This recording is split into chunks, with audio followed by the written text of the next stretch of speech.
Hello, hello. Dark Souls tonight. Everybody get Dark Souls tonight. This is the Dark Souls song, it sucks. I'm gonna roll my dice. I forgot I mentioned it like last night, and then I didn't actually follow up. But I got dice. Hear this? Kinda loud. Have a D6, of course. D8. D10, D12. D's nuts, and D20. Also, I have one of those percentage-based dice that no one ever uses. Let's see what percentage I get. And of course, I do have a D4. I got a 30%.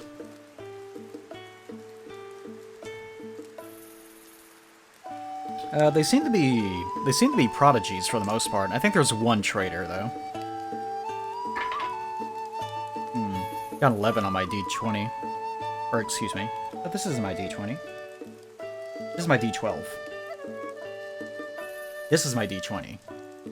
Now I don't have a D100. I'd like to get one though. There's not really much use for them though. Let's see what I get on my D20. Fucking 9. And a 1, I think it's the D20 that's the traitor.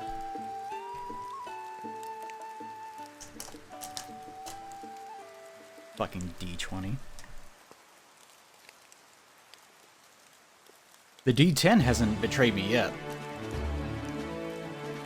Wow. This particular song is way louder than it should be.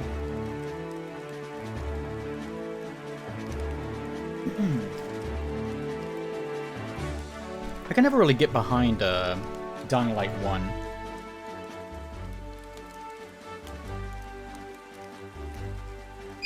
I kind of, I don't know. My experience with Dying Light 1 was I started grinding away at all the stuff you have to do, and then I got tired of it. So then I started cheating. Because I thought, I want to be able to, like, do stuff. Like, I want to make builds and stuff.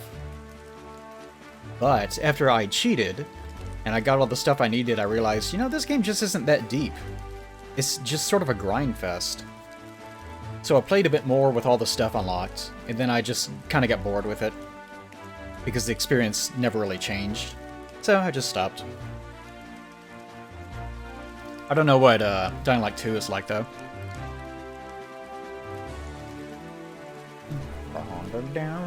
I should get a D100. I wonder if we can do that.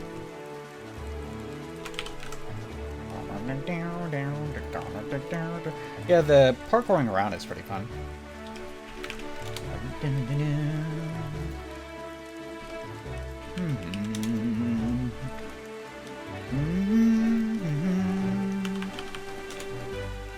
Let us look for D100s.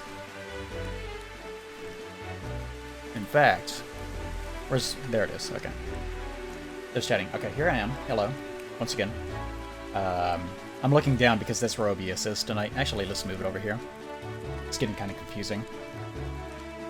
Also, go away, concerned expression. What was I doing? Oh, yeah.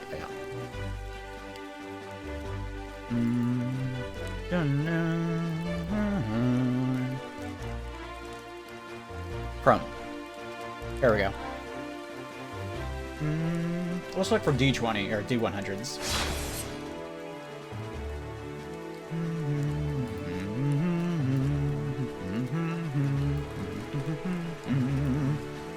Alright, here we go. Alright. Let's look for D100s. Wonder if I can find the things I just bought. Oh, hold on. I forgot to turn on my secondary light source so you guys could actually see my tracking. Okay. Let me actually first find the thing that I just ordered. Here it is.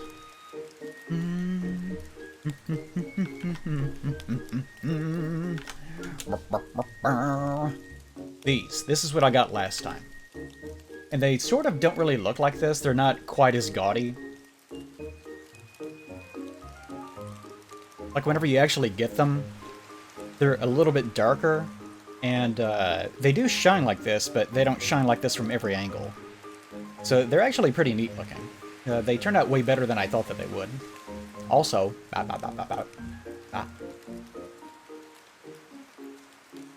now tracking's a little bit weird today. Hold on. Let me vanish off the face of the planet for a split second. And start it back up. If this doesn't fix it, I'll restart the actual phone thing itself. There I am. Okay. Did this actually fix it or not? No, it did not. It did not fix it. Okay. In that case, little floating thing, what are you doing here? Get out of here. Okay. Close the app. Close. Alright. Now reopen. Okay, did you actually reinitialize correctly? You sort of did. Okay, that's good enough. Alright. Back to the D100s.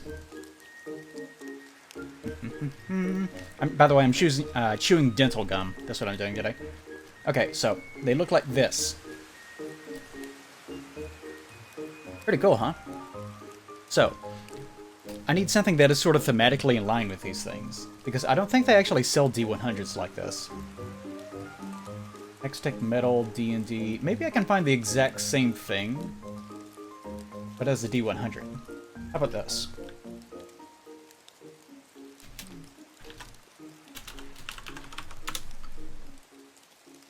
Not quite. Let's just bring up the results for the other thing.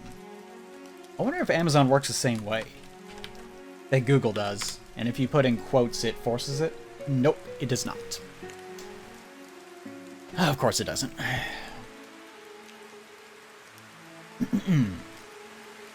Yeah, they're pretty prismatic.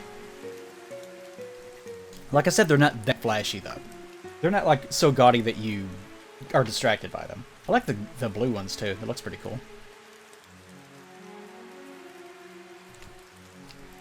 Yeah, I like to have a D100 that matches, just, you know, just to have it. But it doesn't look like it's going to filter things correctly. Just have to get a D100 the old-fashioned way. Also, the tracking still isn't quite working the way it should be.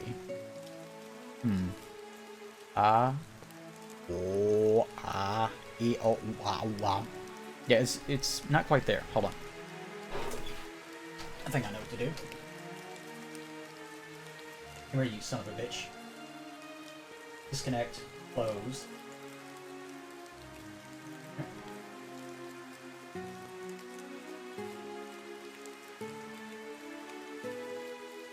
Okay. Initialize. Come on, turn on. Turn on. Now, will you actually behave yourself? Maybe. Okay. Something tells me it's going to completely ignore what I just told it to do. How come machines can't do what they're told?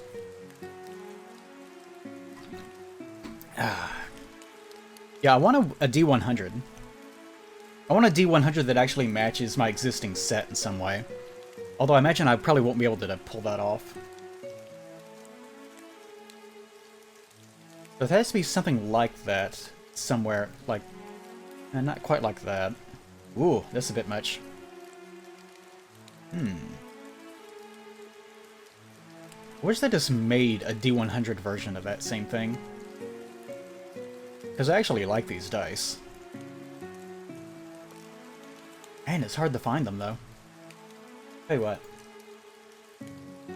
Hextech Metal. What if we just search for that online? Sure, Goog. Goog. Okay, yes. If we go through their website, we might find something. Maybe.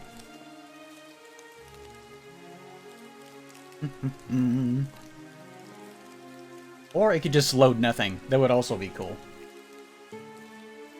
Could you try more than nothing? Like on a scale of 0 to 1, could you be a 1?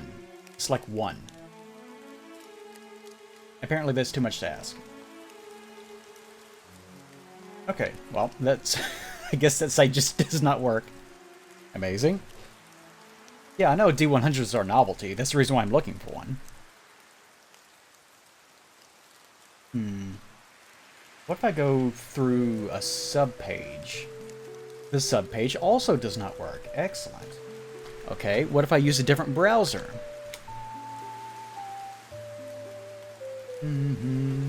Okay, different browser does not work. Alright. Kind of hitting the limits of my tolerance here.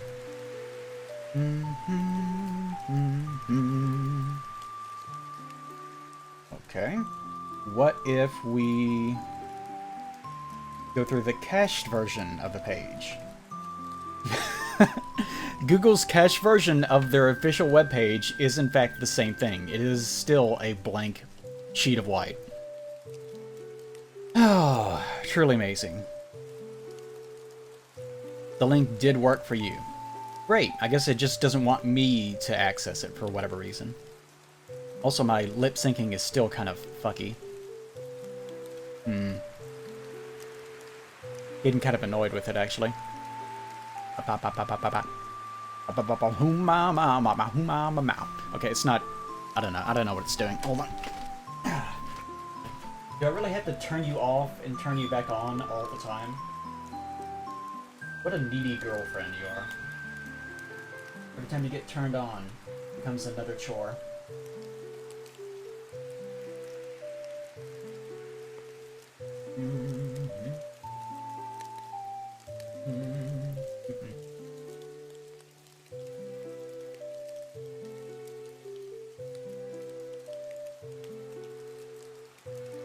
I wonder if I can do...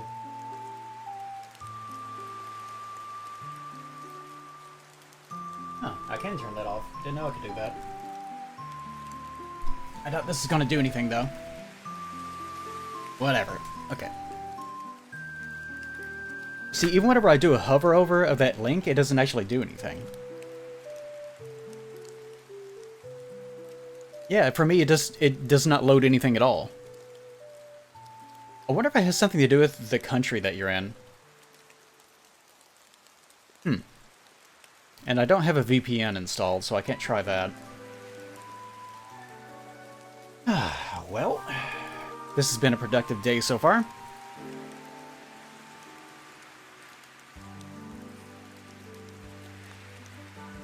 How about we do something more specific?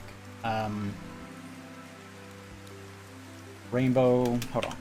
Rainbow Purple D100. Because that's the thing I'm looking for.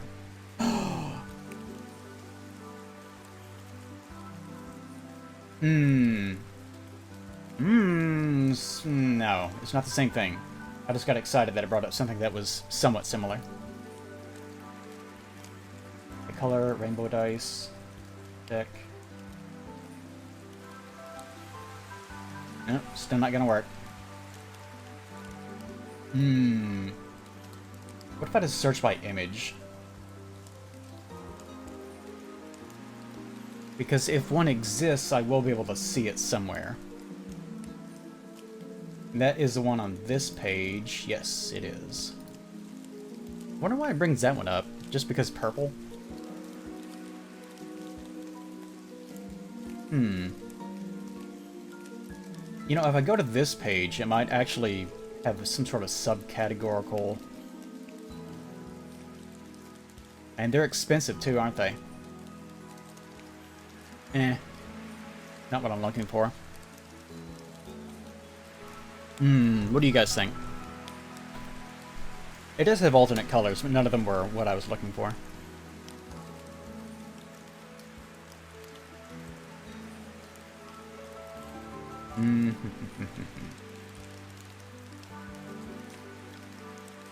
Yeah, there's plenty of the ordinary ones. I guess they just don't make one. Okay, if that's the case, then how about just purple D100? That should bring up that one plus, yeah, this one. And nothing else. Pretty much nothing else. Very cool. Right? Yeah, I will never actually use these. I just like the idea of having one. Now, let's go back to this one. Because I think this is the only one that's remotely like this. Yeah, that's the only purple one. It does sort of look like it in a way, but it's not quite the same thing. La la la la la. What do you mean you saw one? Yeah, it's pretty much the one that I just looked at. Okay, not that one. What do you mean scroll up a little?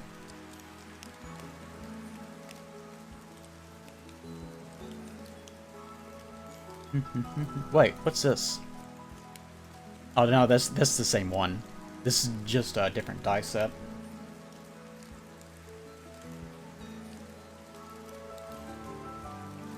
I mean, there's like that, but that's it. Do not see anything. Between the what? Between the logo and the white set. With a leather pouch. Not sure what you're talking about. Between the logo and the white set. But this? But it doesn't look like it. What, you're just saying to look at any alternates I might have? Wow. Come on, you can do it. Yeah, I think that's the same thing, though.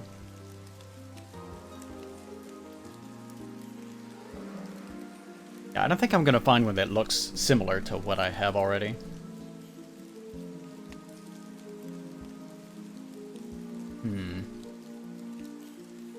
Yeah, before I start doing the thing that I advertise myself doing, I always do a little bit of talking first. We'll get to it though, don't worry. Actually, recently I've been doing that. If you guys remember, usually in all my streams prior to me getting Kitty Cat here, I would always just start doing something, and then if you showed up, you showed up. So it is different, you are correct. You are correct, sir. I like the look of this. The general look of it.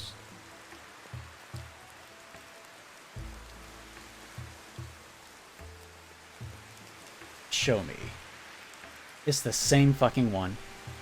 God damn it.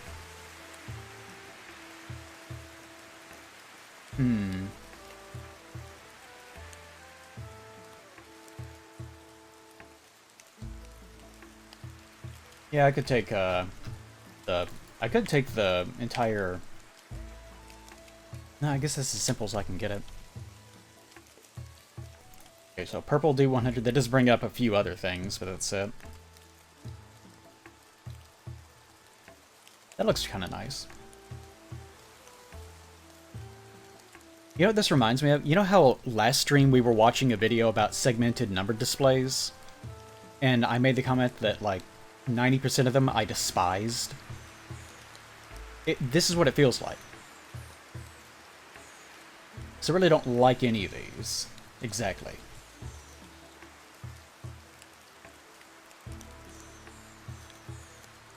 It may just be that the treatment that they give the smaller ones is just too difficult. What is this? Oh. Oh, god damn you. Why does it look so different? This must be a user. Oh, actually, hold on. You know, that actually doesn't look too bad with a different image. Metal case. These things are huge. I actually don't need the metal case. That doesn't look too bad.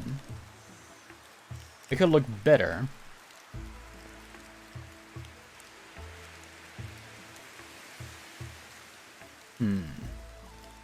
Not quite on those. Let me actually look at my own dice again. Because I want something that sort of replicates the general idea.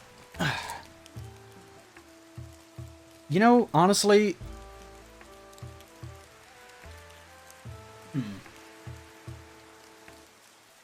You know, honestly, yeah, they almost sort of... They are purple. You can tell that it's purple. But it almost comes across as looking black, in a way. Like, the numbers and the framing around it is sort of a rainbow. But the actual thing itself is sort of a black with that same rainbow texture for the numbers.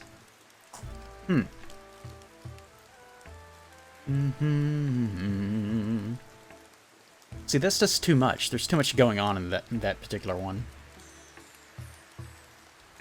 Just way too much. Now, that's too gaudy. That's my problem with most of these die sets, or just... Like, they're just too much. That's why I was sort of eyeing this. I'd really like to see it in motion. I wonder if someone has... That actually might be... It might be similar, but I don't really care too much for how it looks. Are there any other user images? No, not much. Just that one, huh? Yep, just that one. Shit. Fucker. You know, I really don't shop too much. I enjoy whenever I can, though.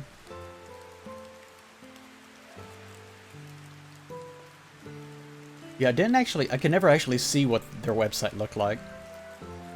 Phobia.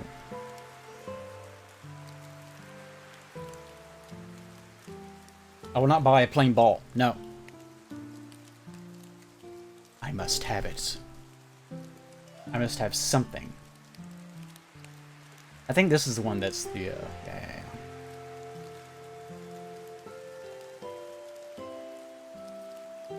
Doesn't look too bad either. You know, I like this too, in a way. This one would probably actually match the theme a little bit more. Way more expensive, though. Plus, it has like a vagina in the middle of it. I wonder who put that there. That's strange. Isn't it weird that they put a vagina on a D100? Then again, I guess if it lands the right way, then you really do hit a critical hit. It's true. Guess they make something for everyone on Amazon.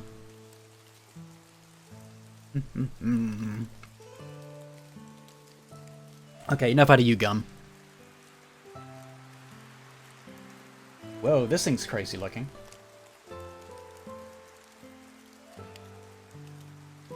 Dice with duck inside. What?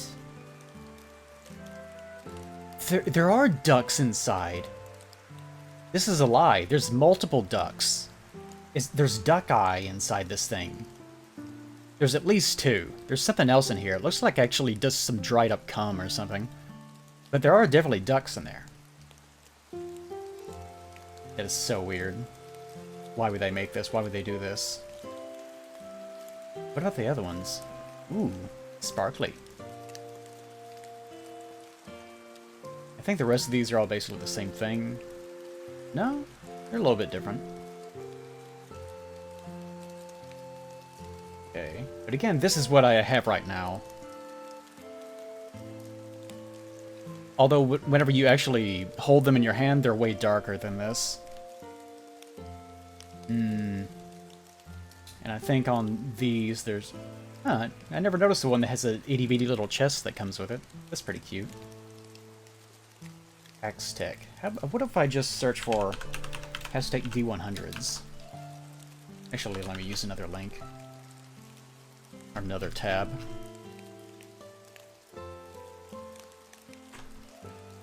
Aztec D100s.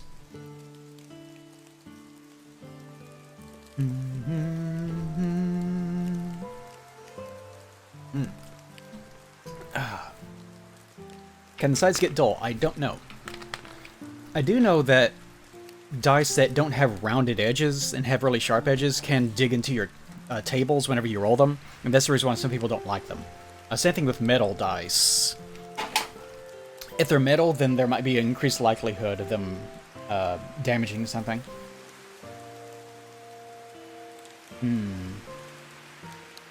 Yeah, I don't actually see any D100s from them. Just this. This is the only thing that I see that brought up in a result, but it's probably not an actual head stick. Yeah, there's nothing here. Ooh, that's crazy looking. I really wish I had come with one. Oh well. Let's go back to the base one. And to start perusing around.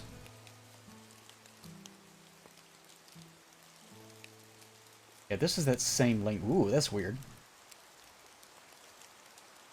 See, I don't like it whenever they try to make things too ornate looking. But I also don't like them being too simple. These are my tastes. I'm a needy bitch. I'm a needy bitch. I need it to look just right just for me. Because I'm special and it needs to represent me. When I look at the die, it needs to scream, this is me. And when I roll it, it should scream to the world, this is who he is. He always crits. He always fucking crits. Sarah. Oh, that's what it looks like. Ugh. Yeah, I don't much care for that.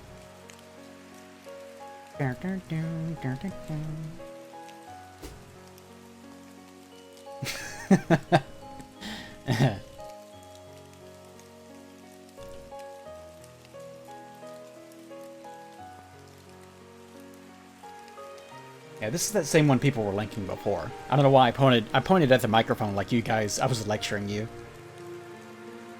Yeah, this is just too complicated. They're like little bitty dragon heads or something inside of them. I don't give a shit. I don't care that they're tiny little bitty dragons inside of the D100 that are screaming at me as I roll them. That's their problem. They got in there in the first place. They can get out.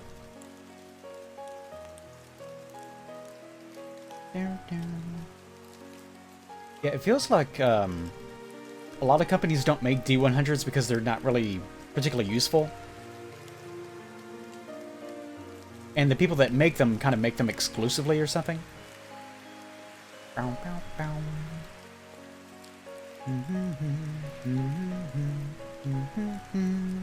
Actually, I have an idea with my tracking. I'm going to disconnect. I'm going to freak out. I'm going to shut this off. I'm going to disappear out of the world. Then I will start up everything else. Connect. Wait for the app. Then after the app does it... There we go. Okay. I don't think this actually fixed anything. It did not fix anything. Go away, tiny little thing, whatever you are. Shoot.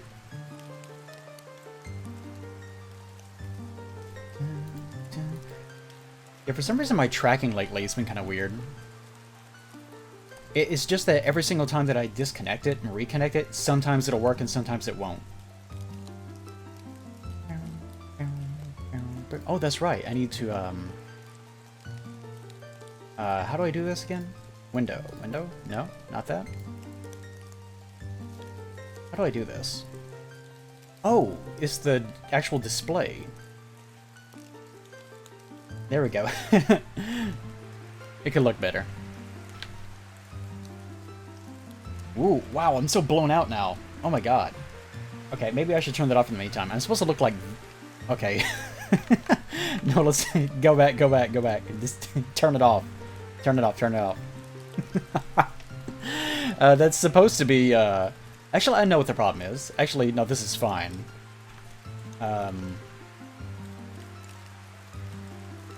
Go over here. Let me... hold on, let me show you. This is what it's supposed to look like. This is the reason why it's freaking out. Let me adjust this real fast. I haven't gotten to this point yet. Overlay 60. Pull that down to about 50. Let's take my brighten. Actually, no, brightness probably 50. Pull that all the way down. 35. Now go back to Dark Souls. That's somehow even worse. Excellent. Excellent. That's what I like to see. God's sakes. What if I turn the overlay all the way up? No, that's much worse. Okay. This is the magic. You guys are witnessing the magic. What about brightness 100? Oh, there it goes. So it was the brightness. It's just that it was blowing it out whenever I had the white on.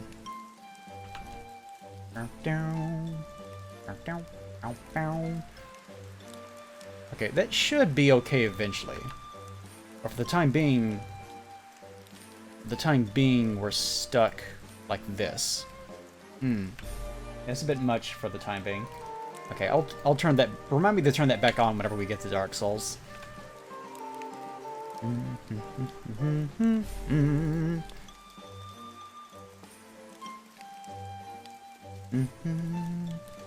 Yeah, I just want to have a D100, because they're so big. They're big, stupid novelties, and I want one in my life. You don't need to be in a relationship. I want one, though. Because it's fucking fun. And you get laid.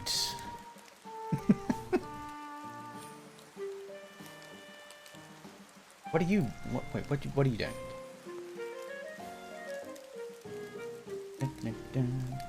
I mean, you can see what they look like. In real life, these things look fantastic. I actually took a video of me rolling these. Ugh. I don't know, how come no one can get this right? I don't really like the look of any of these.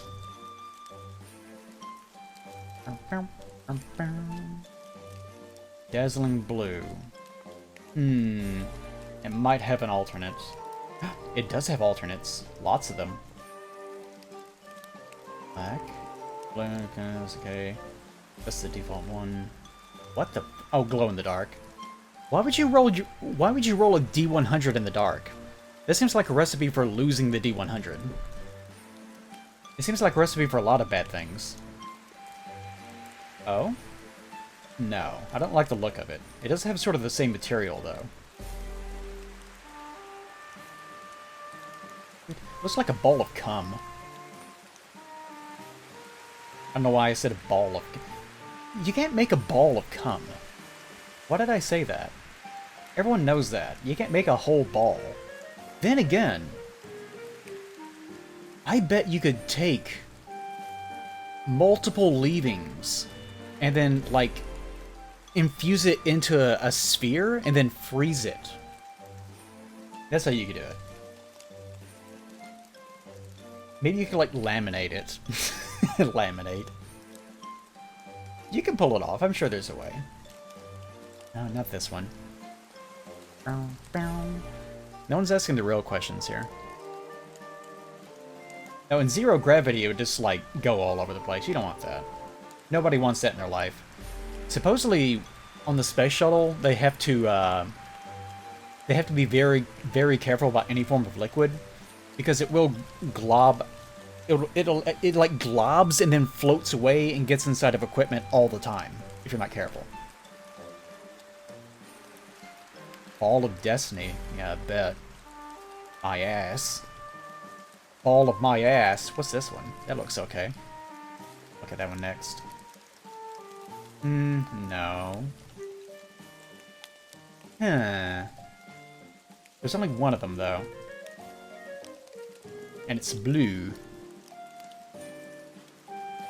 Almost looked okay. This is that same one, isn't it? Yep. I mean, these are not bad, they just don't look the same.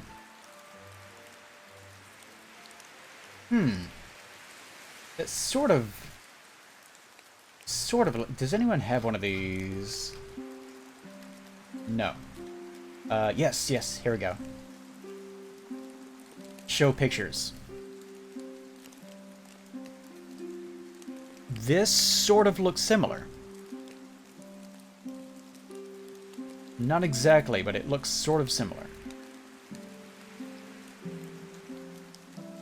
Oh, this is a different texture. This one might be the closest to the thing that I'm using now. What do you guys think? Like this, does this sort of look like these. Like, again, whenever you actually have these, the purple is almost not visible. It's sort of almost a black. And the main thing that you see is the shininess of the metal material. Then you compare it to this. This is more kind of a green tint to it, though. Still, it's kind of close. What about the lettering? And this one's, like, tilted. I don't think you're going to get that close. It does look fairly similar, though. Yeah, it's kind of all the same stuff. I agree. I will slide you right here and go over here. I'll keep you over here for later, little missy. That works for me. Okay. Oh, I guess we're done looking at D100s. As loath as I am to... Oh my god, what is this? What the fuck is this shit? What the fuck? Like, this is just too much. There's too much going on. I appreciate the effort put into it, but it's just way too much. It's too busy. Are they all like this? They are all like that. My god. And to think the one I clicked on was one of the least gaudy.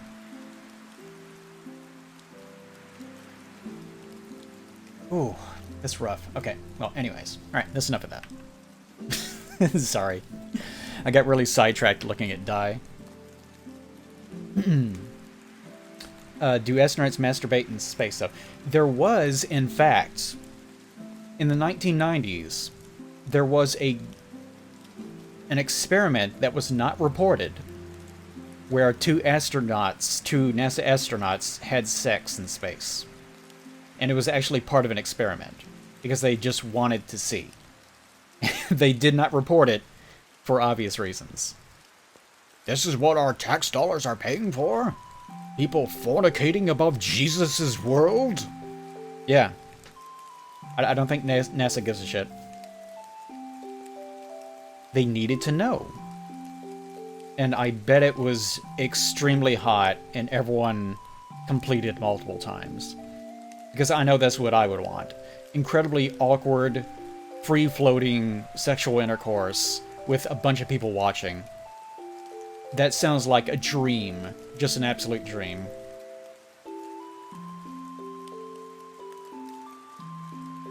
Yes, astronaut. My mama's too drunk to be an astronaut. Oh, no one's gonna have any idea what I'm talking about.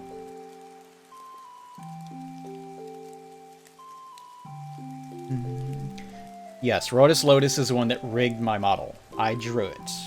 This is my kitty cat. He was brought to life by Mr. Kim. Okay, I'm actually going to get started on Dark Souls sooner rather than later.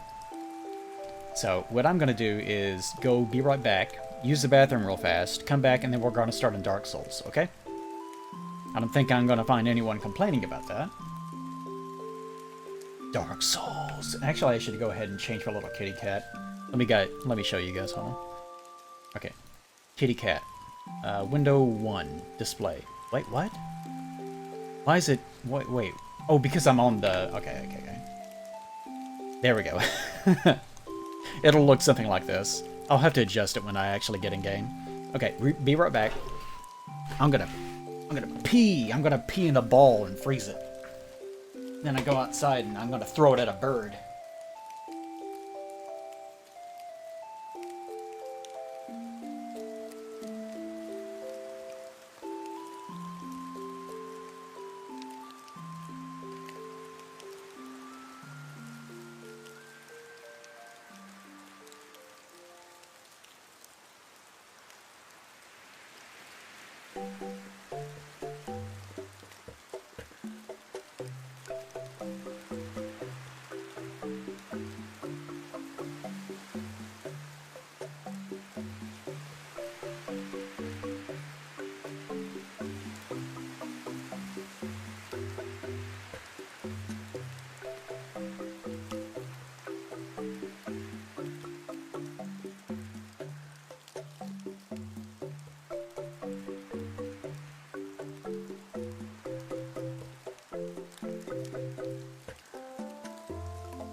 What I should eat tonight?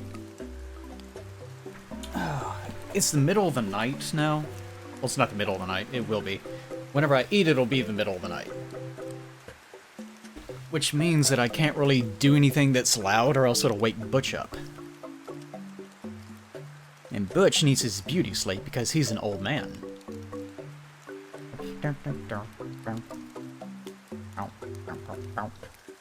Where's my controller? Here it is. Okay. It would be silly to freeze your piss into a ball and then throw it at a bird. That's ridiculous. I shouldn't have said that. What I should have said is that I was going to freeze it into an icicle and then use it to hunt deer. You could do that. You know, this one way people get back at other people. Sometimes they'll freeze their own urine into an icicle and then they'll run up and stab someone with it. And then it melts and there's no evidence. Now you might be saying to yourself, well, you could just test the urine for their DNA and just the police won't do it because it's too gross. Like, I mean, clearly, like why would you do that? The lady that you stabbed walks up and it's like, this guy stabbed me with an icicle of his own piss. Which actually is a line from the Pokemon, the Select Your Partner 2 script that I wrote. We'll get around to that eventually. And they look at the open wound and they're like, ooh, is that piss? Gross. And then you get off scot-free. This is how it works. Good night. Okay, hold on. I gotta pause my music. I gotta pause my rain too. Where's my rain? Turn off rain. Okay. It is time for Dark Soul. What was I doing? Dark Soul. Dark Soul. I'm kind of a weird mood today. Alright. Dark Souls! No, do not retry. I know that there is in fact no networking. There will never be any networking ever again. Ah yes, dumb I forgot. I forgot that her entire concept is that she's sort of okay looking, but ugly and doesn't realize it. What a stupid concept. Let's go.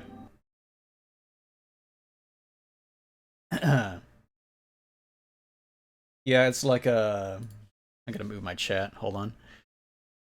Yeah, it's like shooting someone with an ice bullet, or it's like shooting someone with a gun that has a laser on it that makes a velociraptor attack you. Like, it's a victimless crime, they can't trace it. It's not possible. Okay, she looks terrible.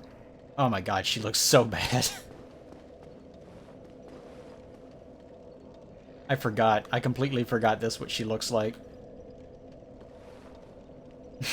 And if I remember correctly, she actually looks worse whenever she is turned back into a person. Oh boy. Okay, actually, hold on, I gotta get a drink. I completely forgot about that part of it. Give me a split second. I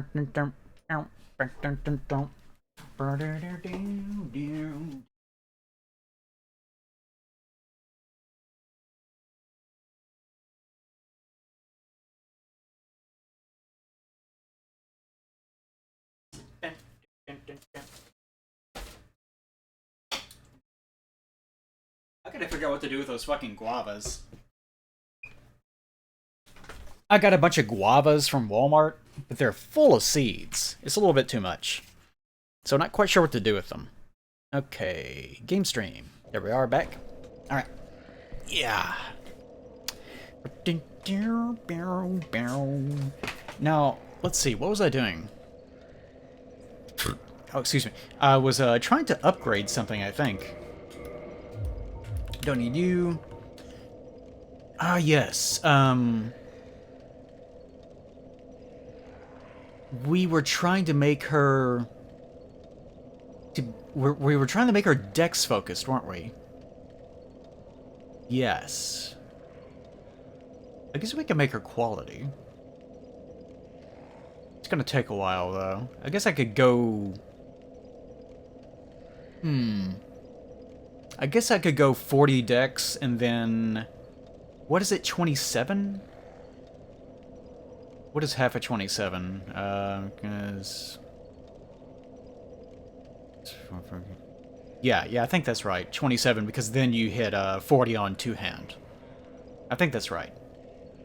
So it could go 40 dex, 27 strength. Hold on, let me mooch in this real fast. This won't actually take too long. What class was I? Hunter, that's what I was. Okay, Hunter. 40, 27, 40 endurance, 40 vitality. What will that get me? That gets me to 103. That's actually good news.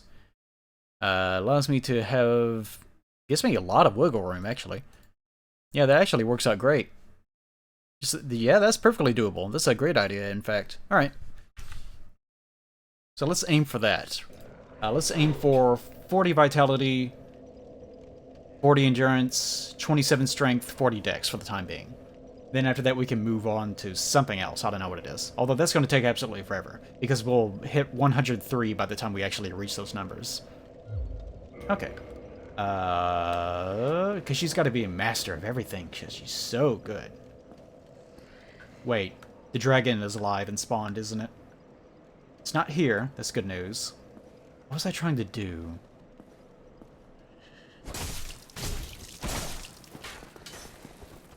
And it's... I feel it again. The feeling of it having... Motherfucker. The feeling of it having been a while. It's coming back. Let's see if I can do a forward... Yes, okay. That's what it was. I was using an S-stock. No. Forward R1. Forward R1. Whatever, that works. I was using an S-stock, and I kept coming across the shield dudes, and I couldn't actually do anything to them. So I ended up going to this. Did I kill the great... I think I killed the Greatsword Black Knight up here, didn't I? I think that was the last thing that I did. It was getting pretty late, and I didn't feel particularly well.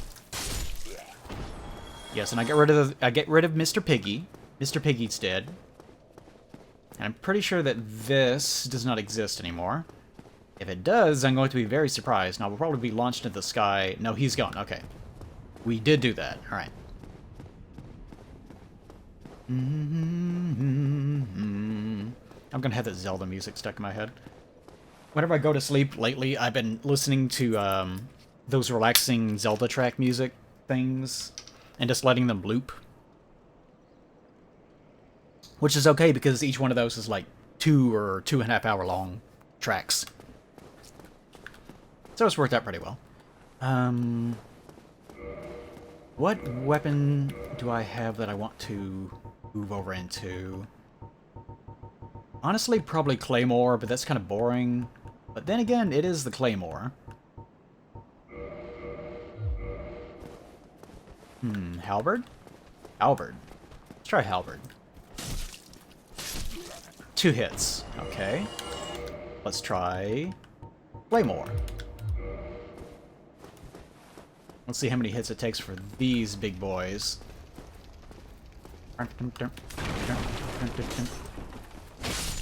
Ooh.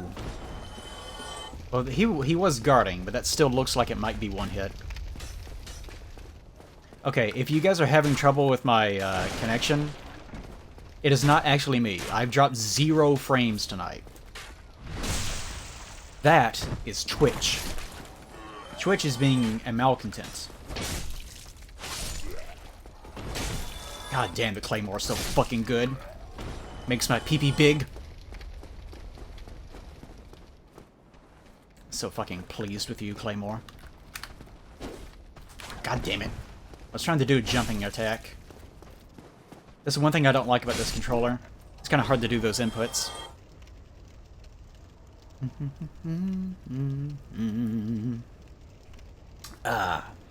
It does not look like Elden Ring, thank God. Oh, I would not be able to deal with Elden Ring right now. Because Dark Souls actually feels like a video game. Whereas Elden Ring feels like work. Aha, I did it. Ah, Dark Souls.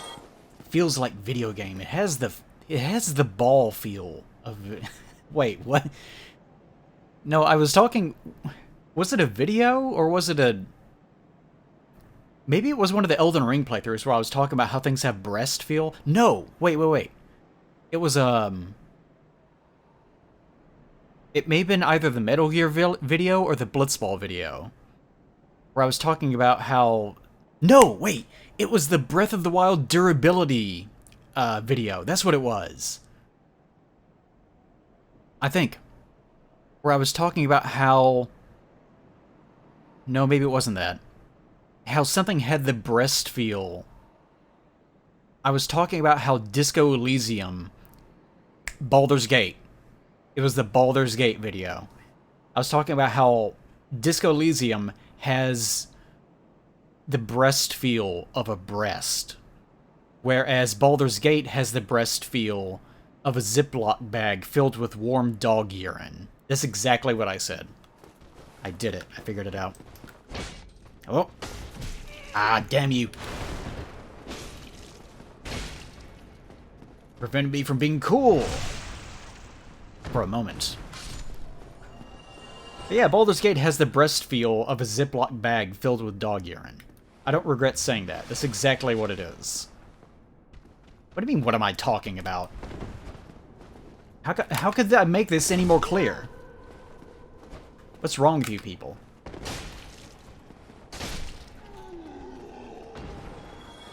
It's Baldur's Gate 3. That's what I'm talking about.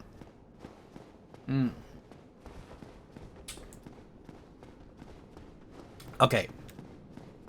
But what I need to do here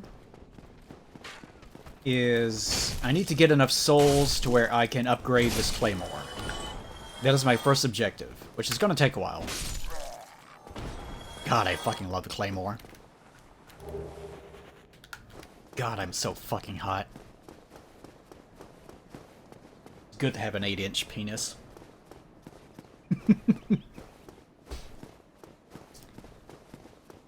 I am winning, yes. It's kind of a good thing I don't have children. They would be so embarrassed. Damn it, I wish I had kids. God, I can embarrass the fuck out of them. Okay, it's gonna take a while because Titanite shards are actually like 500 a pop. And it's gonna take a while to upgrade this shit. No, they have not fixed the online for any of the games. All of them are down, except for Elden Ring. They have, however, made a statement that they promise that they're going to go back and they're going to fix it. Which doesn't necessarily mean anything.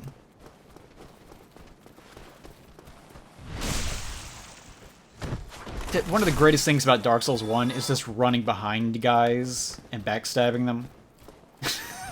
You could never figure it out.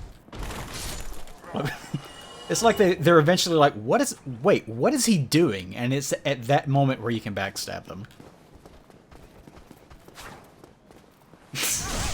It never gets off. Oh, I love this shitty game. It has so many flaws. Yeah, I don't think anyone is lamenting that Bloodborne doesn't have a multiplayer. Wait, is multiplayer down on Bloodborne? I guess I would have to be, because it still uses that same engine. Oh, don't both of you come over here. Ah, come on, jump attack.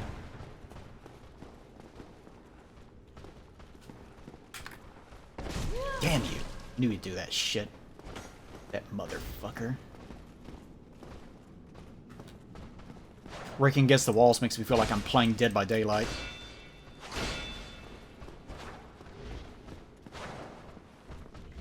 Oh, if only I was playing Elden Ring right now, I could press the weapon art button and just go through every single fight like that.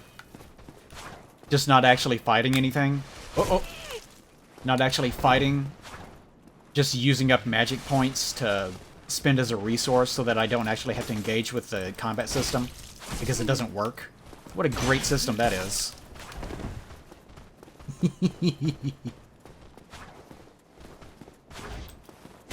Oh ho ho! You got too high and mighty. Oh, no, no, no, jump attack. Come on. Jump attack. There we go. That's... Motherfucker. Don't you fucking dodge me. Dick nugget. Okay.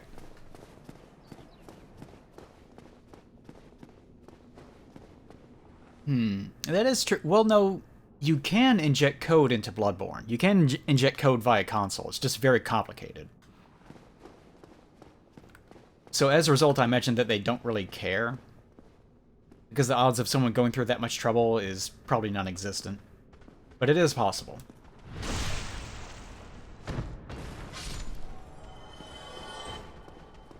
Yeah, if I was playing Elden Ring, I would already be dead. That's true. Because you have to die over and over. It's so hard. Oh my god. It's so hard. I really wish that my model was rigged so that you could see me doing a hand jerking off motion. That's the one thing I should have done. I should have asked specifically, Kim, can I have an animation where I do a jerking off hand motion? It's so hard. You'll die so much, that means it's good. You'll die so often because the video game is so hard. What a good experience. Guys, I fought one guy and it took me 80 hours. What an experience. I came all over my monitor when I finally beat it. What a legendary game. Miyazaki's truly genius for making a boss that has lots of unfair moves that completely negate the game's combat system in every way and disrespect the player's time. What a genius. I can't wait to let him come in my ear because I can't fucking hear anything but his precious angel voice. Anyways. So Dark Souls is a good video game. Mostly. Back half not so great. Still haven't gotten any Titanite shards, which I'm kind of miffed about, to be honest. TBH. No, I have not enjoyed Elden Ring particularly much. There are moments where I think Elden Ring is okay, but they are few and far between. Most of the time, it just kind of gets on my nerves. Yeah,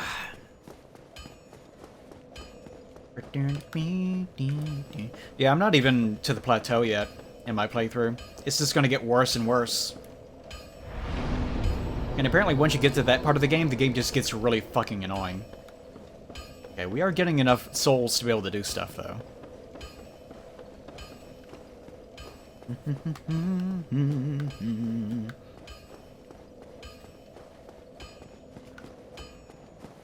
I just look forward to playing Dead by Daylight recently.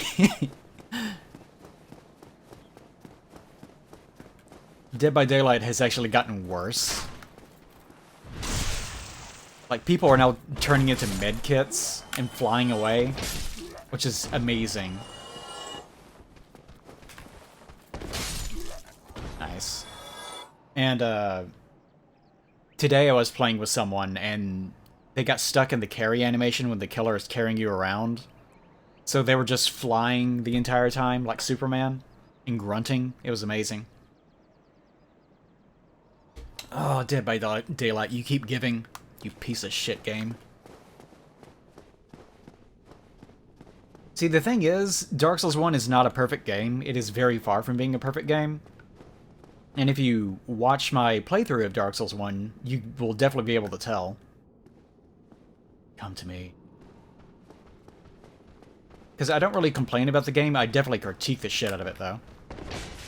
What? Are you fucking kidding me? Don't you fucking dare. No.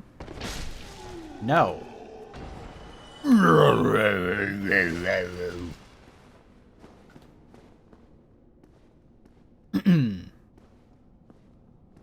What the fuck is Evolve?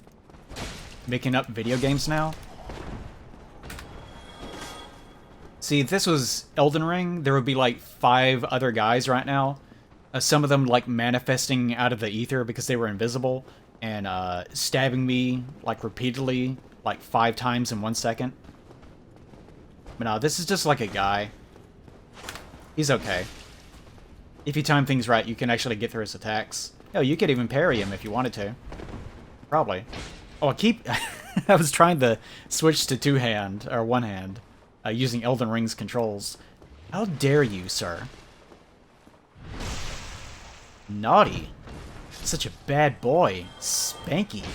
Spank you. Such a naughty, frisky lad.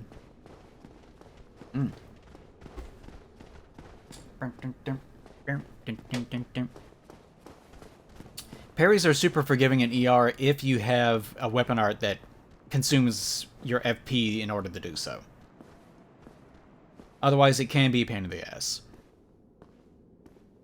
Although, compared to Dark Souls 3, yes. Yes, I would agree.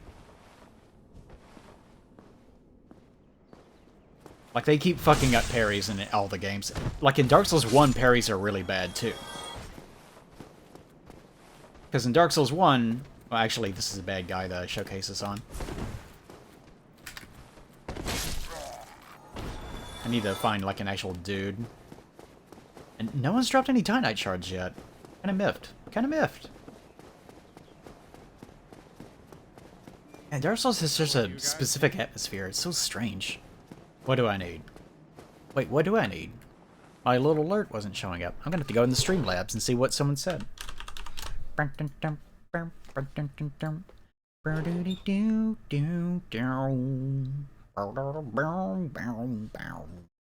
Yeah, alright, shut up. Get off my screen, you motherfucker.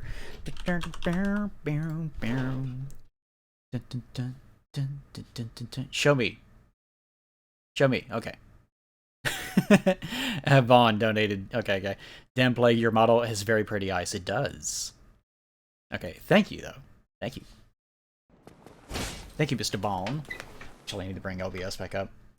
Go over here, OBS. There we go. Oh, okay. Ah. How many do I need to upgrade, Mr. Claymore?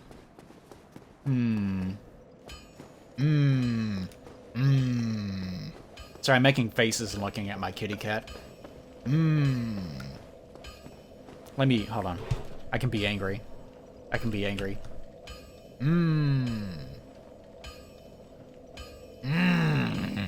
Sorry, okay.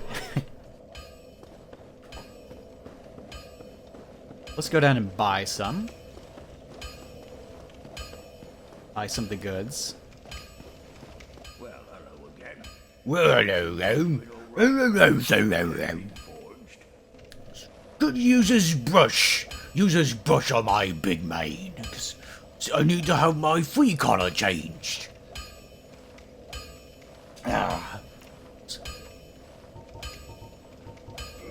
Andre is immortal. He shows up in Dark Souls 3 through the power of like bullshit, and also probably heartworms, if I had to guess. Taking a look at him. Don't get yourself killed. Don't get yourself killed. I have heartworms, you know. I know, Andre. I know. I have lots of heartworms. I walk outside barefoot. I got heartworms. I know, Andre. It's okay. Like, you're beloved by the fans, so you'll survive a long time. You don't have to worry about the cycle of death. Even though the undead kind of just stop existing whenever the undead curse is broken, and that's happened multiple shit. And that happened several times by the time Dark Souls 3 rolled around. You'll be fine. You'll be fine. Oh, thank you very much. I have fleas, though. Lots of fleas. Got ticks. Could you comb my mangy fur and pluck the ticks from my face? No, Andre. Stop asking.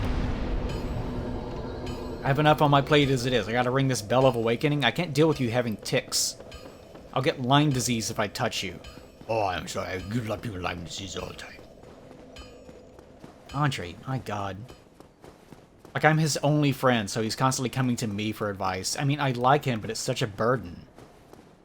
I'm sorry to be a burden. I just have lots of ticks. God damn it, Andre. Alright, well, anyways. Back to killing these guys. God damn it. Forward R2. There we go. Okay.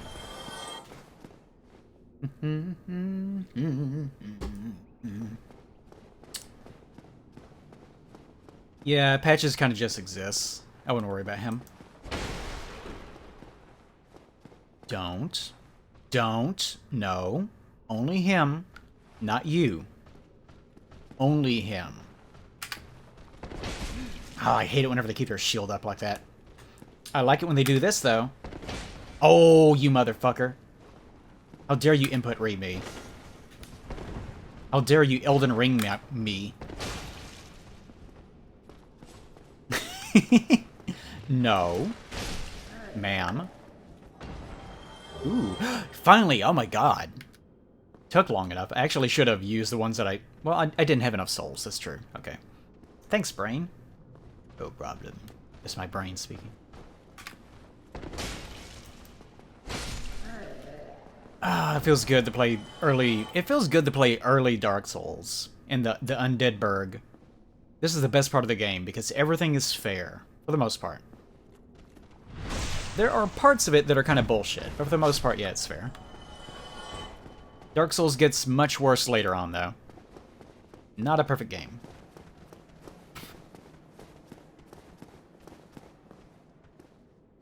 It is, yeah, Andre does actually have a really good moveset. He can stun lock the fuck out of people.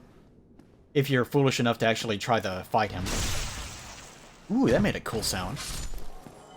Nice. Forward R2. Forward R2. Okay, there we go. Actually, I think I want to go over here and kill this guy. I better kill him first. Because this guy will actually follow you.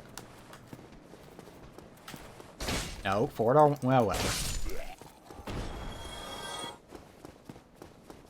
Yeah, DS1 gets carried extremely hard by the Undead Burg. Because the Undead Burg is just that fucking good. This is one of the reasons why I enjoy hanging out here so long. Have I found the Tepnings? Or no, of course not. Nowhere near there yet. We got to get to either the archives or we got to get to Ash Lake. It's going to be a long time before we get there. This guy takes more hits to kill. He has a little bit more health than the other Boulder Knights. And it seems like he can drop the BSS. I think. Whereas some of them will only drop rapiers. If I'm ever using a miracle build, I like putting Homeward on my character so I can quickly farm out this area. Welcome, GTC Knight. Thank you very much. Yeah. How are you doing, buddy?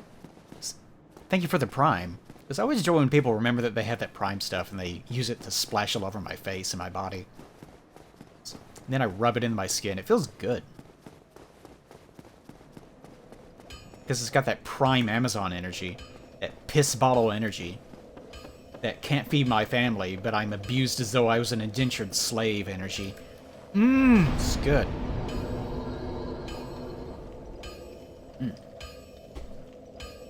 Alright, let's go down here and upgrade some. I hope. Tink.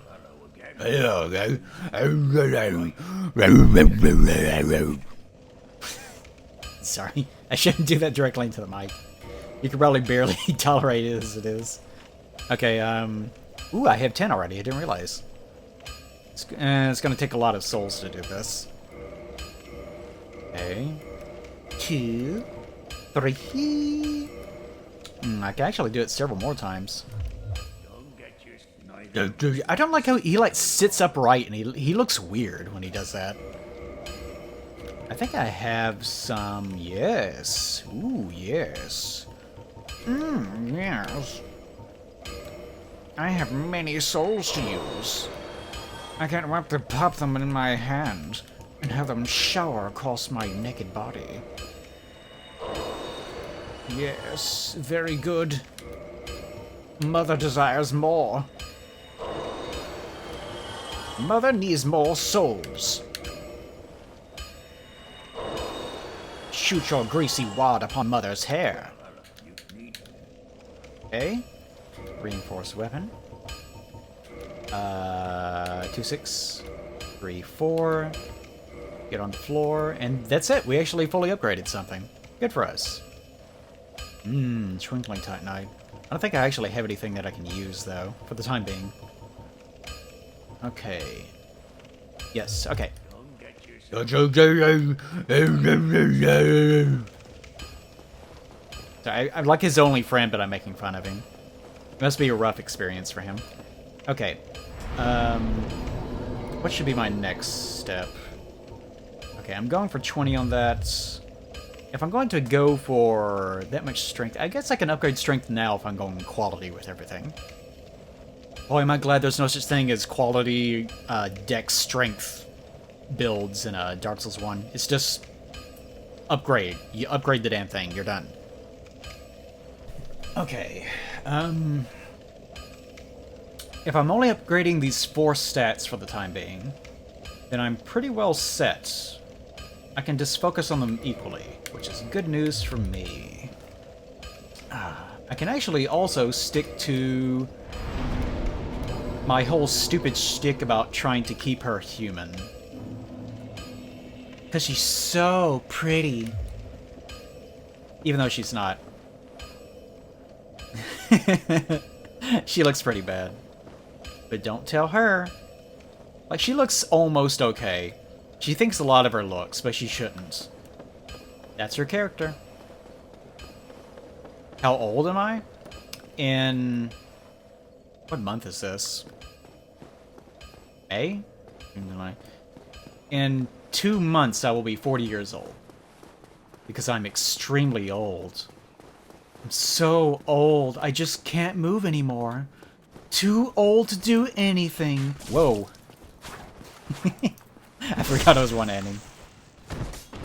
How old are my internet years? Probably almost as old. I've been doing stuff on the internet for quite a while. Yeah,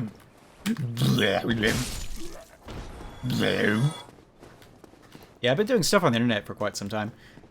In terms of internet years, probably about 20-something years old, I suppose. I've left my impression for many years. Sometimes it does feel like there are, like, 10 people online that make things, and then they kind of stop. Motherfucker.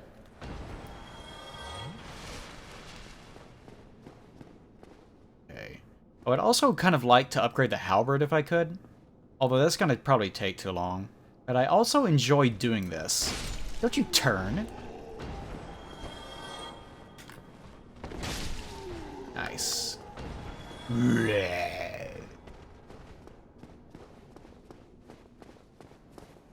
Well, also Priscilla is pretty pretty. Pretty Priscilla. In Dark Souls 1. So Priscilla looks nice. Although, even Priscilla looks kind of weird if you get too close to her. Especially her forehead. Because she has those spikes and her hair kind of grows in weird. Damn, I'm doing a lot of damage now. Nice thing about this claymore is you can just run up to someone in two-hand and just blow through their shield. Look at that. You don't even have to R2, R1 or anything. You could just be a big dumb animal. God, I love being a big dumb animal. Especially the big part. So big, so dumb, so animal. Bye now. Oh, I love that noise. Feels good. Yeah, come with me. Feels good. Come on. I wonder how far I can take him back. I think their corpses actually disappear if you go through too many loading zones. And they will probably also disappear if you use a bonfire. Whoops. Where's the clay less? I don't know. Flamberge. Yeah. Well, like, Flamberg? I don't know. I think you got the good one. Longsword, more like short sword. Fuck. No, it can do it. Whoa, don't. No, no, no! Aww. Ooh. Kind of ghosted away, didn't he? Interesting. Okay, well, anyways. Am I 6'5"? No, I'm 5'11". Oh, if I only had those amazing other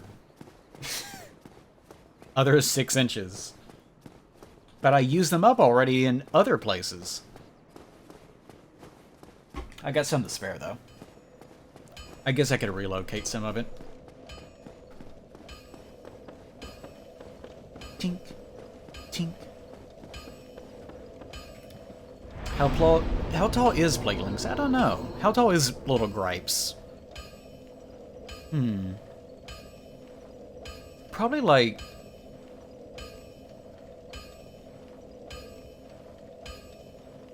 I kind of imagine the top of my Little Gripes head probably comes up to about waist height on most people. Probably.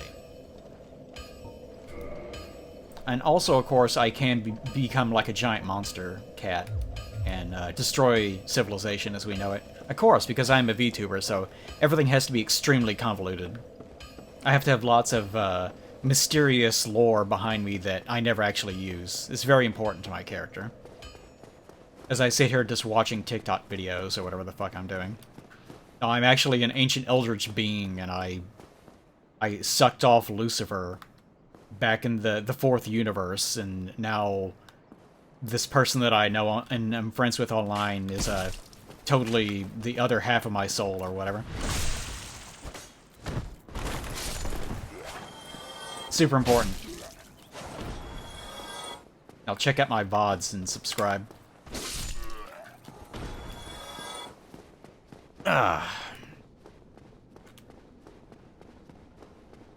Come.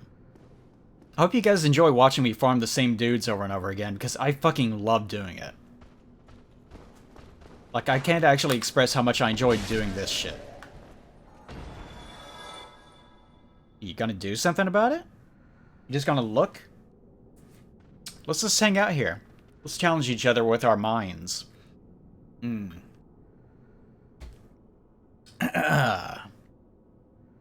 You're still looking for D100s? Come. Come on, bitch.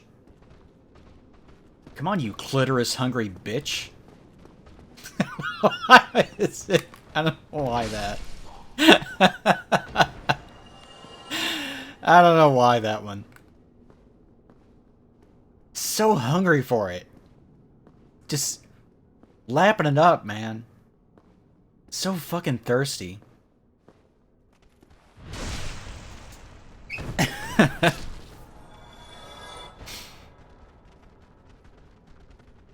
The loathsome clit eater.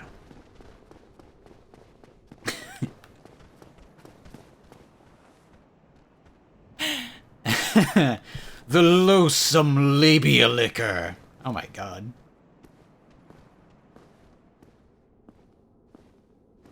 Hold on. I need the workshop one.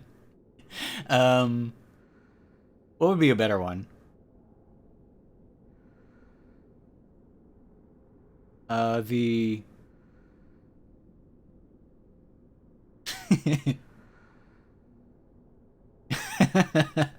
The carnivorous clitoris chomper. It makes no sense.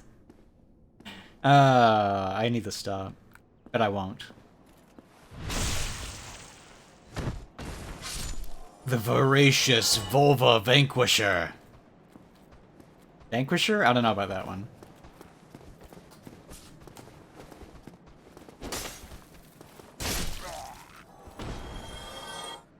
The pathetic poontang punisher. No. It could get worse, though. It can always get worse. See, it's more fun. It's more fun to me whenever they all have alliteration, I guess is the right term. Like when all of them are the same letter. Because it could be a real one, or it could be stupid. And it could be stupid, or it could be even stupider.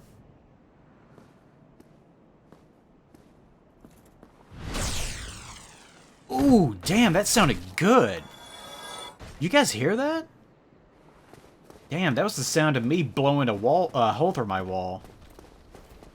I'm really punishing my drywall tonight. I have an elevated desk so that I can reach the drywall. Otherwise, it would go through the desk, you know. Gratuitous G-spot graboid. Why? No one's gonna know what the hell you're talking about. You can't reference something that we watched last night. Be like, yeah, that thing. Shit, I'm getting stuff all over my face. Fuck. I feel a little bit weird doing this stupid bit in the dead silence of Dark Souls. Like, it's just the sound of me walking and just chortling to myself.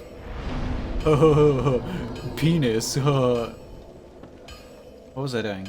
Oh, yeah. Level 22. It's gonna be a while. Well, I wonder what the best way to... What is the best way to level up this early? The best... The best place to farm this early would be to actually get 20,000 souls. And then after that, go back down, get the crest from Andre, and then do the ghosty stuff.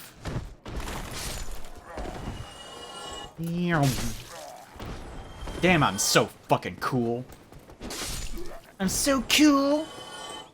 Mom, check out how cool I am. Damn, son, you're cool. Fuck yeah, Mom. You're kinda hot. What are you doing later, Mom? Now, son, we've discussed this, not while your father's at home. Here, come here.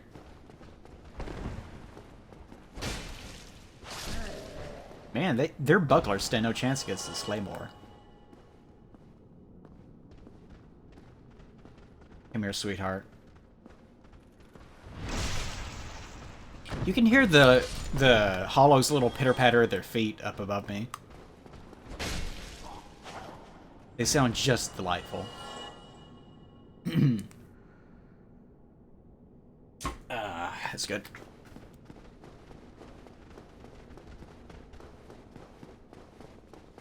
The awful anal annihilator. That was be awful. I don't, there's something about feces, though. I guess because it's that much stupider. Like, the fact that they actually made a character that's like, yeah, I eat shit. What about it? I eat shit all the time. You gonna challenge me on this? Like, do you think it was George that did that? It can't be. No, hold on. George R.R. Martin could not have done that. Because the entire idea... What are they called? Something... I can't remember what the thing is, but there's like this supposed orb that's inside of everyone's butthole that controls chakra, because of course Asians are fucking weird about that shit sometimes. And presumably he's like reaching into their butthole and pulling that part of them out and then eating it, so that their souls will be contained inside of his own body. Like, that's the idea, right? But that's such a specifically, like, Japanese thing. Why would George R.R. Martin come up with that idea? So the entire concept of the Dung Eater had to have been something where, like, Miyazaki was like, how about duty? What if he ate feces? And George was like, what? What? I have 4 hours to do this because I don't care. My life is in shambles. What are you talking about? Like, we have a thing where they eat duty from your butthole and you get strong. Like, whatever. Alright, yeah. He's the Dung Eater. Just the Dung Eater. That's not... he's loathsome. He's the loathsome Dung Eater. Oh, very good. That's Miyazaki's voice, by the way. It had to be something like that. Yeah, I mean, George has money. He's written a few books that were well received. Like, honestly, at this point, why would he write anything else? Like, what could George possibly stand to gain by writing more books that may not be that good? Like, he's already written books that are successful and well-received. There's nowhere to go but down.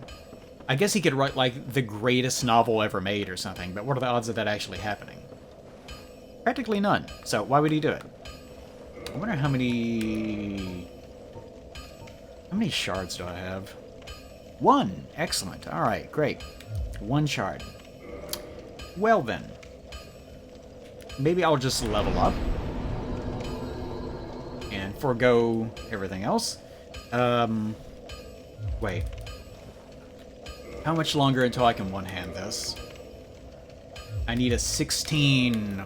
Fuck. Let's get up to 16. Which is, unfortunately, is going to take 1 more level after this, but that won't take too long.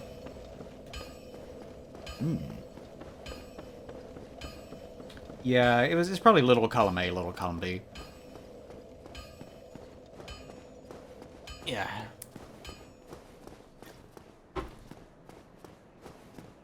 Yeah, George loves incest. Something like, sure, incest is part of the intrigue of old world politics. Plus, it does sort of make sense because, you know, back then, even though you were a political entity, you were not really allowed to interact with anyone on a personal level. So yeah, it got kind of fucked up when you felt like the only person that you could actually trust might be like a sister or something. But if you write 10 books and all of them are about, yeah, incest, it's going on, let's talk about it. If all of them are like that, maybe there's something going on with you. Then again, I did just make a joke about incest earlier, but my joke was really funny. So that's okay. How you doing, Mom? Looking pretty good today.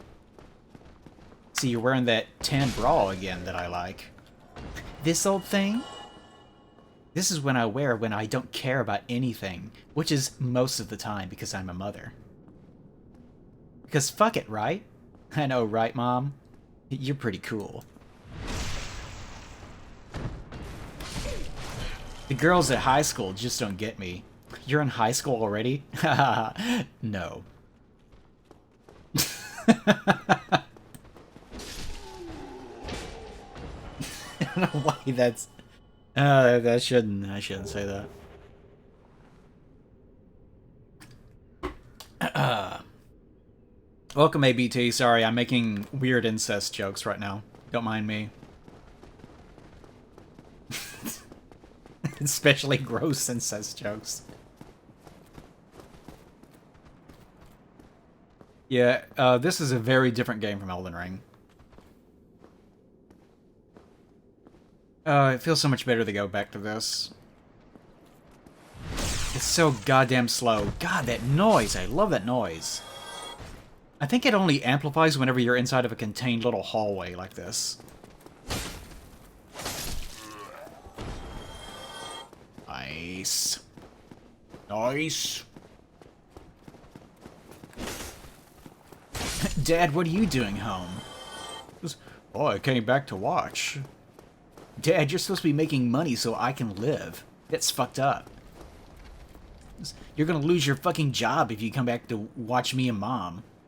You should be at work at the donut factory, making donuts. Oh, son, I don't make donuts. I'm a prostitute. You think I don't know that, Dad? I was just humoring you. When I say donuts, I really mean buttholes. Oh, I know, son. Oh, our family is fucked up. We're all going to hell. And I hate this family.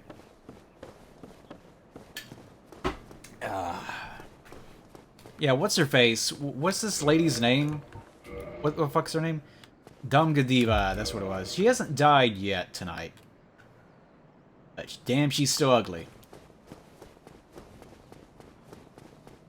He is glazing holes, that's true. Give me the sprinkles, son. No way, Dad. That's weird. What think this guy's son is turning into Sonic the Hedgehog. No way!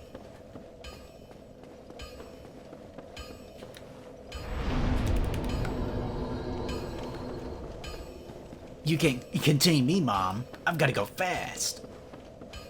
I can actually do a Sonic thing.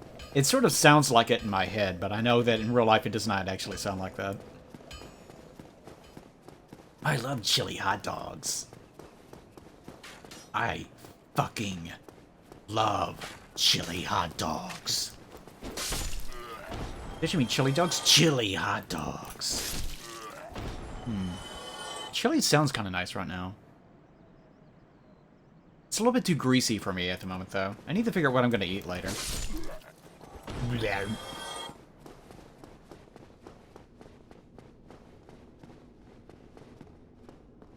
Alright, come on, sweet thing. Oh, he's slow walking. He's so dramatic.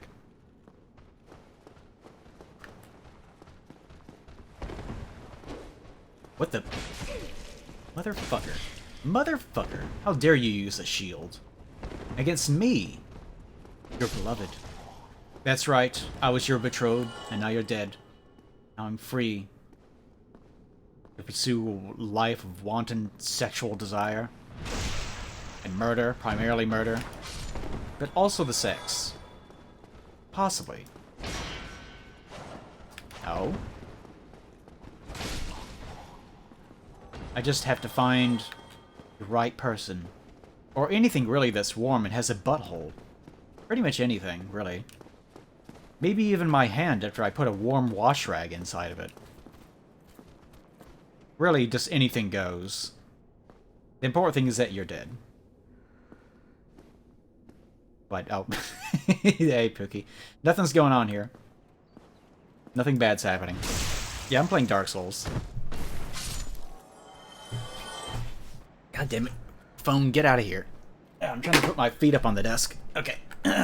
No, microphone, get the fuck away from my face.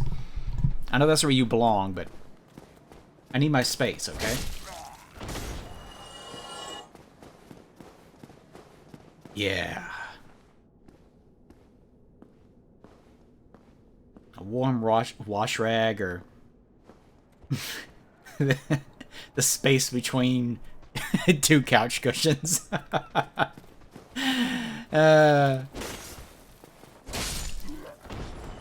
What are some hilarious masturbatory aids? Space between two couch. God damn it! What? That better not be a fucking stream alert. Oh, okay. It's the email about the thing. Okay. Space between two couch cushions.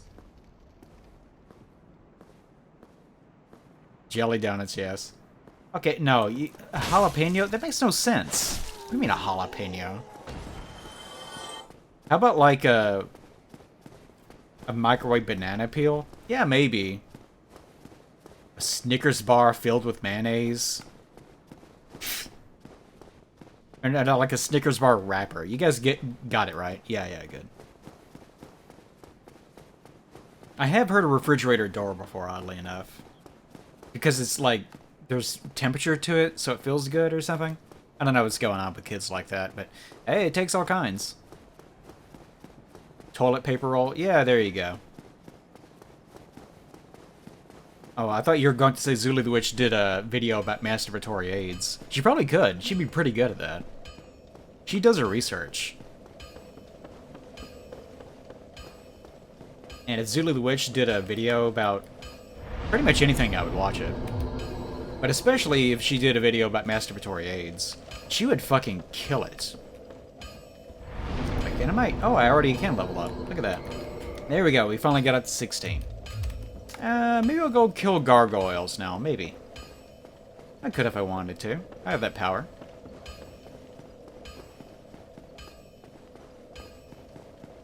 Yeah, you think that Zuli would do an April Fool's joke where she just uploads hardcore pornography up to her channel? And she's like, haha, gotcha. And it's just like pizza time. Like it's the old pizza time video. This Ninja Turtles jerking off onto a pizza. Got you. And the YouTube team is like, haha, you are banned forever. Did you guys hear birds chirping just now? How delightful. Listen to that. Listen to those fucking birds.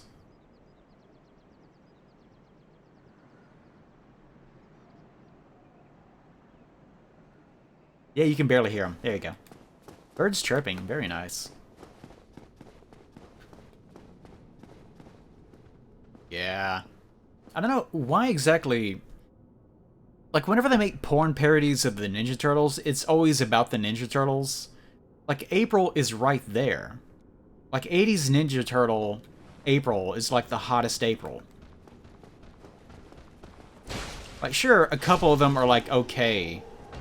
But goddamn, 80s Ninja Turtle April is fucking rockin'. That was, that may have been my, like, first... Wow, this lady makes me feel good. That may have been, like, the first one of those for me. Maybe. There were some frames that... Wait, what am I doing? I'm not doing this anymore. I was gonna go over and kill the gargoyles, I suppose. I actually have not really seen much of the Nick All-Star version of her. I've seen her a couple times, but... Nice. Be gone, thought.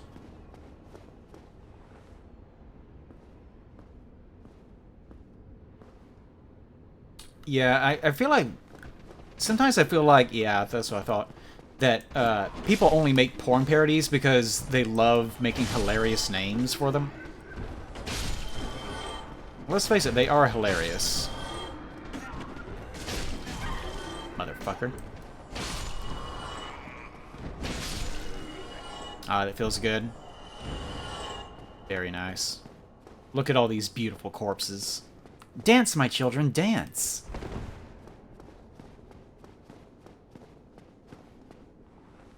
Yes, I am human, so I can summon Solaire. Just now thought of that. I can actually summon Lautrec, too. Oh yeah, she does have those tall white boots, doesn't she? Nice, nice, nice, nice, nice. Oh, I can't summon him right now. Because I haven't spoken to him. I think. I need to go talk to him. Let's go talk to Lautrec. Because that'll kill some time, and I don't actually have to do much of any playing the video game. And I can just talk and talk about incest and poop. Yes, excellent. This is good stream content. Ooh, look at him go. Look at that fun boy. Woo! Come with me on my elevator. Come along, son. This is my son now. I guess he's gone. Alright, I guess my Boulder Knight son went to heaven. Wish him well. Heading out for work? Alright. I'll see you when I see you.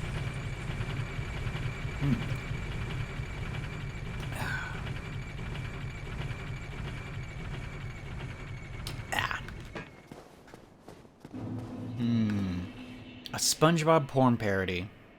That probably is awful. Then again, most porn parodies are probably terrible. Actually, I really don't watch porn, oddly enough. You'd think I would, it being like part of my bit that I do, as far as the character goes, but I don't. Gesture. I forgot that there were still notes down here. Lautrec, that's what I was doing. Hello. Goodbye. Hello, Lautrec. Give me reward. Hello there. Hello there. Please accept it. Accept it. I am grateful to you for freeing me. Mm-hmm. Not enough for you?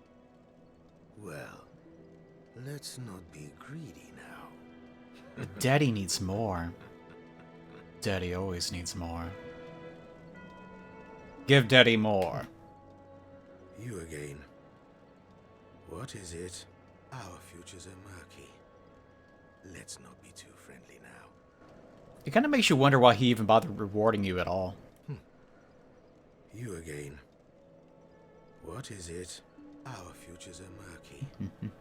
Let's not be too friendly now. Friendly now. On this character, should I... Should I go ahead and kill him? What am I using? Nothing? Excellent.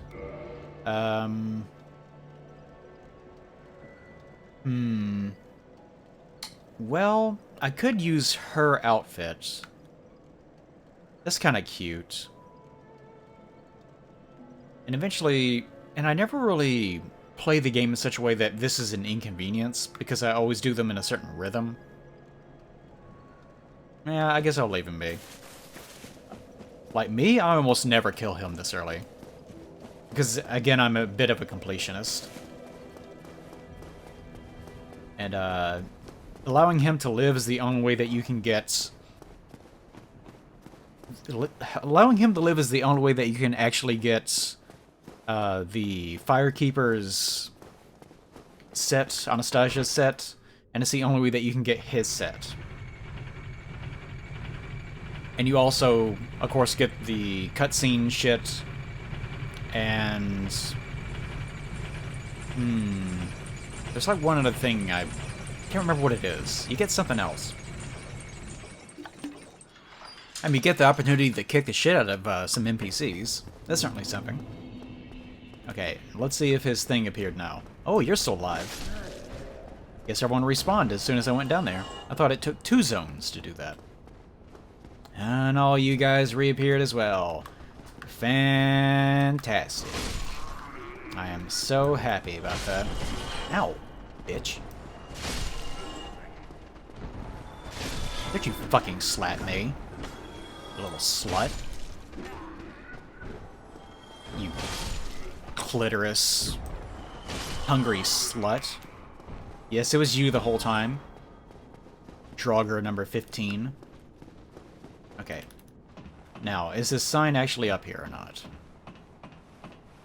Yeah, I actually was... Yeah, there it is. I was actually wondering to myself, how does she get another set of clothes? But then I thought, that's a stupid question. Because who gives a shit? I guess that whenever she was Estus, she sewed a new set of clothing. That is also bloodied in the exact same way.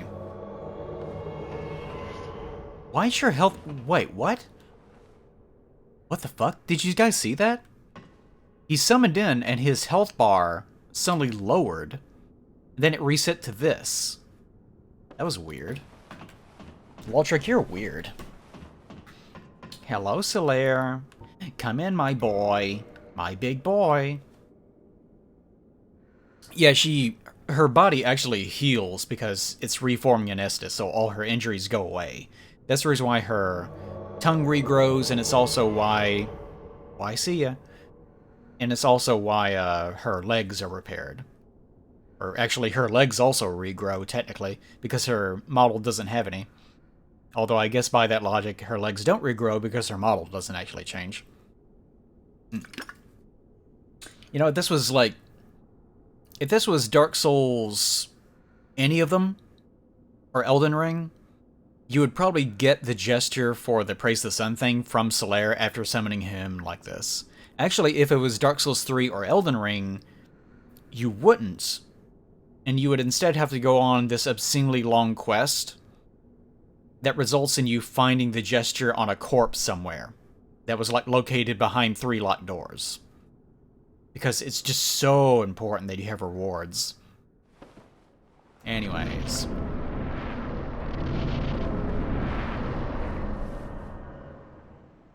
Come on, boys. You know, honestly, Lautrec is next to worthless in most of these fights. Although, weirdly enough, he does survive a little bit better than Solaire does whenever you fight the Gaping Dragon. It's always been kind of strange.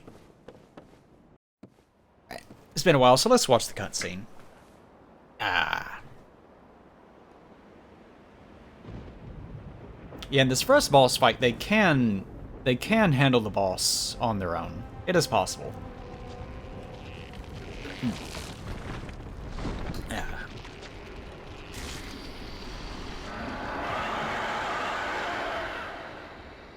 Yeah, some people are really bothered by the people that are like, don't use summons, then you're not really good. Like me, I use them, and I don't give a shit about people like that. I never even think about them. Like, I don't even mean in the sense of, I don't think about those people. Like, I literally don't think about it. It's not something I ever actually even consider. I completely forget those people even exist. I don't give a shit.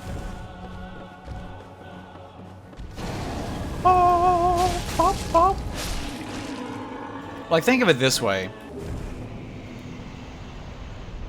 Oh, also boss defeated. Think of it this way. What is the bigger bitch thing to do? To go into Elden Ring and summon in, like, the jellyfish or something? Or to go into Elden Ring, eat, like, 5 different meals that buff your damage, switch to a weapon that also buffs your damage, switch to another weapon that buffs your damage, then, like, two-hand another offhand weapon that also buffs your damage, then switch back to a primary weapon, two-hand it, walk up to the boss with specific talismans that work on one attack type, do a jumping attack, and then do all the boss's health points and damage with one hit. Which one of those is the bigger, stupid, pathetic bitch thing to actually do? Are you really playing the game anymore? Is it really that big of a deal to summon in your worthless jellyfish? I think it's okay. I think the games are broken enough as it is that who gives a shit? Especially whenever you have dipshits running in, one-shotting all the bosses by exploiting the fact that mathematics stack in some of the games.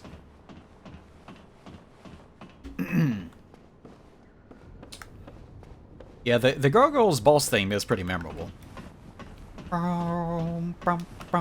It's too bad you can't hear too much of it whenever you completely wipe them out in a few seconds. Ring, ring my bell. Ah.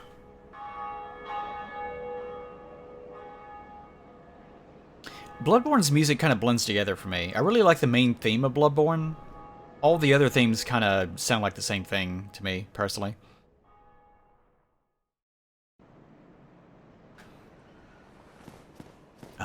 Can you imagine a universe in which FromSoft made Dark Souls 1, Dark Souls 2 never was made, Dark Souls 3 was never made, Bloodborne existed, Elden Ring was never made. Can you imagine how impactful Dark Souls 1 still would be? Because people would appreciate the idea of Dark Souls. And it would be this, like, legendary... Can you imagine if they made a Dark Souls 2? Wow, what an epic that would be. And then they just never did it. But they made Bloodborne. Yeah, they made Bloodborne, but it's not really the same thing. It's a completely different experience. Greetings.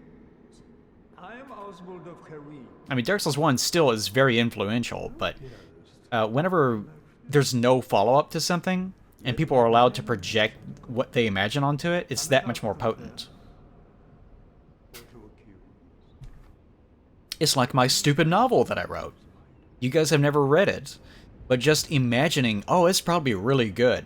Yeah, it's probably really good. You guys will never read it, though, but you can imagine, right? Man, what a good novel that would be, if you read it, which you won't. Okay. I wonder if the Book of the Guilty actually works. Let's find out. Thou art welcome anytime. Anytime. It It's only human. to commit a sin. It is only human to get a sin. You rascal. Alright, let's see if the Book of the Guilty actually does a single thing. Actually, it's not here. Where is the Book of the Guilty? I can't remember how the... Yeah. Where would it be? I thought it would have been here. It should be here. Maybe I just did not look correctly. Where are you, Book of the Guilty? It's not gonna be in keys. That makes no sense. What the fuck? What? Did I open the thing too quickly? Did I not buy it? What the fuck? What's going on? Did they remove it from the fucking game? Book of the Guilty. Oh, I just didn't buy it, I think. Yes, okay, I did not buy it. What happened? Did I hit cancel? Maybe... Huh, that was weird. I could have swore I hit A. Maybe I hit back or something. Maybe I'm just stupid. I'm probably stupid. That's probably it. Okay, book of the... There we go. Ooh, look at that. Oh, maybe I just can't use it here? Yeah, let's go down. Let's go down. I sincerely doubt that. No, it's probably because I'm not connected to the online server, and because it's a server item, it's just hard set to where it can't use it at all. That's probably what it is. Or...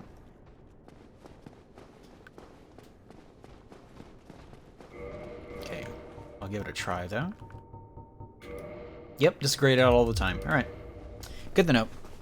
Oh, look at my boys. Look at them fly. They're like popcorn. Just flying all over which way. Such good boys.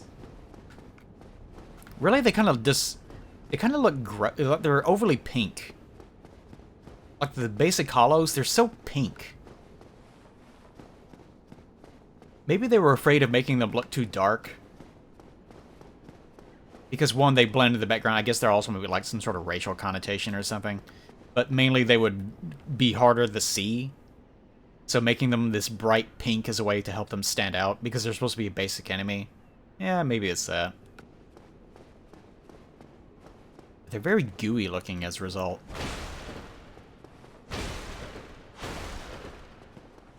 I don't need to kill you. I just choose to. Ah.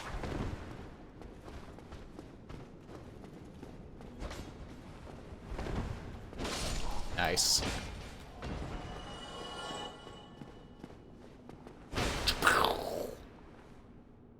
Come here, Timothy. Come on. His name's Timothy. Come on, Timothy. Let me lock onto you, Timothy. And the range of that sucks. Ah. Ooh. Yeah, go ahead. Go ahead. Love the jumping attack. Tenachard, that's what I wanted. Ah.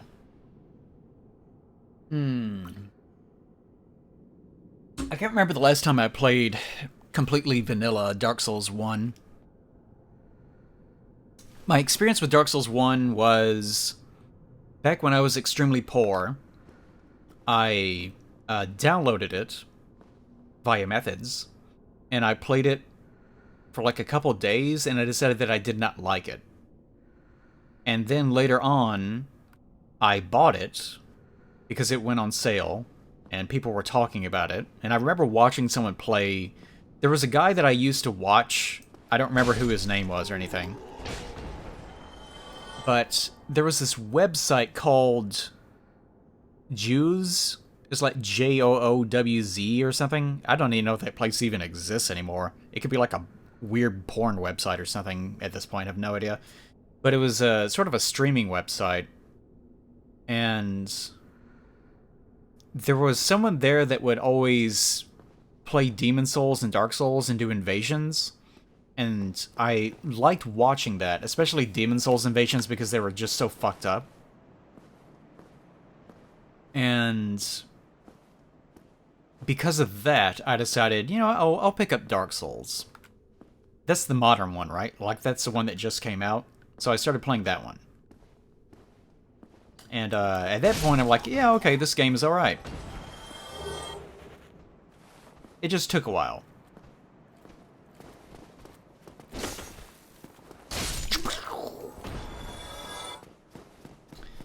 So... what's the timeline? So I ended up doing the... No, I started the Dark Souls LP, because I started the Dark Souls LP before the Steam version of the game even came out, if I remember correctly. Because there were moments in that where I accidentally was accessing the Games for Windows Live menu, and you can actually see me doing it. And then the Steam version came out, and I think I switched to it in the middle of the LP. Or like at the very, very front end of the LP. Okay. I need 8,000 more souls in order to access this stupid thing. The hell am I gonna do that? I should have kept all my disposable souls, I think. I was actually expecting to get a little bit more than this. Maybe I'll just hang out here for a while and farm. Because I'm an asshole, I love doing it. Yeah. Dark Souls was originally Games for Windows Live. So whenever the Games for Windows, or whenever the Steam version of Dark Souls 1 came out, I switched over to that, and I think I have like 900 hours in Dark Souls 1, like the actual Dark Souls 1.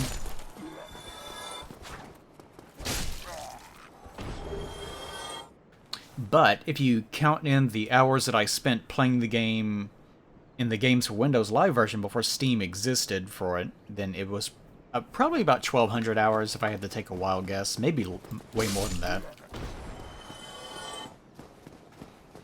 And then Remastered came out, and I mean, I have no idea. Oh, Remastered I only have 130 hours on. Wow, I actually expected it to be way more than that. It's kind of surprising.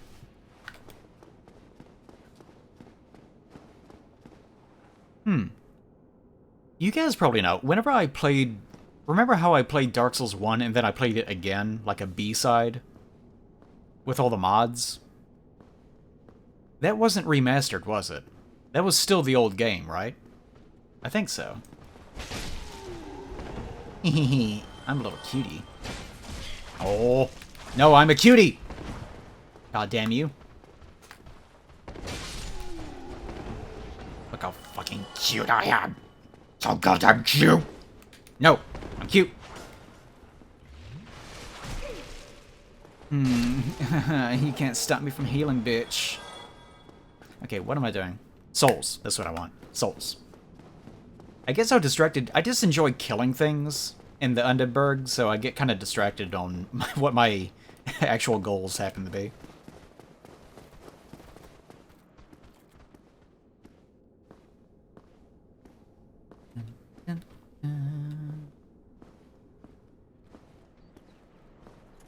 I did also... I really enjoyed the, It was not a perfect game. I enjoyed the Arkham Asylum game. Since someone mentioned it. But as time went on... What was the next one? Arkham City?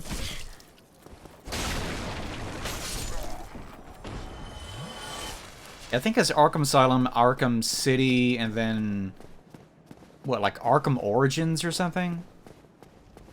But not counting the spin-offs, the last one is Arkham Knight, if I remember correctly. The games followed a very strange pattern. Like, Arkham Asylum is a good game, but it's very, very old. Whereas... Wait, Origins came after Knight? That makes no sense. No, there's no way. Okay, it was Origins for Knight. Okay, yeah. Origins is not great. I played through most of it. There are parts of it that are okay, but it's very jank. You can tell that not much money was put into it. The writing is also not particularly good. But Asylum was a really good game, but it was very, very limited. Because it was just very old. And it was very controlled. Like, it was extremely linear for the most part. But it's still an okay experience. It's just hard to go back to, in a way. Whereas City... I really didn't like the combat in City at all. Because... The thing about Asylum is that it was almost more of a detective game in a way. Whereas they became kind of obsessed with the idea of fighting off hundreds of dudes and keeping up combo multipliers and stuff in City. And it became the thing you had to worry about all the time. So it kind of just got on my nerves.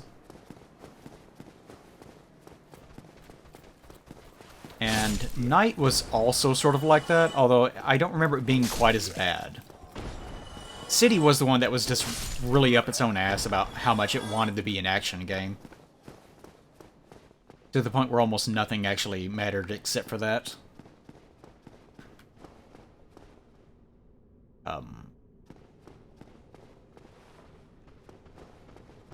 Although Night easily has the best story in all of them. Even though Night was like really badly received whenever it came out. Because everyone was bitching about how unstable the game was, of course, which it was, especially the PC version. The PC version basically did not work at all. And if I remember correctly, they actually delisted the whole thing. Because it was just that bad. And people also complained about the Batmobile. Because, like, Asylum was kind of a stealth game. And by the time they rolled around to Night, it just became like a really ridiculous action, like, murder hundreds of people video game. Except, you know, you're stunning them. They're okay. The criminals are all okay. Nothing bad happened. Please believe us. Whenever you run them over with the Batmobile at 500 million kilometers per second, it just stuns them. And they happily go to sleep for the duration. Everything's okay. But besides all that, the stuff with, like, the Joker being alongside you and the flashbacks to what happened to Robin and all that stuff, like, all that's really good. Like, I really like the Joker being able to just be there without... Like, that's the best part of it, I think. The fact that Joker is sort of a sidekick to Batman in that game. Because he can be there and he can commentate, but Batman can't really do anything to him. So there's no Joker showing up, having a conversation with the Batman, and then running away. There's no need for him to be talking to him over a monitor, or else Batman will get him. It solves so many problems, so that he can show up, participate in a conversation, give commentary, criticize what Batman is doing, and then kind of just be there. Like, it was actually a really good setup. I really enjoyed that aspect tonight. I, however, did not enjoy the Riddler. The Riddler stuff in all the games always kind of just sucks. I guess it was the most tolerable in Asylum, just because so many of them were actual puzzles. Whereas in City, it was more just having billions of little chores that you had to do. It was kind of miserable. And in Night, it was kind of the same thing, although it wasn't quite as bad as it was in City. Although oh god, like the racing segments in the Riddler sections in Night, god, those were awful. They were so miserable. I got so tired of doing those. Better accelerate my farming.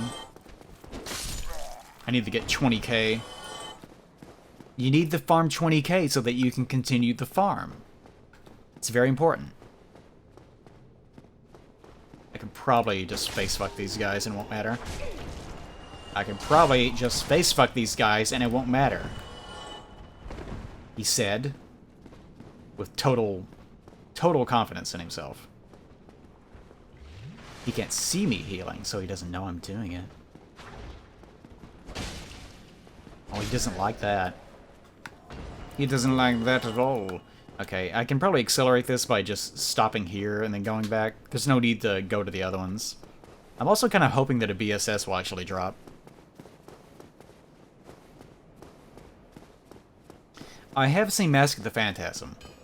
I know a lot of people talk very fondly about it, and some people even say it's the best Batman movie that was ever... I didn't really care for it too much. It was too predictable for me. I do appreciate that there was a TAS movie, though. I have seen Under the Red Hood. Red Hood was pretty good. I just did not really care for that particular Joker. The, what's the dude's name? That wasn't the DiMaggio Joker, was it? I can't remember. But whoever that guy was, like, it was fine, it's just not my favorite. Oh, was DiMaggio? Wow, I can't believe I was actually right. Like, the fact that he tells the same joke twice... I mean, that's a character moment, I guess, but it's very awkward. I like the pitter-patter of my little feet. That's nice. I like it. It's a good thing. That's a fucking Martha Stewart reference I just made. You guys like that? You like that shit? Helmet. Oh yeah, there was a Mr. Freeze movie, wasn't there? I completely forgot about that. They kind of went crazy with Freeze after the success of Heart of Ice, didn't they? Yeah, the joke that he told twice was like more Matter D something. It had something to do with someone's outfit, about being a biker or something. It wasn't even a funny joke, he just told it twice for some reason. It's very strange. The Freeze movie I remember being just fine. Like, it wasn't bad necessarily, it's just kind of... It felt more like a long episode. They didn't really go much of anywhere. Didn't Mr. Freeze in the Batman Beyond show, like, get really fucked up? Like, even more so than he was already? Like, he was just a head in the jar, wasn't he? And even his wife was gone at that point? Or his... Like, he revived his wife, but then she left him, I think it was? It's been a while since I thought about it. And I think even Terry was like, damn, dude, this sucks. I feel really bad for you, Mr. Villain. Oh, I love doing that. Feels good.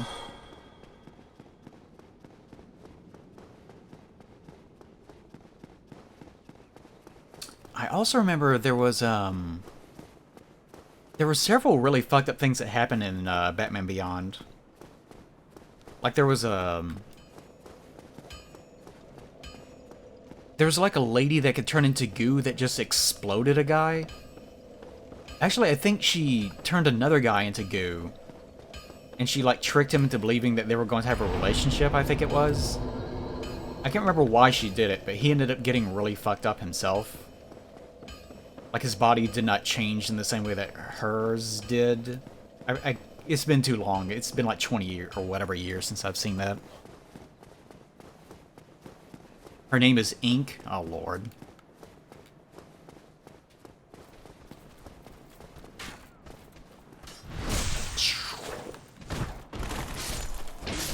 No. Nice. I do remember the Batman Beyond Joker movie being really good. Most of that was pretty compelling. It's very dark, though. Because the entire concept was that Joker abducted... Which one was it? Actually, I guess that's a spoiler. Yeah, if you... Yeah, I guess. If you want to see it, the Batman Beyond Joker movie does have a twist in it, I suppose. It kind of is obvious, but... the gist of it is that Joker does naughty things and sort of revives, in a sense, in the future.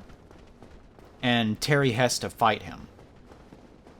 And the penultimate scene is basically Terry going, yeah, that's right, I'm not the Batman that you know, I'm a completely different kind of Batman. Because the Joker gets angry that Terry's not playing the part. And that, of course, that fits in really well with the Joker's character, because the main thing about the Joker, like the meta commentary of the Joker is kind of interesting. Because the implication throughout most of the Joker's history has been that what makes the Joker unique is that the Joker is so crazy that he actually has entered into, I think they call it like super insanity, or super sanity, excuse me. And he is aware that he is a comic book character. almost like Deadpool in a sense, but he doesn't actually say anything about it. Just ever so often there are little moments where he'll talk to the panel. But they're very, very rare. And the reason why he does what he does is because he's actually trying to create entertainment for the viewer. Because he knows that his existence does not actually matter. And he knows that nothing inside of their universe actually matters either. Because they're all imaginary. Which is kind of stupid if you say it that way. But in the meta way of looking at it, it is kind of interesting.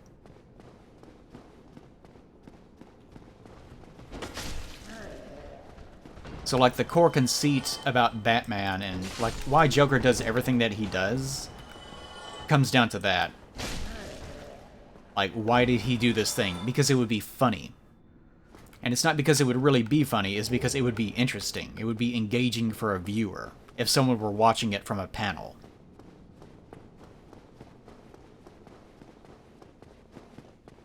Yeah, that is weird. Terry didn't actually know anything about the Joker, despite the fact that there was an entire gang based on him. That he fought all the time. It does sound like a YouTube theory video, doesn't it? It almost is. I forget which writer it was that introduced that concept. It was back in the 90s, but it was handled well.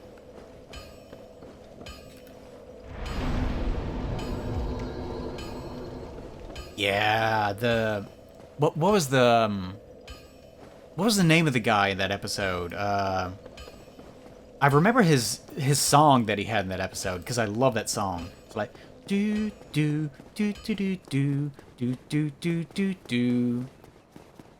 We watched it on stream a few times.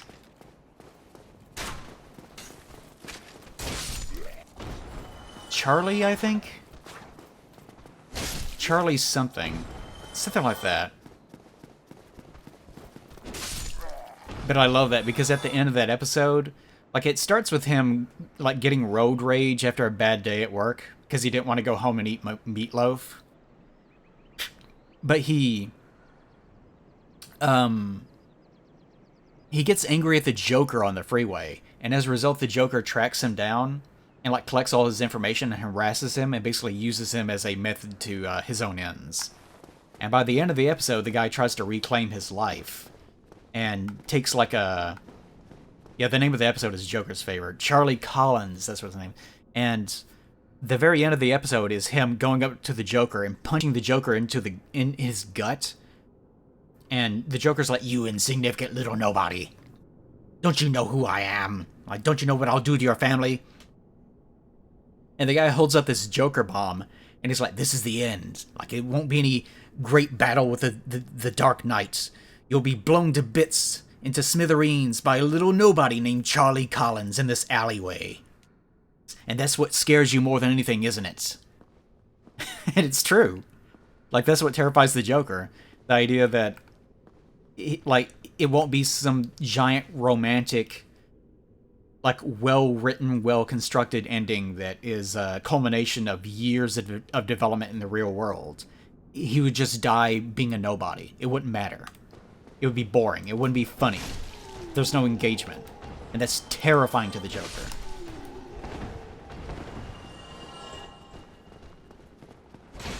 And of course, Charlie throws down the bomb, and it isn't being a joke.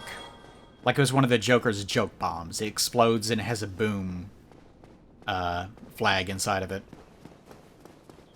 Which, of course, enrages the Joker and makes Batman laugh. And then Charlie says, "Gotcha!" And then comments on how he actually wants to go home and eat his wife's terrible meatloaf. Which, of course, is a euphemism for actually eating her pussy. I don't know if you guys picked up on that original series. But that was definitely what was going on. "Can't wait to get home and overclock my wife's box." And he did. That was the after credits scene. It's very messy. Well, hello again. Hello. Need anything forged? Okay, now we have 20,000, which means we can finally buy the stupid crest. Come get yourself. It's always mouthing off about something. Andre's just always up in my business. My personal business. Should I go ahead and kill you? Don't you jump. I can tell you're about to. I can tell. Oh, you're not gonna jump. Didn't expect that. Oh. Aha. That was foolish, my friend. Uh-oh.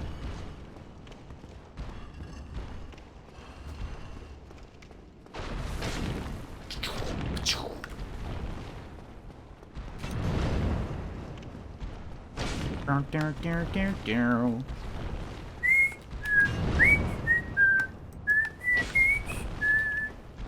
wonder if there's like an isolated version of that song on YouTube. The Charlie Collins theme song. I want to find that. Because Charlie fucking rules. Yeah, stop your fucking jumping. Spastic bitch. No hits. Get fucking fucked. Fucking fucked. Joker hated the creeper. It's true, yeah. Fucking hated the creeper. Because the... Which one came first? Was it the creeper or was it, Freakazoid? You guys remember Freakazoid? I can't remember which one of those was based on the other. It may have been that he was based on Freakazoid. I can't remember. By the way, the two of them were basically a reference to each other. Creeper is older. Yeah, of course he is. Creeper is like a really old villain. I think they just repurposed him. Whoop. Good morning. Wow, you're awake already? Red, you just went to bed. Wait, what time is it? Yeah, you just... It's like 5 hours. What are you doing? Go back to bed. Do you have to go to work this early? Goodness, you should definitely not be awake that soon. That's less sleep than I get, and I already have problems with that. Yeah, Creeper's older. Creeper, I think even Creeper may have been a character that was like back in the like 70s or something. Perish, plant man. Boy, I'm glad you weren't here for that earlier conversation.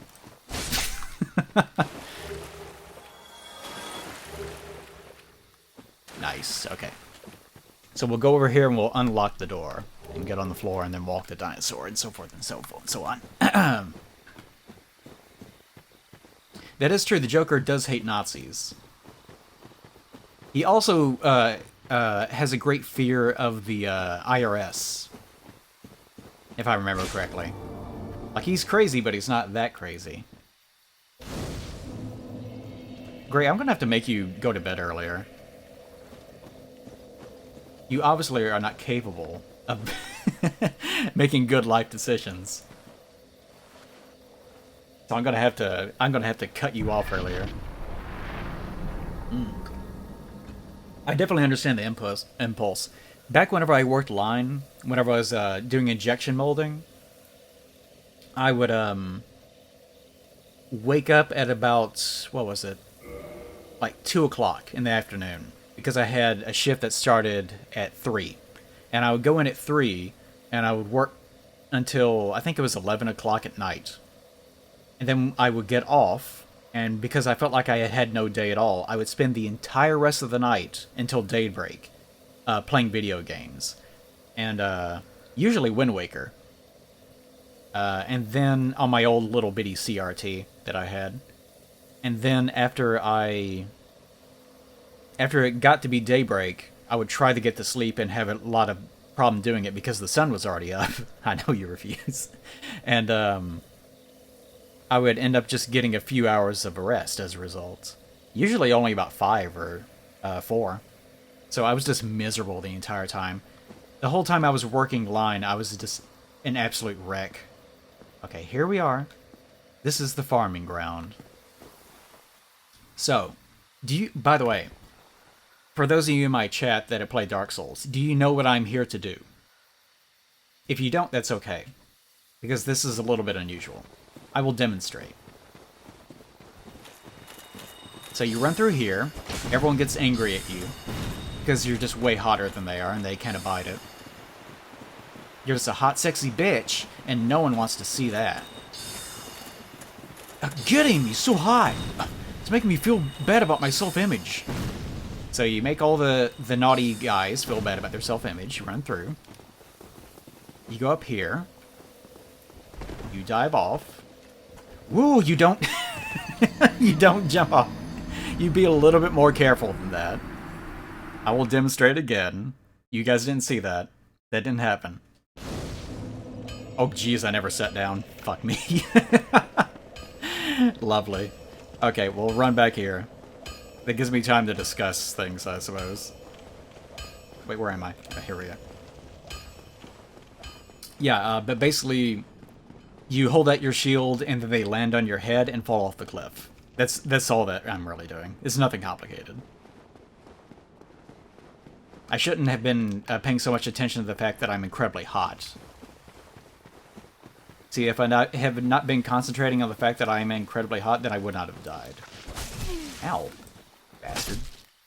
2 hits with 1 hand, okay. The more that I play Dark Souls, the less that I use shields, to the point where it's pretty common for me to not use them at all.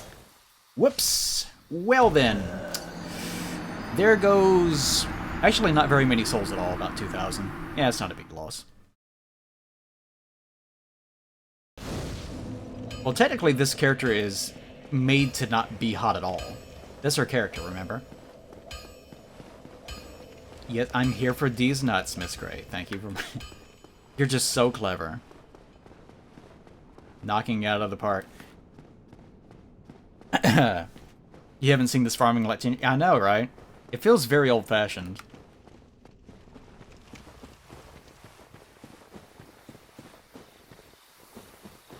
Because usually... I guess it is the best, I guess it is the best non-cheating farm method still, for this point of the game. Did I pick that up? Yes, okay.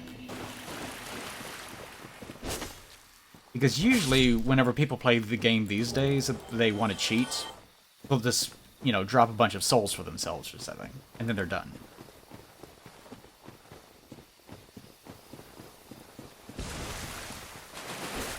Yeah, I don't know why I didn't sit at that bonfire.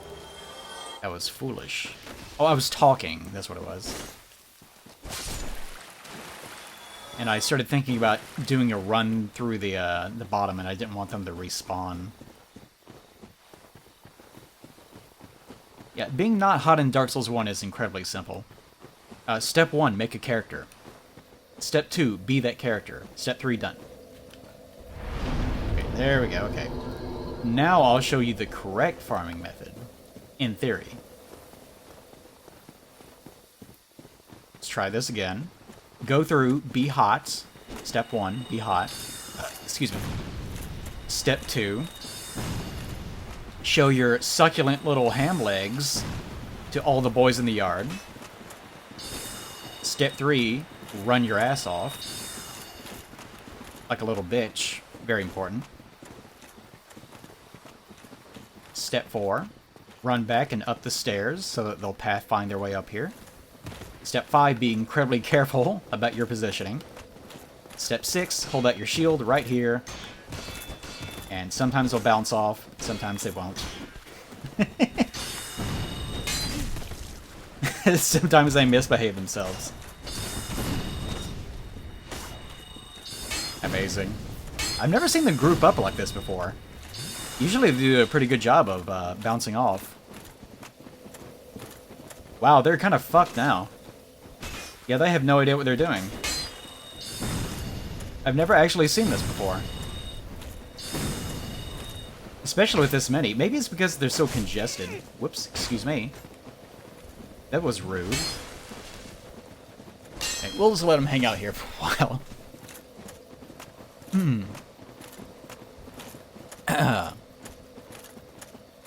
Dragon's Dogwood did have a okay character creator. I enjoyed making the pawns. I look forward to the second version of that coming out.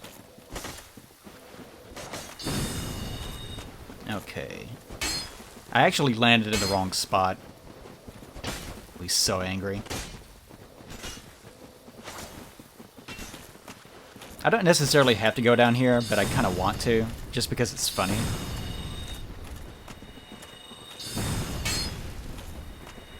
Yeah, I better keep my shield out.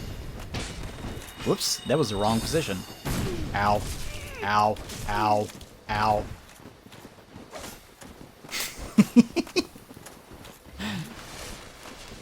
I'm quite... You guys know this about me already. I am pleased as punch to die or fuck up as long as it's entertaining in some way. Sir.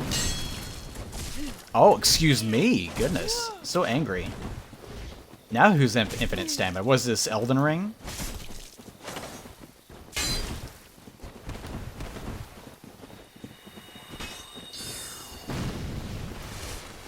Ooh, look at you. Trying to get the high ground. Amazing. Okay, now you guys can follow me. Or not. I love playing Dark Souls 1. It's so stupid.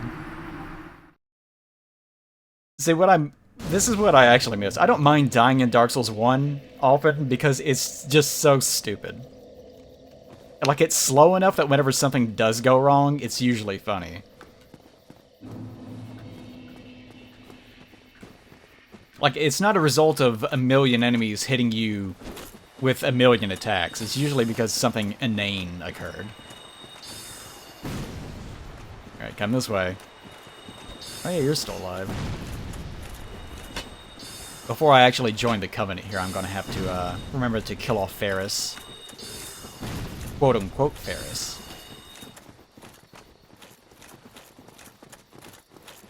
Up mountain, over the hill. God, it's so hard to get that right. There we go. Okay, this is what I wanted. Almost, that's what I wanted. Oh, hello. I guess I backstabbed you. Oh, I'm sorry. You gonna cast right in front of my face? That's rude. Okay, there we go. So this is the method of actually farming these guys. Oh, don't... God damn.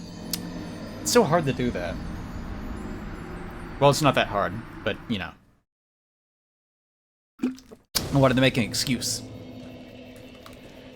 It doesn't actually matter, though. If you do that, Soul's right here.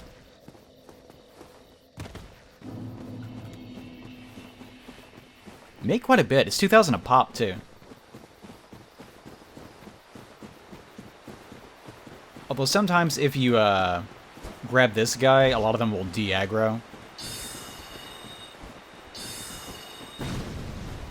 Like, especially the more of these trees that you go through, the more complicated their pathing gets, and that's what screws them up. Why would you fight them? It's way more hilarious to do this.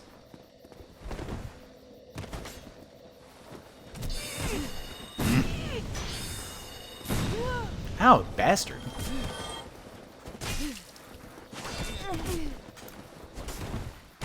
What the fuck is going on? This dude's flying everywhere.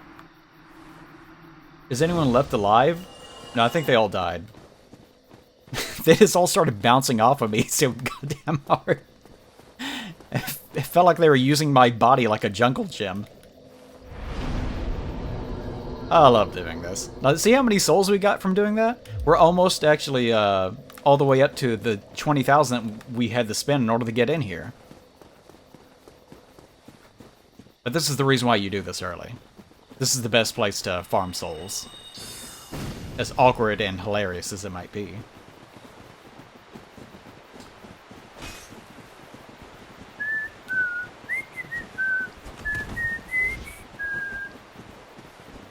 If someone actually finds the Charlie Collins song, please send that to me.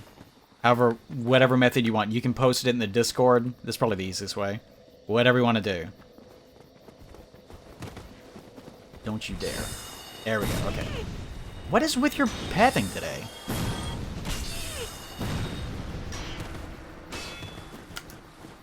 No, not an attack. Not an attack. Damn it. Couldn't get my shield up in time. Every time for some reason, whenever I stream, my contacts start blurring really badly. I don't know what it is about streaming specifically. I guess because of my eyes are just looking at the screen and I keep... Maybe it's from sitting too close, I don't know. But whenever I'm just watching things, it's not a problem. Where is my goodies? There's my goodies. Goodies retrieved. Well, the best place is, of course, Friendly Phantoms. This is the best place to do anything, because the Friendly Phantoms always have something in their cupboard to give you. They're so friendly. You know, if you're gonna do that, let me give you a present before I leave. Asshole. Yeah, you can also get the Silver Serpent Ring early, but it's kind of a pain in the ass. Because there's no way for you to actually... there's no way for you to actually exit the catacombs easily. Okay, that's what I was doing wrong. I forgot. You actually have to, like, rake your face up against the wall. Now this guy's being a little bitch. Rude. Sir. Ma'am. I am strong enough to deal with these guys. Which doesn't mean I'll fight them fairly, because that's not funny. I think actually since I killed them... No. First I will spend the souls. That would be foolish. I will spend the souls, and then I will go gallivanting. Ah. Can get it up. Get what up in time? I never had a problem getting anything up. Now, my problem is not finishing in time. People don't appreciate it whenever you take hours to do something. Let's see. Do I need an attunement slot? What would I use it for? I don't know. Hold off on it. Okay, that's 20 on everything. That's good. I gotta get that up to 27 eventually. Endurance, that's what I was forgetting. There we go. Nice. Now we will go murder Ferris. I will, however, not be murdering Sif. Yet. Anyways. You eventually have to. But not yet. There's also a knight that does not respawn that's over here. Ow! Son of a bitch! Motherfucker! Little cunt. What the fuck was that? Like animation canceling me?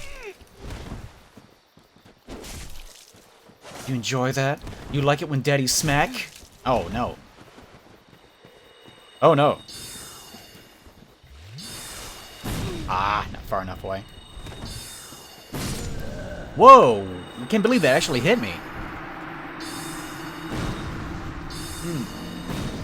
Okay, I better actually kill that guy instead of messing around with him.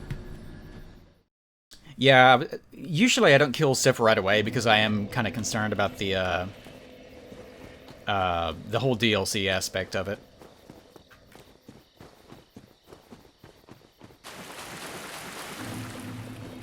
Where is he? There's that little bitch.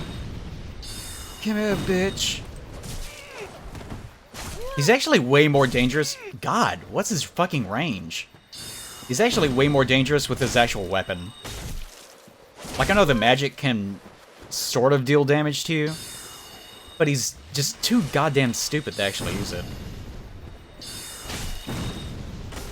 It's whenever he pulls out that stupid rapier that it becomes a problem. Oh, look at you. Aren't you a little sweetheart? Not much of one, though. He was sort of handsome for Dark Souls 1, but not handsome enough. He's even more handsome as a corpse.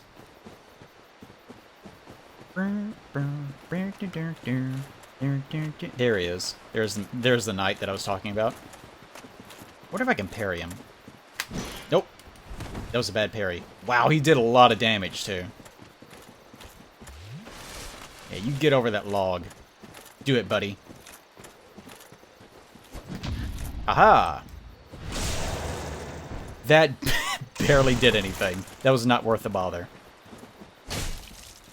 85. Holy shit. Am I really this underleveled for this dude? Good thing he's stupid. Holy shit! He did like all of my health in one swing. Most impressive. Yeah. Yeah. Kill the boy. Destroy. He drops nothing though. Just 3,000 useless souls. There's something very satisfying about killing wizards. I don't know what it is. Okay. Now for the girl. Ow. God damn, that hit hard. Nope. Ran out of stamina already, goodness. Ooh, look at you. Wish I had a ranged option. Want to go back to the era, huh? Can't make up your mind? Are you really holding it?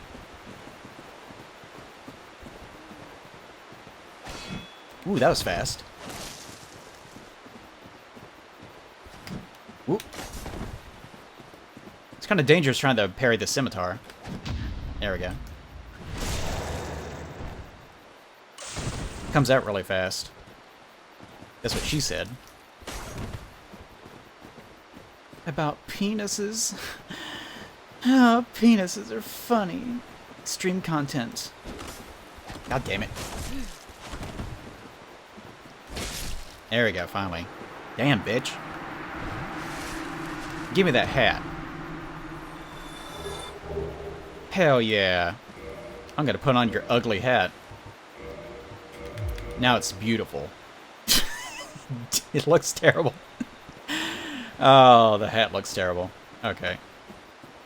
I actually do need to go grab the armor that's over here.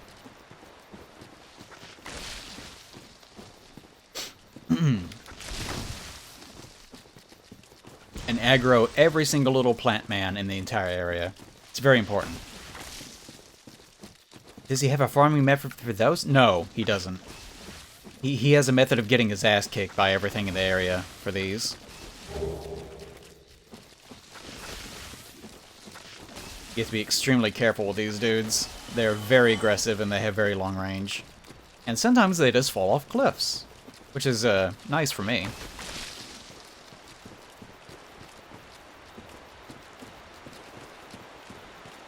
What level am I?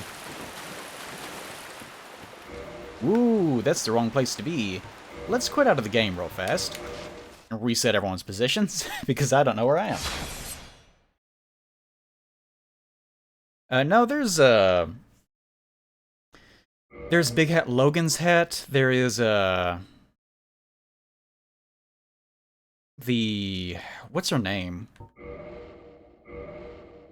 There's the witch's hat that you get from What's-Her-Face that you can summon in after she dies in the valley.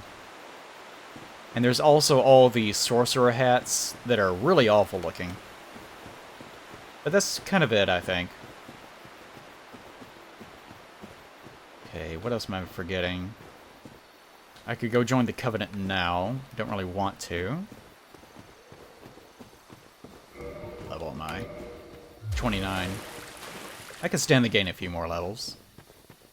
The downside to actually joining the Covenant, of course, is that after you join the Covenant, none of the dudes are hostile to you anymore. So as a result, yeah, Beatrice.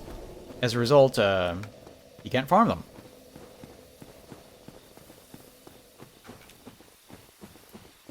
Alright, now here we go. Back to business, as usual.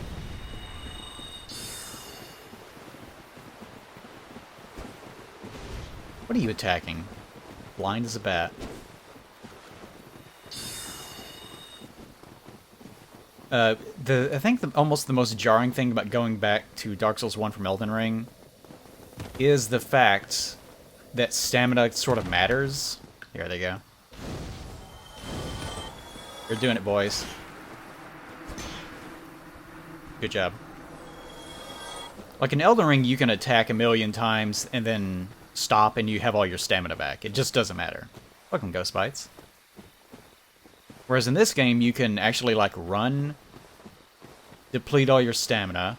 Although running, like, depleting your stamina kind of takes a while. Deplete all your stamina. It does come back somewhat quickly, but it's, like, reasonable. And you can get your ass killed in the process. Nice. Parrying is so much easier in Dark Souls 1. To its detriment. Parrying is not a good system. Ooh, look at you. Oh, we looked at you. We saw.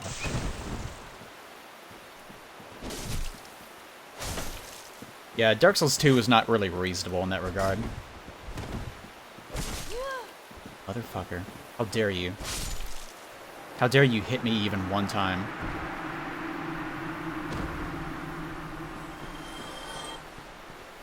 Okay. Hey, Alvia. I'll be back later, Kitty. Sweet Kitty. I don't actually want to hurt anyone. I just want to collect all your souls and reduce you into hollow husks for the sake of my own power. That's all. Also want to run through here and collect all of your shit. Now, this is just an ordinary run. I have not played Dark Souls 1 in quite some time, so I decided, why not?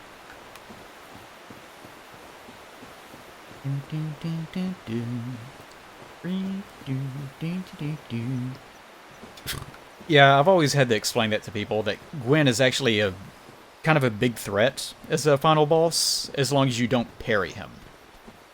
Although if you are like, it's so fucking easy, but you play the same way every single time, which a lot of people are, then yeah, he's going to be a joke. If you just walk in and just parry him and that's the only thing you know to do. Oh, these delicious little morsels. Who would let their children just wander around like this? Unsupervised. These abhorrent little wretched, stinky, foul-mouthed babies. Look at this fool. This absolute fool. Falling face first in the dirt. Because it's in a panic from being scratched even one time. Then howling like a loon the moment that it dies. Pathetic. I'm like a god compared to these creatures. They deserve to be consumed by me. If it is my wish, which it is not, I merely wish to kill them for their souls. Their flesh is of no merit to one such as I. I must destroy all the children, because it amuses me, even briefly. For even but a small moment, it amuses me. Therefore they must die. It is their one purpose in life. Oh, do I detect the presence of more children? More foolish children that can't even pathfind their way around a limb? I think so. God, I love killing these things.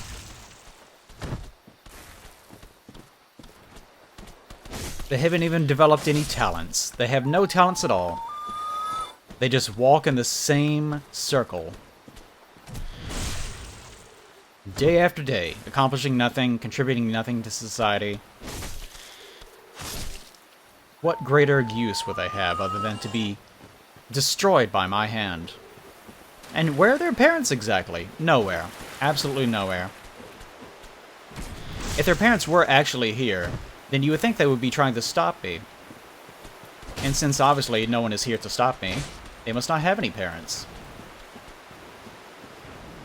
And if parents were here, then surely they must be incredibly incompetent. Really not really much of a threat at all.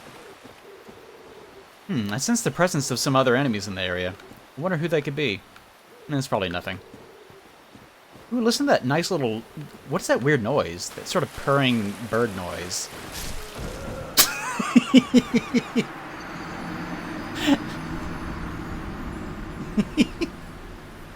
I was kind of hoping that would happen. Okay, that's pretty fun. That's a good bit. Okay, let's go back.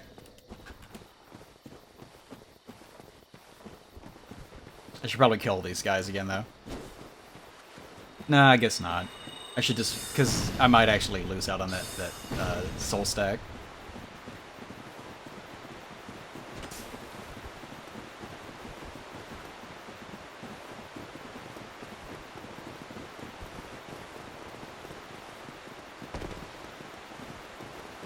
If I recall correctly, these guys don't go further than this.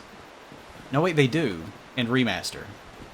I think in the original version of the game they don't. How far will they follow me? Ooh, they follow you quite a ways. Interesting. Okay. This time... oh, they're still down here. Wow. I wonder if they can actually hurt each other. Mr. Bandit Man? Can you come over here, please? Whoa, he's very aggressive. He's also very far away from where he should be.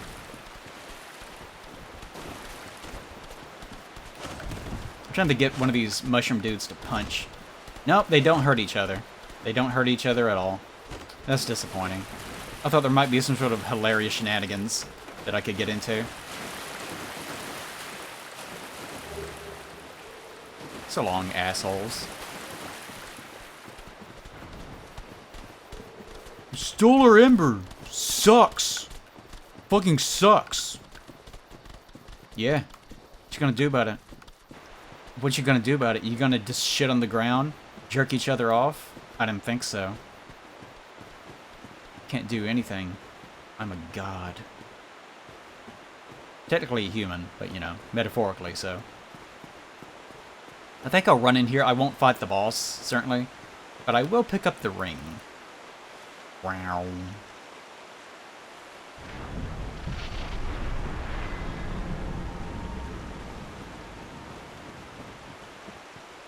Yeah, that is one thing ER does have going for it. There's a lot of friendly fire in that game, whereas in most of the other games, everyone is just sort of invincible. I do appreciate that. That is nice. Although I think that's more a case of they knew that you needed it. Because there's so many cases where enemies are just piled into a giant mob, and there's no way to deal with it. So actually having friendly fire on is the only way to actually deal with some situations, depending on the build and circumstance. So it's not like they're doing you any favors, right?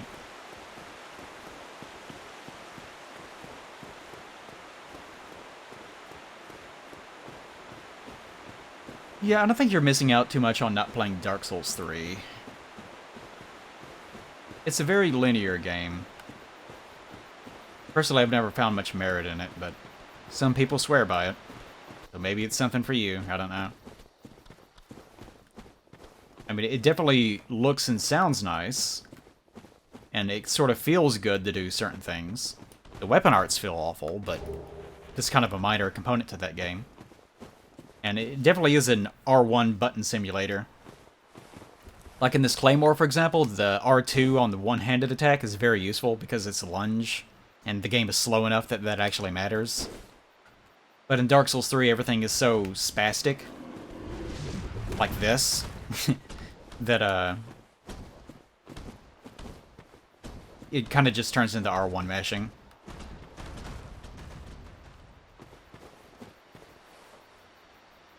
Okay. You gonna try it again, or... There we go. 187. Oh, I'm breaking its poise. Wow.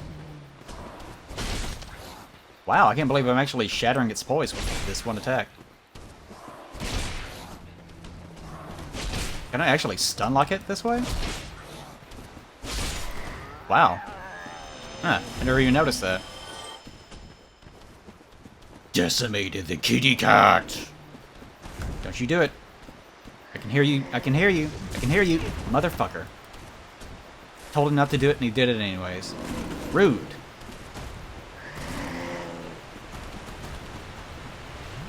Okay. Let's do this the old-fashioned way. Come to me, kitty cat. Where'd you go? There you are. Ooh, got both of them. Where'd the other one go? Oh, there he is. You like how they have little scorpion tails? It's pretty cute, admittedly.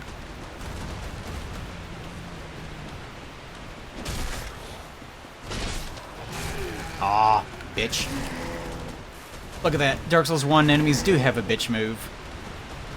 Is in the middle of getting stun locked, it still managed to do it. Then again, I was standing directly in front of it. That's probably what the problem was.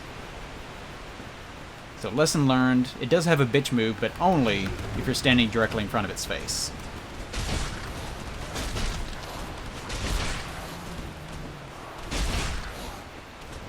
You can stun lock them like this, but it requires a lot of stamina to do it. And you also need to be two-handing this slow-ass weapon. Nuh-uh. No. Bad kitty. No, don't you fucking iframe out of there. Rawr. One more? One more for daddy. Ooh. One more for mommy? No, only daddy. There we go, okay. Get rid of the kitty cats. Mission complete. What else needs to be done in this area? There is, I think, an item down there, and then that's it. Yes, that's it. The only other thing I would need to do is join the Covenant. I'm not talking about the area below this, of course. I need to join the Covenant, talk to Shiva. I would still need to use him as a merchant, though. So that's something I should do before I leave. But the rest of it's all going to be downstairs. Yeah.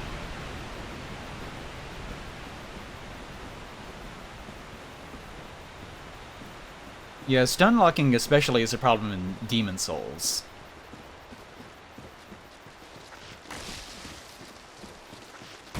Ow. Bastards. Hello. Oh-ho.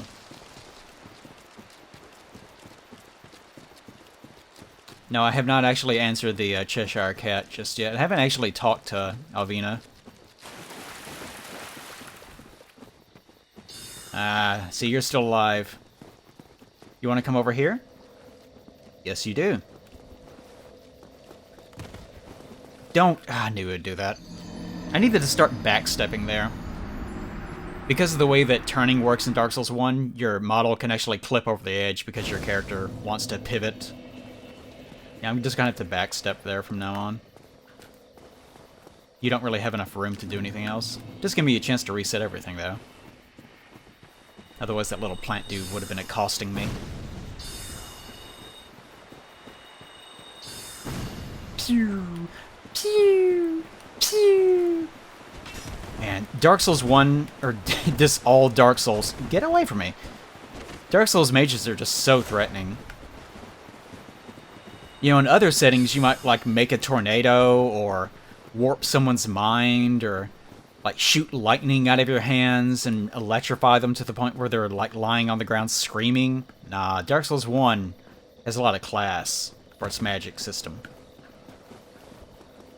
You just stand back with a wooden stick going, pew! Pew! Pew! It's very threatening.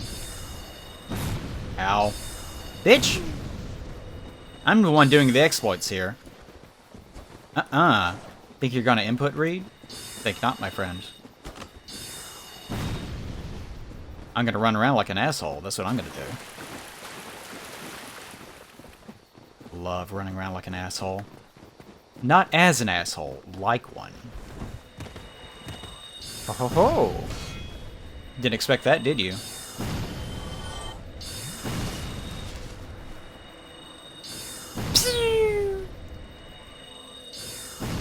What a menace. This legendary sorcerer, he studied for years in the Dragon Academy. For years. This is centuries of work that they've been researching. For him to hold up his little wooden staff and go, pew,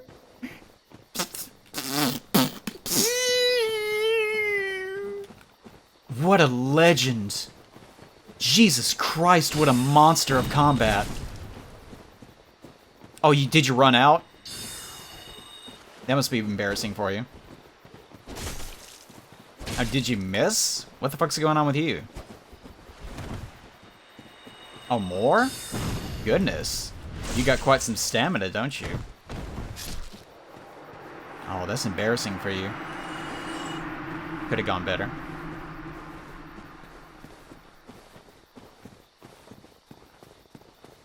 Like, magic sucks. Just in general, magic usually sucks, but especially in the Souls games, like FromSoft games, they just don't know how to do magic. Even in Elden Ring, where some people are like, oh, it's pretty good, it's pretty cool. They're mediocre. Like, the best spells in Elden Ring are still mediocre. There's like one or two where like, oh, that's pretty neat, I guess. Like having a big stupid dragon head that pops out of your real head and you breathe fire. Like, okay, I mean, it looks kind of stupid.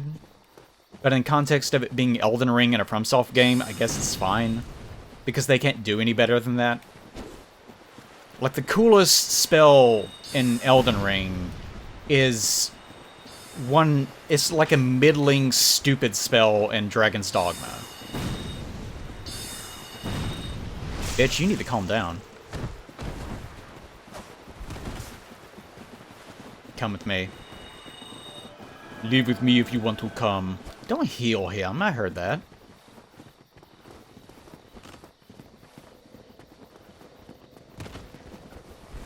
Now, here we go. No. Sir, ma'am. Sir. Where's the other one? Oh, did he also fall off? There he is. He got stuck. What a brave soul. To his credit, he's still trying.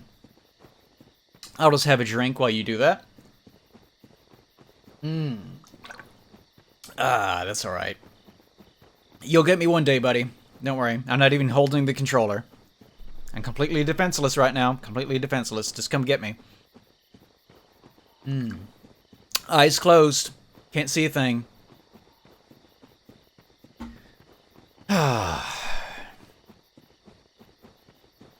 He's trying his best.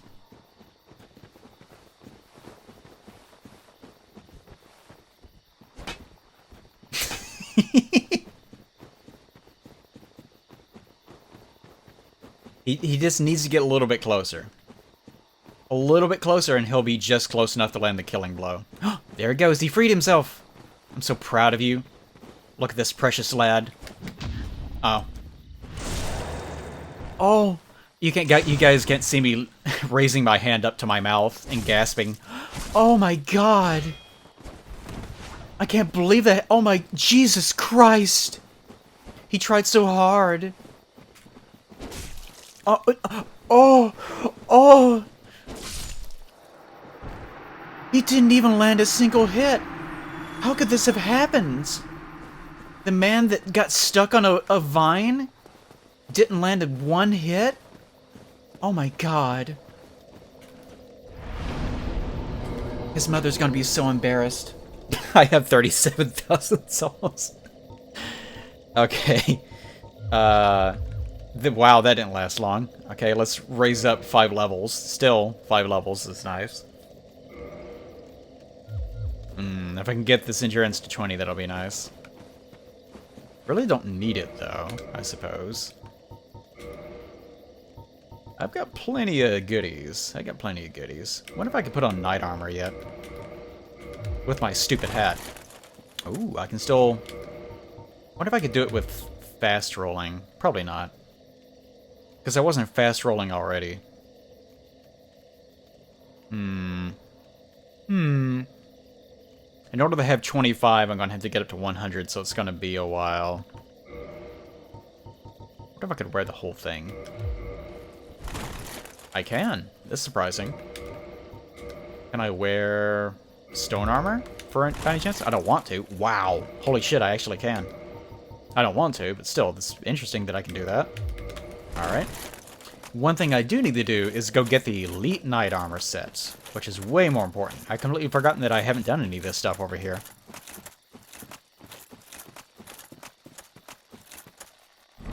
Yeah, I hear good things about Neo 2, but I don't like the frantic combat in the Neo games. Like, as bad as ER is, like, Elden Ring is bad about that stuff. Neo is, like, up its ass. Like, it's definitely more Ninja Gaiden than it is, like a Souls game. Which I'd really have no interest in.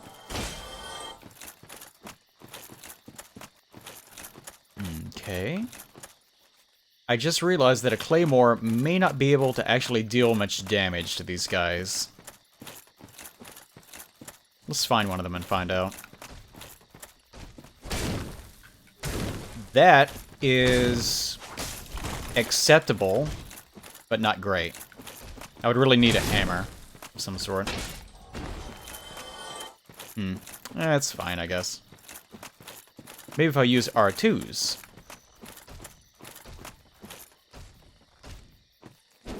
$81. Compared to 80, what, oh, 59. Oh, yeah. Yeah, that's way better. Let's go with R2s. Can't believe how much more damage that did. Yeah, I agree that the combat in the Neo games is better than any of the combat in the FromSoft games. It's just that I don't like that combat. But you are right. The combat in Neo is better. Like, it's an actual combat system. Motherfucker, will you die?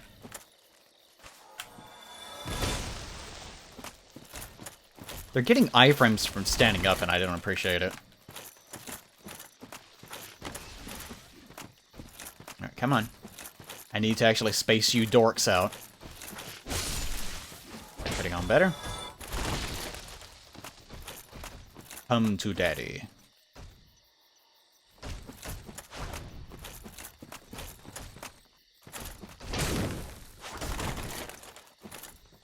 One thing that's like a major issue in Dark Souls 1, in a sense, is getting behind enemies is like the core way of solving every single issue with the AI.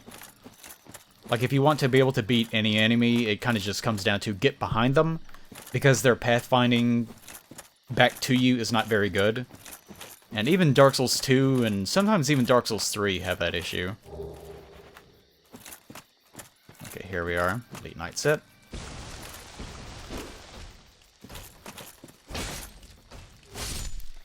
No.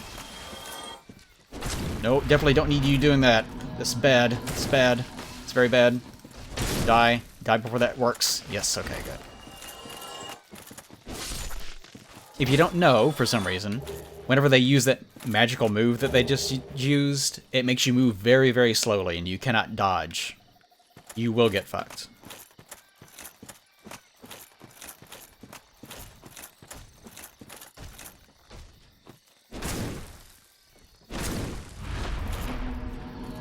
Fortunately, you can attack. Otherwise, you would probably be Omega fucked. Now for you, my sweet. The issue, like a lot of the issue in Neo 1, was sure, you had 3 stances, but most weapons, the stances didn't really do anything unique most of the time. Or they did, but they didn't really have any utility that was overtly useful.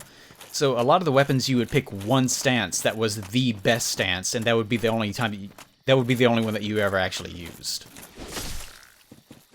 Oh, good, one hit. Some of the weapons had like 2 good stances. I don't remember any weapon really having 3 that was really good. Like, I don't think there were any perfect weapons. They may have improved on that a lot in 2, I don't know.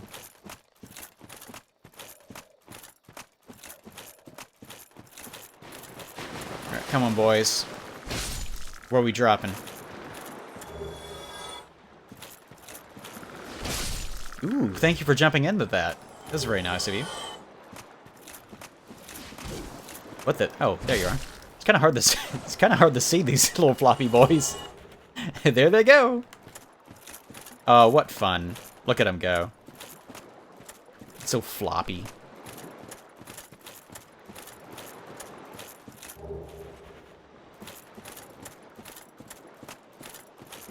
You know, I've never really been a dual weapon kind of guy.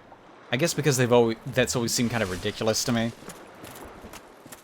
I've always preferred a big one-handed or two-handed weapon. One. There we go. Just barely got that second one. Oh, so floppy. Such a floppy boy.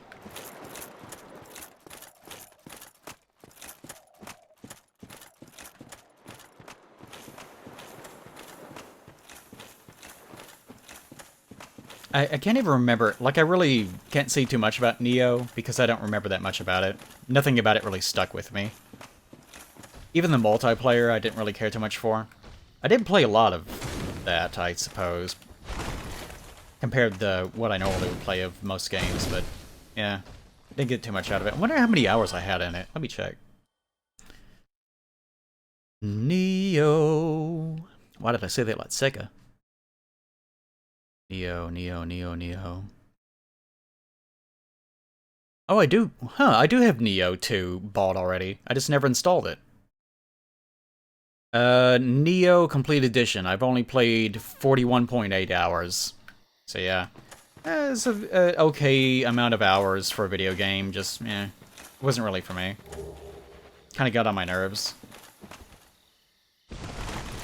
There we go. Wolf Ring. Finally a ring I can actually put on that slot. Ah, thought I got that. Okay. Wolf Ring. Oh, I did have a Hornet Ring. Completely forgot about that. Where did I get this? Where do you get the Hornet Ring? I can't remember. Because the Wolf Ring was just up there. Where's the Hornet Ring? Oh, right, of course, Sif. I got it from behind Sif's boss arena tombstone thing. That's what it was.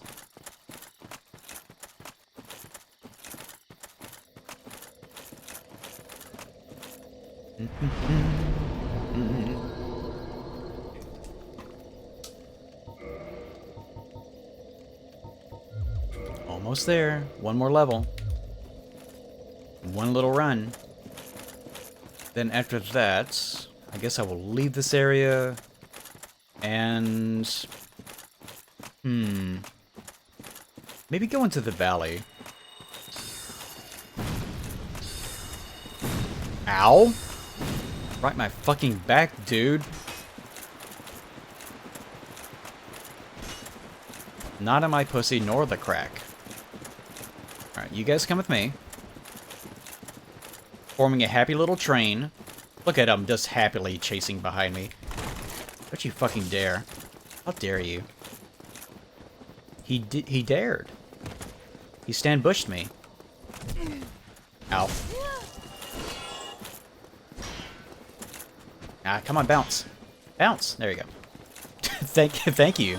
Appreciate that. Ooh, he actually did kick.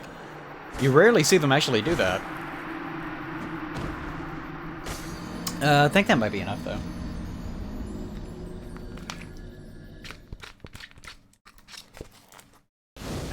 There we go. Finished with my drink.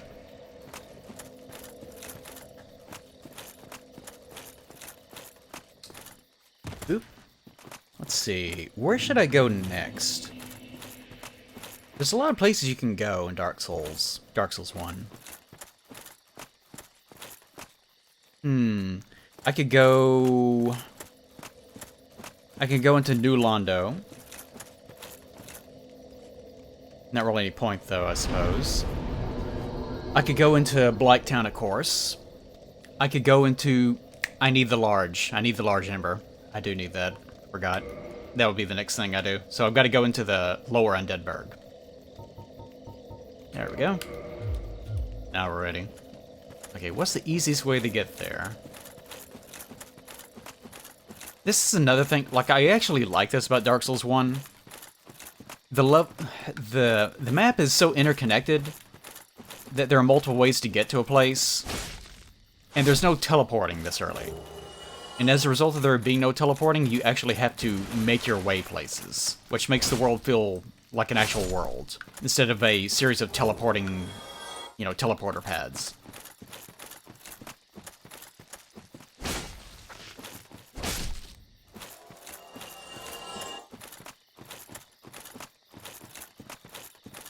Okay. Oop, forgot about you.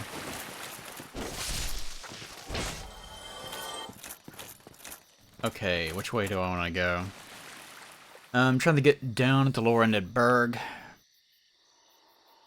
There are two spots I could do that. I could do the jump, or I could take the door. I'll probably take the door, which means going this way.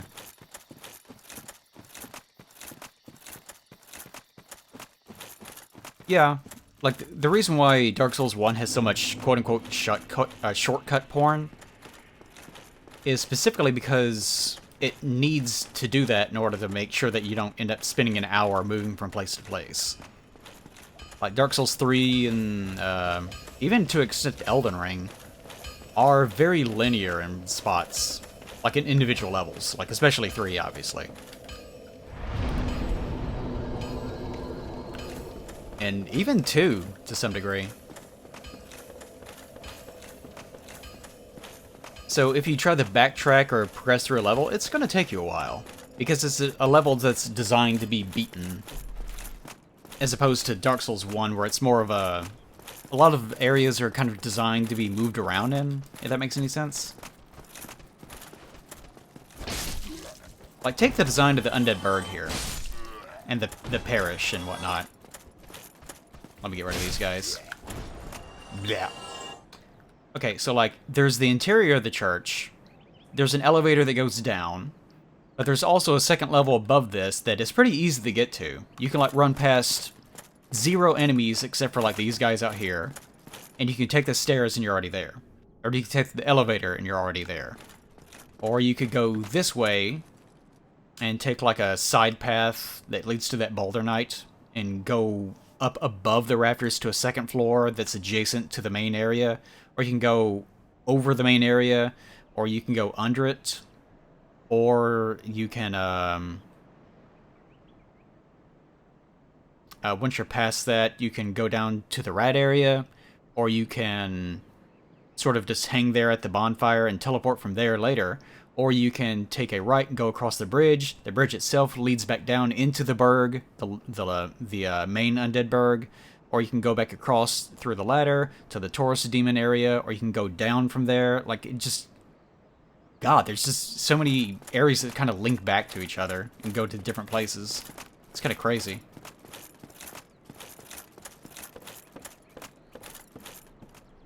So everything kind of connects to each other. Because it's like an actual area. Which is really nice. Like, even in Elden Ring, they don't do that. There are a few areas in Elden Ring that do kind of link to each other in an odd way, but they're usually the little dungeon areas.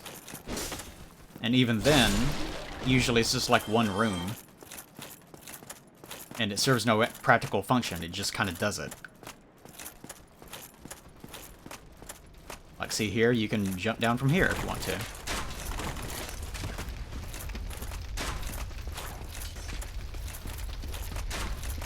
I'm gonna destroy this cart for fun. Take that cart. Ow! How dare you? Son of a bitch. Oh, is he gonna make it? No, he's not. Okay.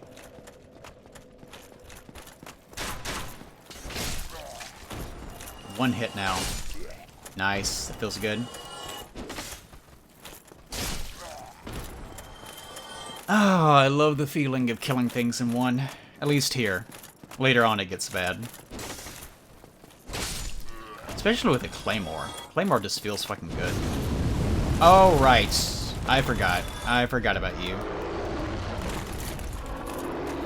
I forgot about the big dumb bitch. Completely forgot. Well, how am I gonna handle you?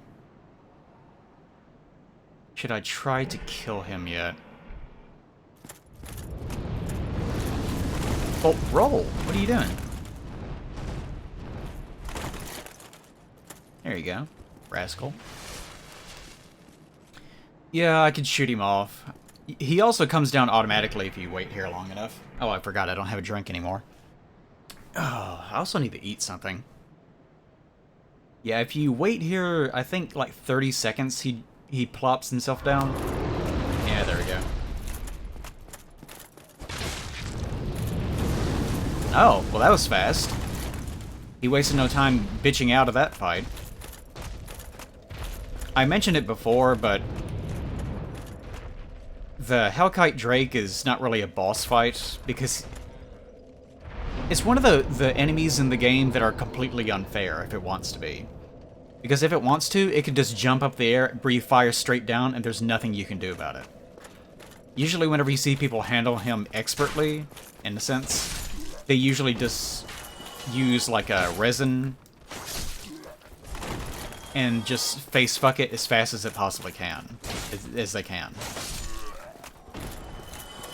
Because that will at least prevent him from being able to leave, and it prevents him from using any of his animations.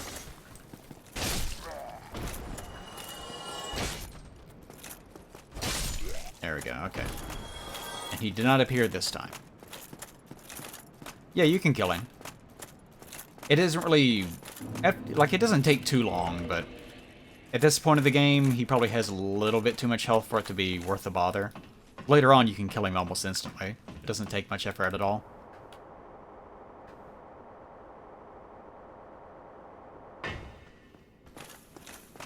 They took out medium rolling because it kind of just was awkward. Like, most people medium rolled, and the price of actually getting to light roll was usually not worth the bother, at least in this game.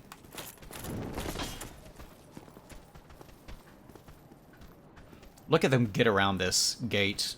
Like, this gate is way too close. Really? Like, look how close the gate is. You can... like, you almost fall off trying to get around it. There he goes. Wow, he actually fell through this little crack. That's pretty impressive. Also, isn't it weird that there's this little bitty crack right here? This seems quite dangerous. Then again, you're not really supposed to be looking.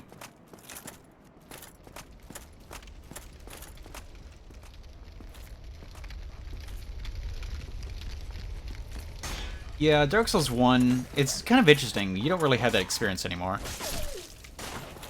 Like, whenever people forget about this. When Dark Souls 1 came out, most games were extremely handholdy. And difficulty kind of didn't exist anymore. Whereas these days, people are so obsessed with the difficulty that they're actually making games that are just straight up unfair. Like, to the point where they're made so that most people cannot complete them. Like, if you're just an ordinary person that just comes from work, has played 10 games his entire life, like that kind of person, you're not going to complete something like Elden Ring. Why would you?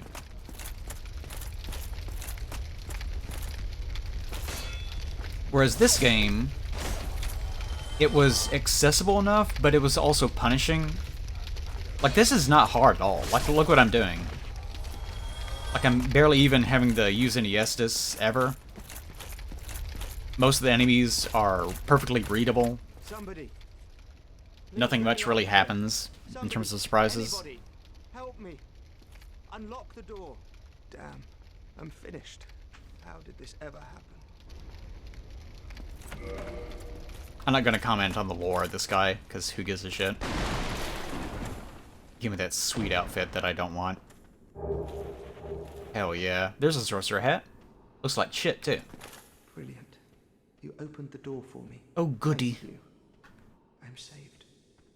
I thought I might At never last, I can journey back to the dollar store for more conditioner. I am much obliged for your assistance. Thanks to you, I may now resume my travels. Yeah, the dogs in 1 are kind of tame compared to the ones in Elden Ring now. The ones in Elden Ring are like doing backflips and fucking cross-ups that deal all of your health and damage if they manage to wink at you the wrong way.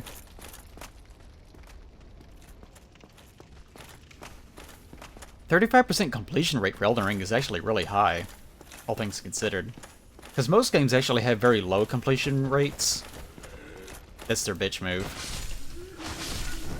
Because most people will buy a game and then never play it. Which is an odd thing about games that a lot of people don't realize.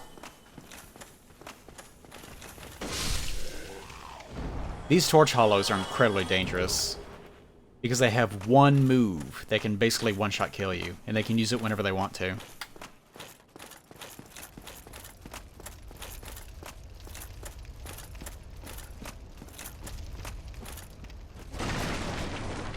Okay. Now we do the door trick. Not that trick. Come on. Forward plus R2. Good. It one-shot kills them. That's what I wanted. You can even see their legs. You can see his fucking feet below the door. Do you think there's an ambush in the area, guys? What do you guys think? Hell, you can even see the item behind the door. Look. You can see it sort of glowing. It's just barely there. How embarrassing.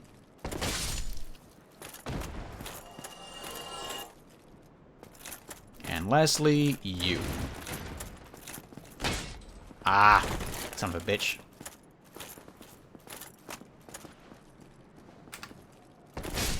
There we go, okay. Now to get in here and get my precious mail breaker. Thank God. How could I live without that?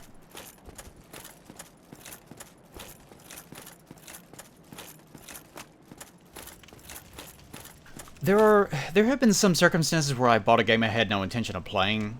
Like Fighter Z is a good example of that. Because I know this is what this genre needs. I care about the people that enjoy these things, so I will endorse it. But I very, very rarely do that.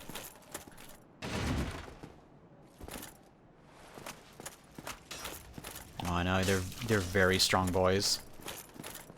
Come along. Oh, you're gonna pathfind a little bit first? Alright.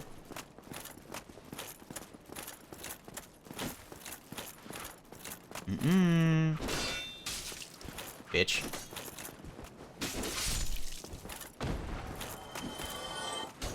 Oh, look at you. Aren't you a little sweet little ray of sunshine?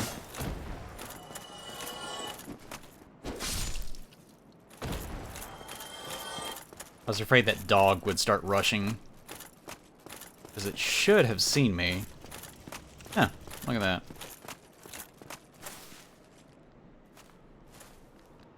Oh, the other one. Oh, don't do that. Nice. Like, even the dogs in this game... Dogs are a problem in any one of these games, but you can actually handle them if you just judge your spacing correctly. Isn't that nice? That you can actually just judge the spacing of an enemy, know its animation set, and then whenever it comes at you, you can kill it because you're just experienced dealing with them.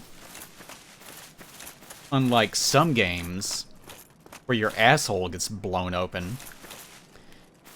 Then again, here we are, one of the worst parts of the game. I wonder how many tries it's going to take for me to actually get through this.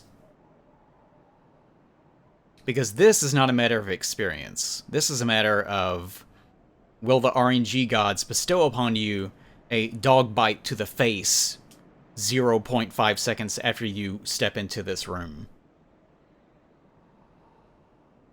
I don't think I have it set up so that I can do bets. How do you do those, anyways? How do you do... What are they called? Let me look it up, actually. Twitch...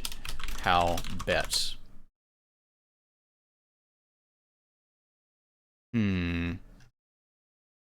Well, these are just news articles. I need to actually know how to do it. How to set up gambling command on Twitch. Chatbot gamble minigame? This is too complicated. I thought it was just a command. Whatever. Fine, fuck it. Fuck it. I thought it might be fun. We'll just not think about it. Let's do a poll instead. Actually, hold on. No, there's no bet. There's no... Yeah, I don't see anything like that. Oh well. We'll just do a poll. First try. Yes. No. 1 minute. Start poll. There you go. While you guys do that, I will use the bathroom. Yeah. And I will actually, hold on, I'll blink myself out of existence. Boop. Because I didn't want to switch away because you guys wouldn't know what the hell it was that we're polling on.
Okay.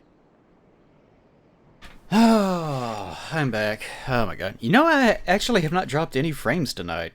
Amazingly. Isn't that crazy? OBS has actually been a good boy. What happened? What happened to the poll? It just went away. Who won? What happened? Did the poll ever even actually work?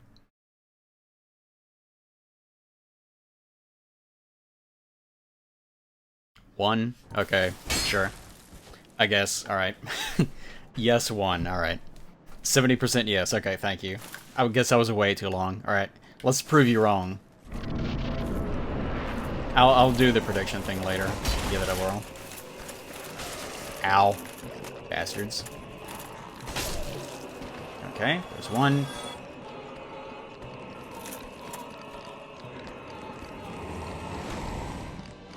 Oh, he actually walked up. He usually falls off. Alright, come on. Come on, doggy. Nice doggy. Damn it.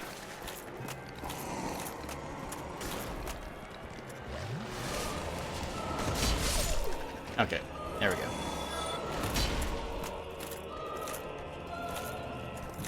Pathfind your way up here. My sweet. Oh, I can't actually jump. What the hell? Oh, he's still on the stairs. Okay. Okay. There we go. I actually broke his poise. Ooh. Rolling's a bit off today.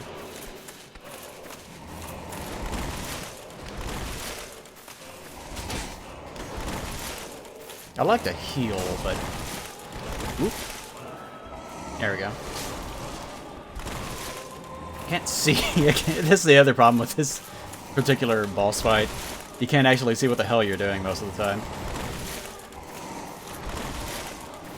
Alright, stop attacking. I'm tired of this. Okay, to the depths. There you go, yes is one. No payout for anyone, though.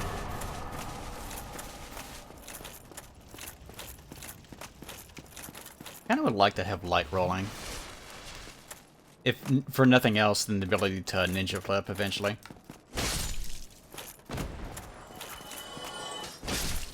Be gone. Alright, let's go open the gate.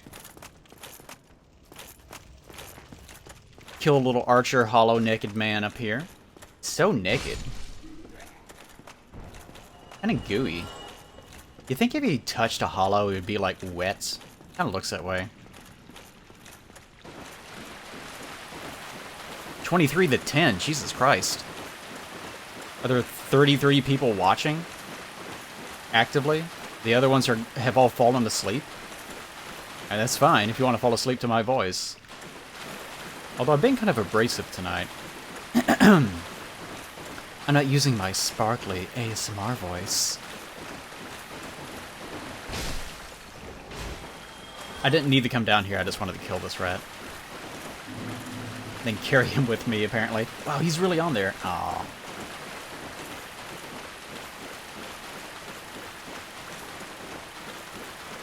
Just enjoying the wonderful stream. Lies. Absolute lies. I've been going almost... Yeah, we're approaching 4 hours. That's pretty good for me. Since I'm trying to stream almost every day, going for like these long 8-hour-long sessions is not a great idea. I wonder which one is best as far as, like, income rates go. Because that is something that's actually been really important to me lately. Like, whenever I was going through the process of trying to buy a home, and I was getting, like, APR rates and shit cited to me, he was basically saying, look, you really don't make that much money, which is a really cool conversation to have, and... as a result, you're more or less okay for the area that you live in, but you're definitely looking at houses that are below this rate, and it was a fairly low number. Like, if you lived in a city, there's no way you would be able to survive. So one thing I'm definitely trying to do is to raise my income level up to that above... Like, I basically make... I make what most people would consider to be, like, poverty level income.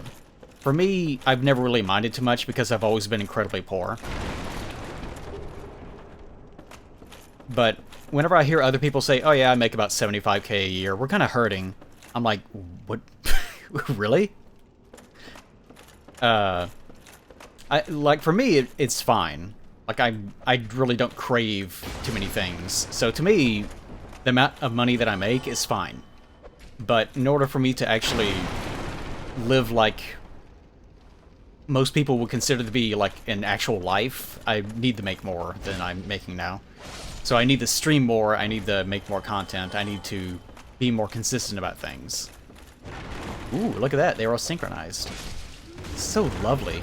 Damn it, motherfucker. Can you believe that he actually spammed the same attack 3 times in a row?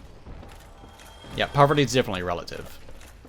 Like, you can live in LA and be making 75k a year, and you can be extremely, like, underprivileged.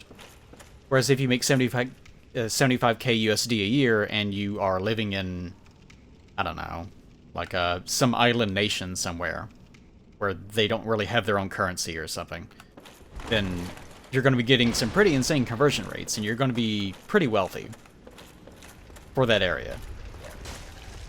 Bastard. I hate this one dog. He's positioned in a really asshole-y way. But yeah, basically I'm just trying to make a little bit more.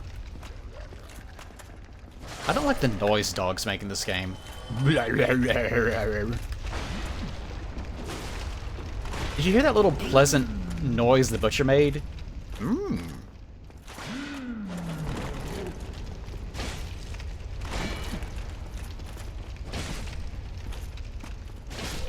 There we go. Rawr. Large ember. There we go. We got it. That's the thing I came down here for.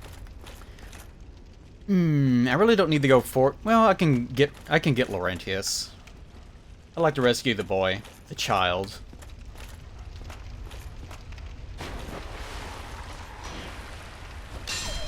But yeah, the more that I stream, the more income I'll make.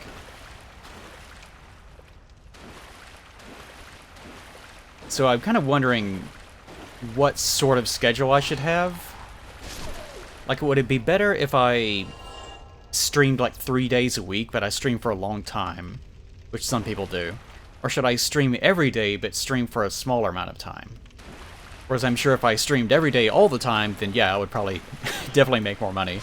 But I would go insane, and I wouldn't have a life at all. And I already don't really have much of a life. So, let's not do that one. You.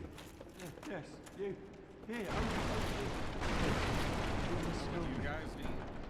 What do I need? Income. Thank you, Vampy. Appreciate it. Now, I wanted to point out Laurentius here has... I've mentioned this before, but he has additional dialogue if you talk to him while he's still in the barrel, which normally you can't do because, of course, there's barrels in the way. So, if you clear them out, you can go up to him and talk to him. Oh, there you are. You must help me. Or else she'll have me for lunch. You're my only hope. Oh, please. Same thing, I think. Yeah. And then, if you free him, then he has this line. Thank you. I would have been a son. Been eaten alive. I shudder to think. Thank you. Thank you dearly. I am Laurentius, or the Great Swamp. How to get permanent EU residency? Yeah, I'm sure that people have all sorts of weird little... That stuff, I have no idea. I have no idea how all that stuff works. Oh, hello there. Hello there. You? Hello there. Oh, hello there. He's so pleasant. Oh, you can leave now. I'm at least... Like, the existence of Homeward Bones does allow people to warp out of existence whenever you rescue them, without them having to pathfind anywhere. Oh, that didn't work out well for you at all. That wasn't much of an ambush, was it? Okay. I don't want to have to go down this way. I just came down here for the Ember. I don't need anything else for the time being. Because I don't want to go down and fight Gaping Dragon. Getting the bonfire right now is not really important. Because I can't warp to it yet, so no sense in that. So I'll just go back up top. And then what? I got the Ember. I need to turn it into Andre. I need to turn this into Andre. What's the easiest way of doing that? Pathing my head. Probably just going back up top, I guess. Oh, right. You guys are still here.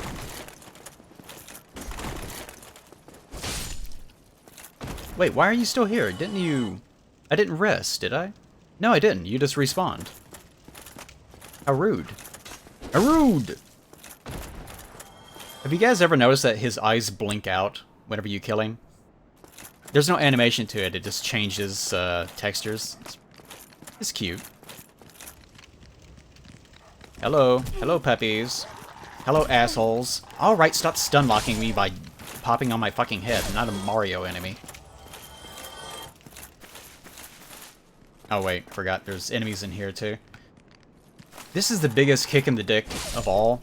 The two dogs that are inside of the boss room are not actual boss enemies. They're just dogs. Like, they're just map enemies that just so happen to be in there with you. So after you kill the boss, the Tauros Demon, they're still here. Still going? Yeah, still going for now. I wanted to get back up top and deliver this mysterious item to Andre.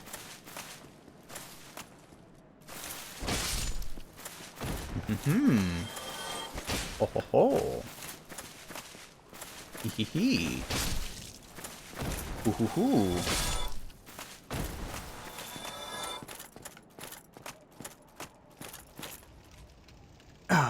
If you want to grow your channel, you have to do long streams? Probably, because I have noticed that the longer I go, the more people show up. Which is kind of unfortunate. Oh, I see you. Which is very unfortunate because, like, some streamer... I've noticed some streamers... Have you guys ever noticed this yourselves, that, especially with big streams, you'll go into them, and the guy isn't there, and they're not doing any content, and even if they are there, they're kind of just sitting there silently playing the game, and they might not even be particularly good at it. They're kind of just there. They're not providing any entertainment whatsoever. They just exist. But, like, 5,000 people are in the room. And sometimes, like, 10,000 people are in the room. And there's no reason for them to be there. There's no entertainment value. You're just sort of just silently... you have the noise of just someone... And that's it. That's the whole stream. So when it comes to doing a long stream, sure, I'm sure that doing a long stream is very useful if you are already so consistent that tons of people are going to be there anyways. But if you're like me and you're sitting at about 200 or so viewers, which is absolutely fine, it's much better than a lot of people, you sort of have to be consistently entertaining in some way. You have to be engaging.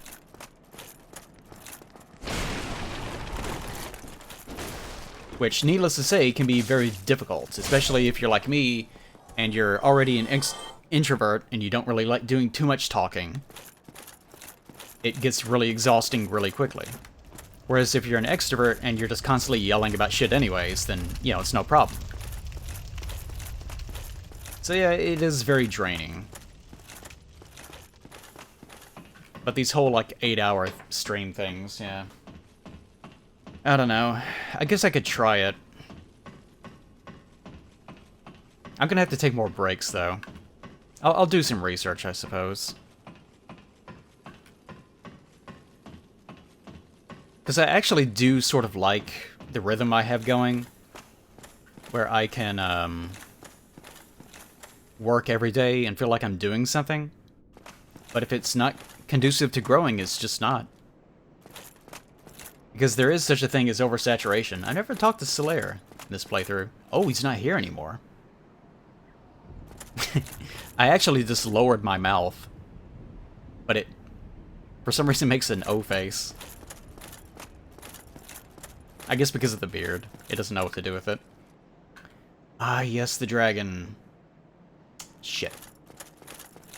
Dragon, please do not approach. Dragon approaches. Dragon is a fucking asshole. Oh, he's so angry. How dare you walk on a bridge? I'll stay here for the rest of eternity. Alright, let's just hang out here for a while. Solaire decided that he had enough of this area.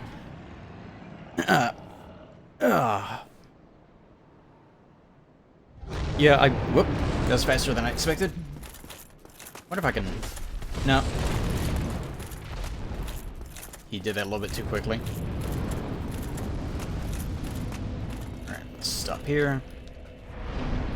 Man, I have a lot of... carrying around a lot of, actually, I should hold on to these. How many large shards do I have, actually? I keep forgetting. You have to use the arrow keys. I have none. Titanite large shards, none. Okay, well, we'll have to fix that. But that will come later.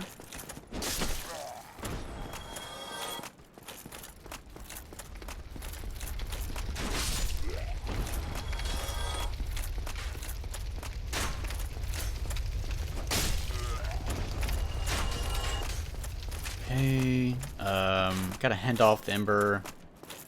I might be able to do something like Asylum. Like the Second Asylum. I could probably do that. This probably be pretty fast. I feel like my weapon's upgraded enough for that.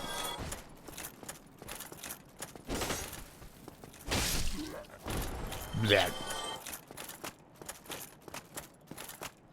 Yeah, some people will hang out for 8 hour long stream, just sort of be there.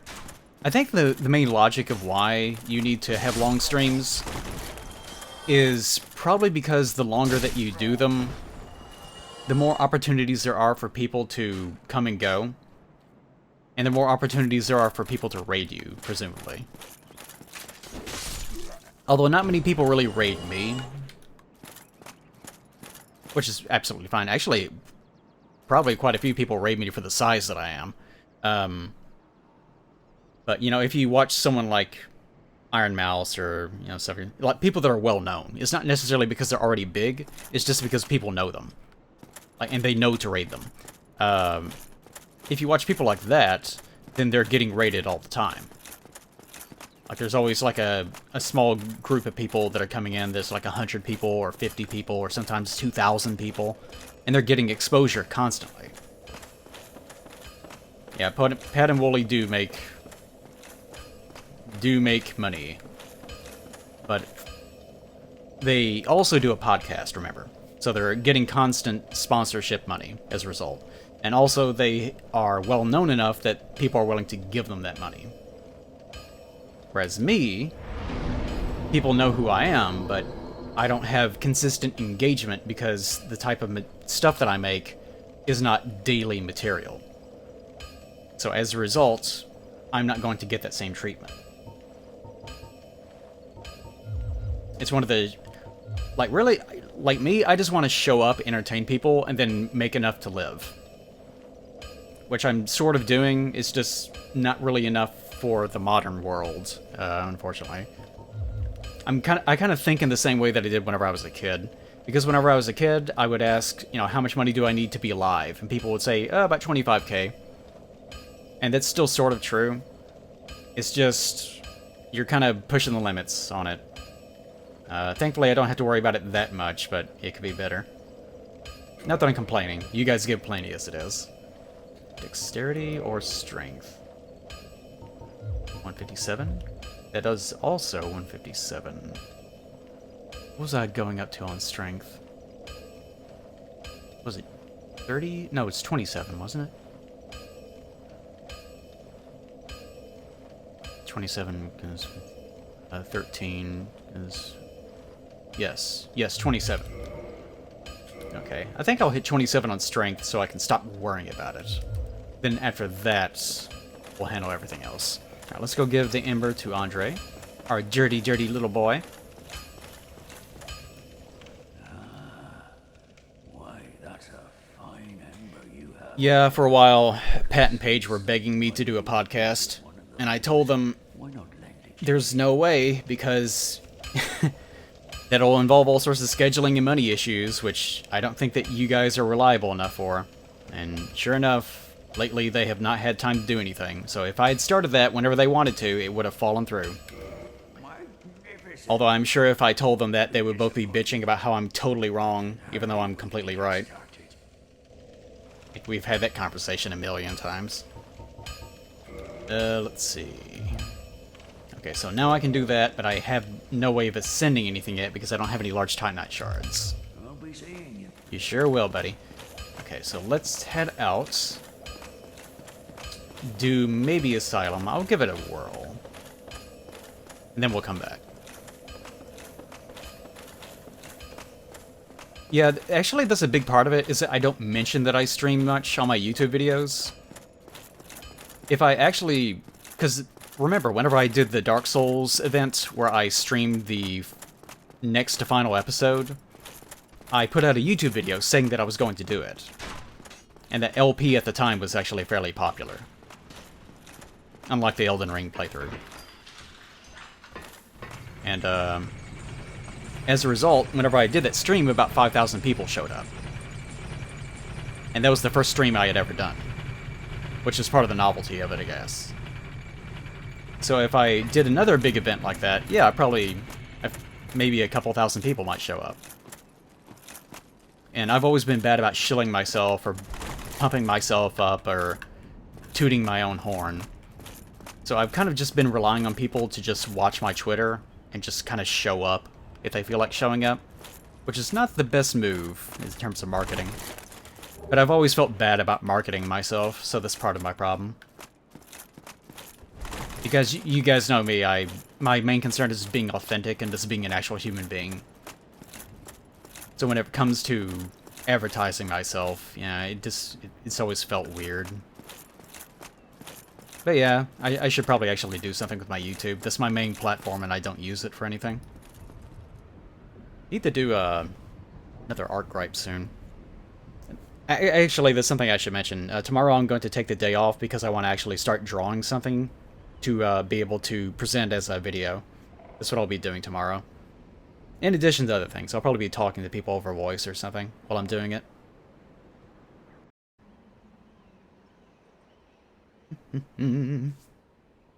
Ow. Yeah, for absolutely anything, you do have to put yourself out there. It's kind of the problem. It'd be, like, it's lovely to think that you're just so, like, you just have a quality that people can see regardless. Like, something that I had to learn, and it took me a long time to learn it, is you have to actually tell people what you are, because a lot of people don't see it. Like, if you meet someone new and you talk to them, you might say, okay, I think I got across that I'm like a nice person. Like, I'm kind, and I enjoy listening. And you would think that people would just get that. Like, they would talk to you and go, oh, they didn't talk much, they must be okay with listening. And whenever they did talk, they were very nice about the things that they said. So, in your head, yeah, they know that I'm nice and that I'm a good listener. But that is not how it is. You actually have to tell people, I consider myself to be nice and a good listener. Because then that sinks into their heads and they actually think about it. If you just let people do it on their own, then they'll never realize it in most cases. Because a lot of people are just like that. It's very strange to me, but that's just how it is. I've always loved the idea that people will just be able to see the qualities that I have in my character, but that's not true. You actually have to tell them. Which can be kind of frustrating, but that is how it is.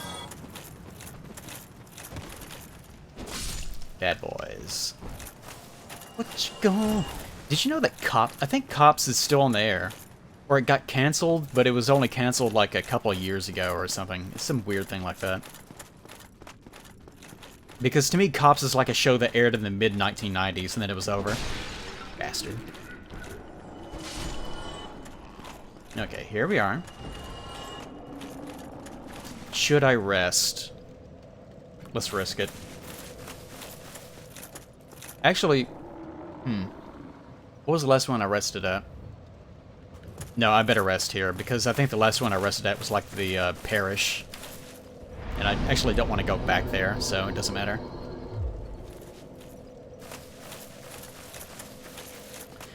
Well, kind of. Not really telling people... Actually, that is part of it. Like, telling people to like and subscribe, it's really annoying. I hate having to listen to it, and everyone does. But people just don't do it. Like, right now, I could tell you guys, if you're not subbed to my channel, I would appreciate it if you subbed. There might be, like, one person that actually does do it, because they're like, yeah, I guess I could do that. And they just never thought about it before. Like, I'm like that. Like me. Like, whenever I watch other people's streams, I don't really even think about it. I'm just enjoying, like, oh, I like this person. And because part of it is that I don't want to, like I'm the kind of person that I want to sub, like, one time, and then maybe, like, 3 months from now, I want to sub again. But the way Twitch does it, they want to try to trap you into it, and, like, keep you continuously pumping money in. That way, even if you're not watching Twitch, they're still drawing their $5 or whatever it is, right? And to me, that's really annoying. And it should be annoying to you, too, if you're the kind of person that cares about that sort of stuff. I mean, the money still goes to the people that you want, but it shouldn't be something where you feel like you're getting, I don't know, like, trapped into a credit card payment or something. I hate that shit. So anytime that I have to sub, I have to go into the sub menu and tell it, automatically delist me from the subscription whenever it runs out. And I have to do that every single time that I give anyone a sub at all. It's really irritating. I get it, though. But, you know. So, whenever I'm like, you should sub to my channel or whatever, that's what I think about. I think about the fact that I'm basically encouraging people, hey, you want to get trapped into a financial payment to me, right? And that sucks. I hate that. But, you know, this is kind of the kind of shit that I think about, I guess. Get fucked, Oscar. Damn, that sounded good. That made my pussy wet. Oh, don't do that. You get me all dry, Oscar. Now I'm getting wet again. Hell yeah. Welcome, visitor Snafu. I'm sorry if I guilt pressured you into subscribing. But thank you all the same. Thank you very much, Snafu. Yeah. I haven't got to say nya much tonight. I think I've said it like twice. Let's see. This way. Because I need to... Forgot about the ball. On the second trip back, I always forget about the ball. Because I usually do it so quickly that I forget that it resets. Whoa. That went through. That's right, I picked up the Elite set and I never put it on.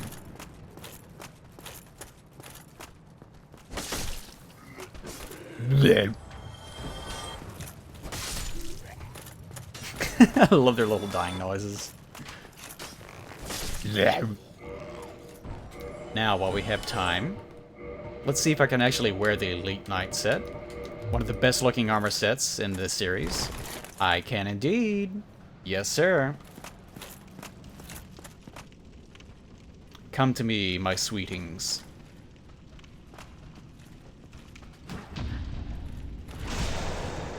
And that's the story of how that Hollow got fucked. Yes, sir. And this is the story, this is my story, of how the guy dressed like Oscar absolutely fucked my shit. Oh my god. You know, if you watch Final Fantasy X backwards, it's a story about how a kid got high-fived by his father so hard that he got sent backwards in time. It's pretty intense. There we go, Rusted Iron Ring.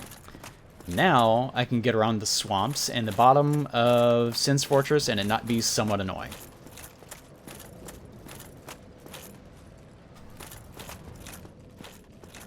Yeah, like, I love the color of the tabard. Like, it's very subdued. Just everything about it. My favorite armor sets are ones where there's a little bit of cloth exposed. Like in Dark Souls 2, my favorite set is the Alva set. And for some reason in Dark Souls 3, the Alva set kind of looks shitty. I don't know what it is. It doesn't look the same. But in 2, it looks great. But again, it's because there's that little bit of cloth hanging out, especially around the waist. I love waist cloth. Looks fucking excellent. Makes my fucking pee-pee hard. Okay. Oh, get fucked, Black Knight. Right in your dick. Right in your pee-pee, my friend. Right in the pee-pee again. Oh, my other nut. This is terrible. Actually, he doesn't, he's just a suit of armor, basically, at this point. He doesn't have nuts, it's fine. His nuts burned off a long time ago. Okay. Got him.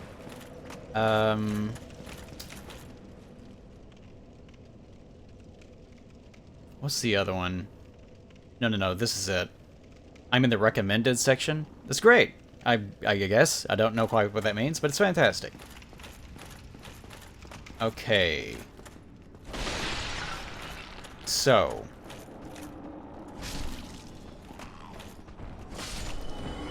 Then, yes, the next thing I need to do, I actually need to fight the Asylum Demon, beat him, get up out of that,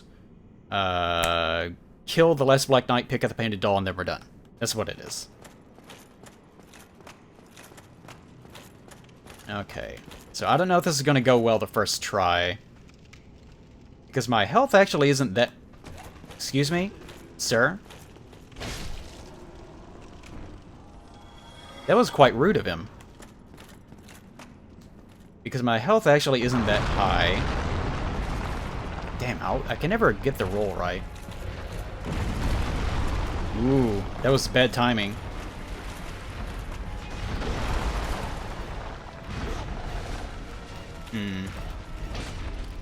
Whoa. Okay, there we go. This is a very slow, arduous fight. Especially if you don't have a higher level upgrade than the one I have. This is gonna take a while. I think the running attack does more damage. Yeah, 154. I need to check the R2. Whoop, not that R2. That could have been a little bit better. Maybe a little closer. 172, but the range on it is kind of terrible. So I better only do that when it's extra safe. God, it's gonna take forever to clear his health pool. Like, he has way too much health for this.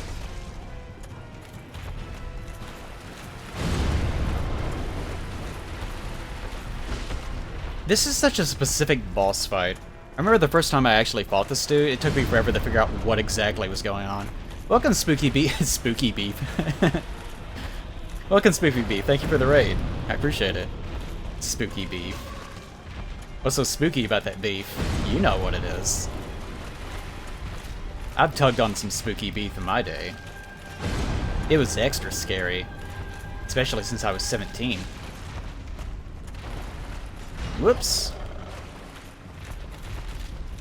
Don't you do it. Don't you do it. But yeah, I remember the first time I fought this guy, it took me forever to figure out how the hell to beat him. Like, I think I fought him like 20 or 30 times. It was something crazy. For me, anyways. Like, some people are like, oh, I fought him 100 times and that was fun. I'm not like that. If it takes me more than like 3 times to beat a boss, then I kind of go crazy. But it took me a long time, and eventually, towards the end, I was actually taking off all of my armor, just running around nude, because it does help. Which actually I could do right now, actually. It should help me move around some. Whoops. Man, she's so purple. And, like, it just, eventually I realized, oh, you just have to get him one hit and then leave. Getting to do the big explosion, which was not really visible back in the original version. And then you just keep doing that, and that's the whole boss fight. It's one of the weirdest boss fights in the series. Because it's basically the same exact dude, except it's just getting him one hit and running. Which almost is sort of a preview of how things worked in later games. Like, especially in Elden Ring, there's a lot of fights where it basically just comes down to you have to hit them one time and then leave.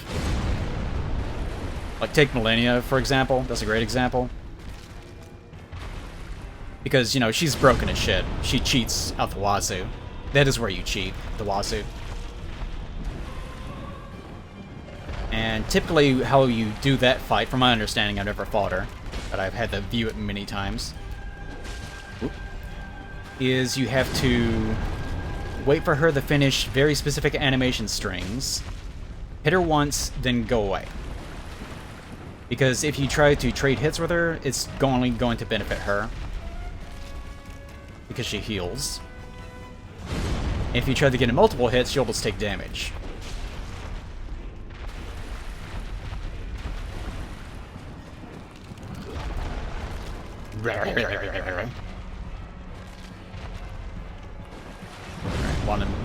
Wanted to get him out of the corner. And I dare not try to get in 2 hits. Unless I'm very greedy. Which I am right now. Shit. Just a little bit more. You see what I'm saying? It's such an awkward fight. And he often just does the same move over and over again. There we go, okay. God, it just takes a while. It feels a lot like pairing Havel. Remember that? Like, it's not really hard, it just takes a really long time.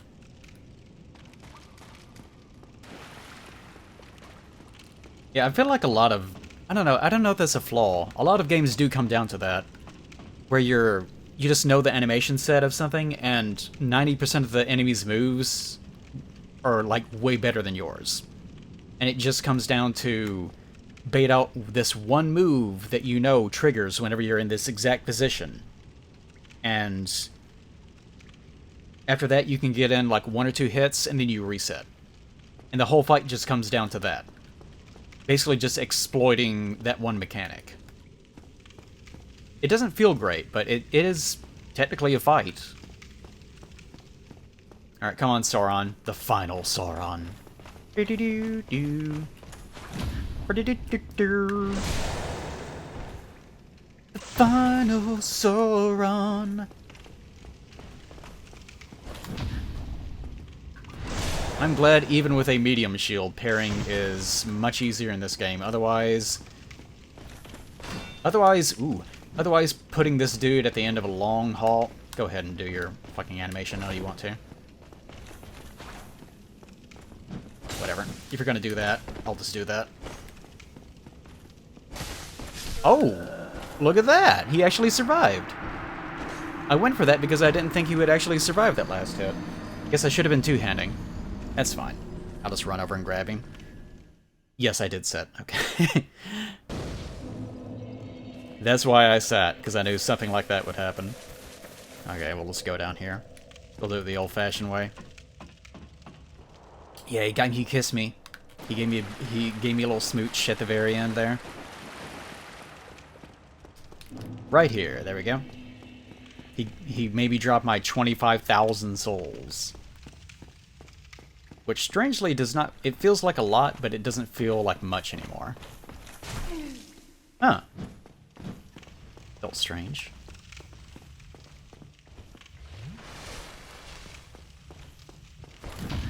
I wonder what it was about that running attack that felt so strange to me. Oh yeah, I'm not wearing any armor. I kind of forgot about that part. That perhaps may have contributed some. Okay, this time we'll do it for certain. Is he dead? Yes, okay. A single red Titanite chunk, thank goodness. Oh yeah, and the remastered actually... Ooh, a Black Knight sword, look at that. I wonder if I could use that right now. This Black Knight sword actually isn't that bad. I can. It's primarily strength, though. This would be an okay two-handed weapon to use. And it actually... Whoa, it has more AR than my already first level upgraded Claymore. Huh. Like, this is +5, and this is base.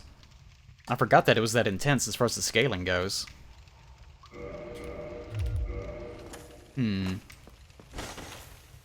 I think the...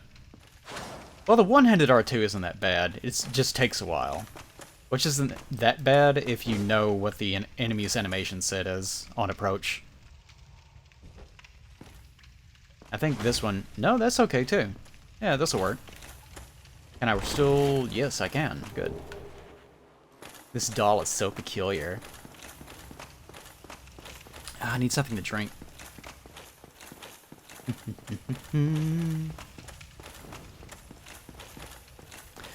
Yeah, that's the weird thing about Millennia to me, is that a lot of her animations look okay.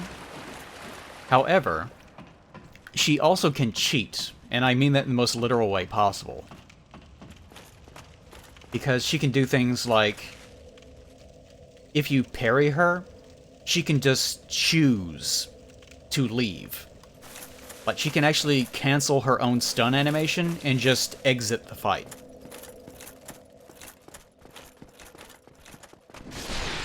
Nice. Or if you're in the middle of comboing her, she can do the same thing. Like, there actually is a like, she has, like, frame canceling tech that she can do on frame 1 of her own, like, stagger startup. Also, if you manage to... I think it's like, if you manage to break her poise via most means, she does the same thing. It's very strange. And that's part of her difficulty. It's not really a fair kind of difficulty, but it's part of her difficulty. What's happening in here, Nick? He's fucking around. I had started a Dark Souls 1 playthrough, and I didn't really feel good when I played it the first time, so I came back to it. We just got done... What have we done? Today we beat the Bale Gargoyles, we unlocked the Darkroot Garden, we cleared out that area. We haven't beaten Sif yet, though. We just got through doing Asylum Demon again. That's pretty much it. Yeah, that's pretty much it. I was going to try to do Zomboid with you this week, but this has been the housing week. By the way, the housing thing fell through.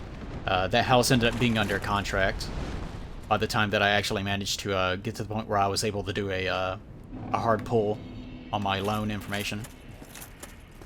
So, no need to worry about that anymore. Yeah, that just happened, like, yesterday, I guess. Whoops. But at least it's something I don't have to worry about anymore.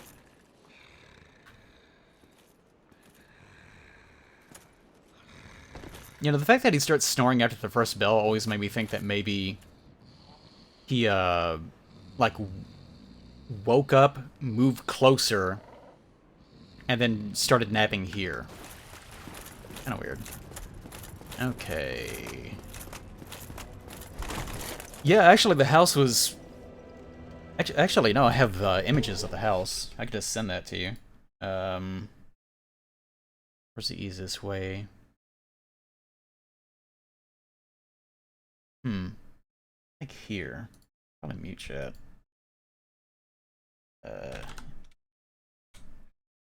No. Not that.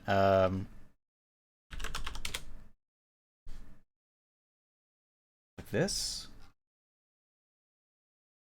If I don't do it now, I'm gonna forget about it. Why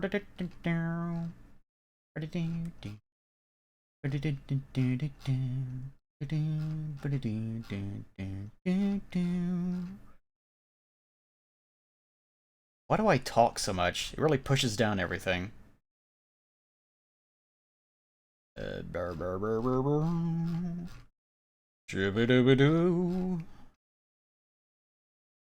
Man, we really did talk a lot, didn't we? Alright, I think this is... No, that's not it. That's not it at all. Well, this is yesterday. I completely... Fuck me. How about... From... Is it not going to allow me to search? What the hell's going on? From... Yes. From me. From... Okay, how about... Okay, that's just not gonna work. That's cool.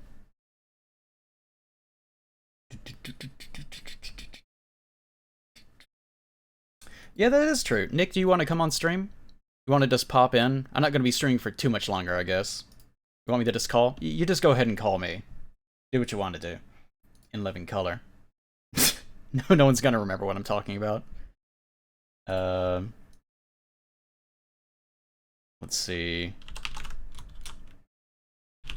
Yeah, whenever I'm streaming, for some reason, the search function on Discord doesn't work. I'll just do it later, I guess. Okay, we'll worry about it then. Alright, what the fuck was I doing? Where can I go next? I was gonna go Valley. Should I... And the next part is gonna be Blighttown, so that sucks. Yeah, I gotta get my strength up to 27. That's gonna take a while. That's done. This is done. Yes, Blighttown or Valley, I guess. You're still here, motherfucker. I forgot. I completely forgot about that. Okay, here we go. Welcome, Nick. Holy cannoli ravioli. I looked Okay. over and I didn't see that you were streaming. And I was like, what is he doing playing Dark Souls? Well, that's our curse, Nick. This is how it is. That's just the way it has to be. Well, you didn't finish your Elden Ring run, right? Well, I'm still doing the LP, just right now it's an energy that I don't want in my life right now, you know? Right. Well, it's a grand undertaking. That game is extremely long. Yeah, not even at plateau yet. And apparently the game gets, like, way shittier after that. It gets I don't think the game gets really shittier. I think it just starts to Oh, the experience gets shitty. Apparently the game gets fine, like, it's consistent. It's just that the experience for someone like me gets way shittier. Yeah. No, and I understand that. I think it's it kind of becomes like a scaling nightmare, which is really weird because that was Yeah. actually something that I thought might. By the way, Nick, why don't you actually introduce yourself? Because I'm sure that most of the people here know who you are, so. That's true. I probably should. Hi, everybody. I'm Nick. I'm this. I'm this. I'm what you see before you. I'm all this. I'm this right here. Yeah. Yeah. No, the game kind of turns into like a big scaling nightmare, I think, and I was really worried about that at the beginning of it because I'm thinking, okay, this is really cool that we're doing the whole open world thing, but most of the early Souls games are really tight experiences. Like even 2, which I don't even like 2, but like Yeah. 2 is kind of it's drags still- on, but yeah. It does, yeah, but it gets there, right? Like you go through it, and I mean, there's not like, it's not much of a scaling issue because that game just kind of flows from point A to point B.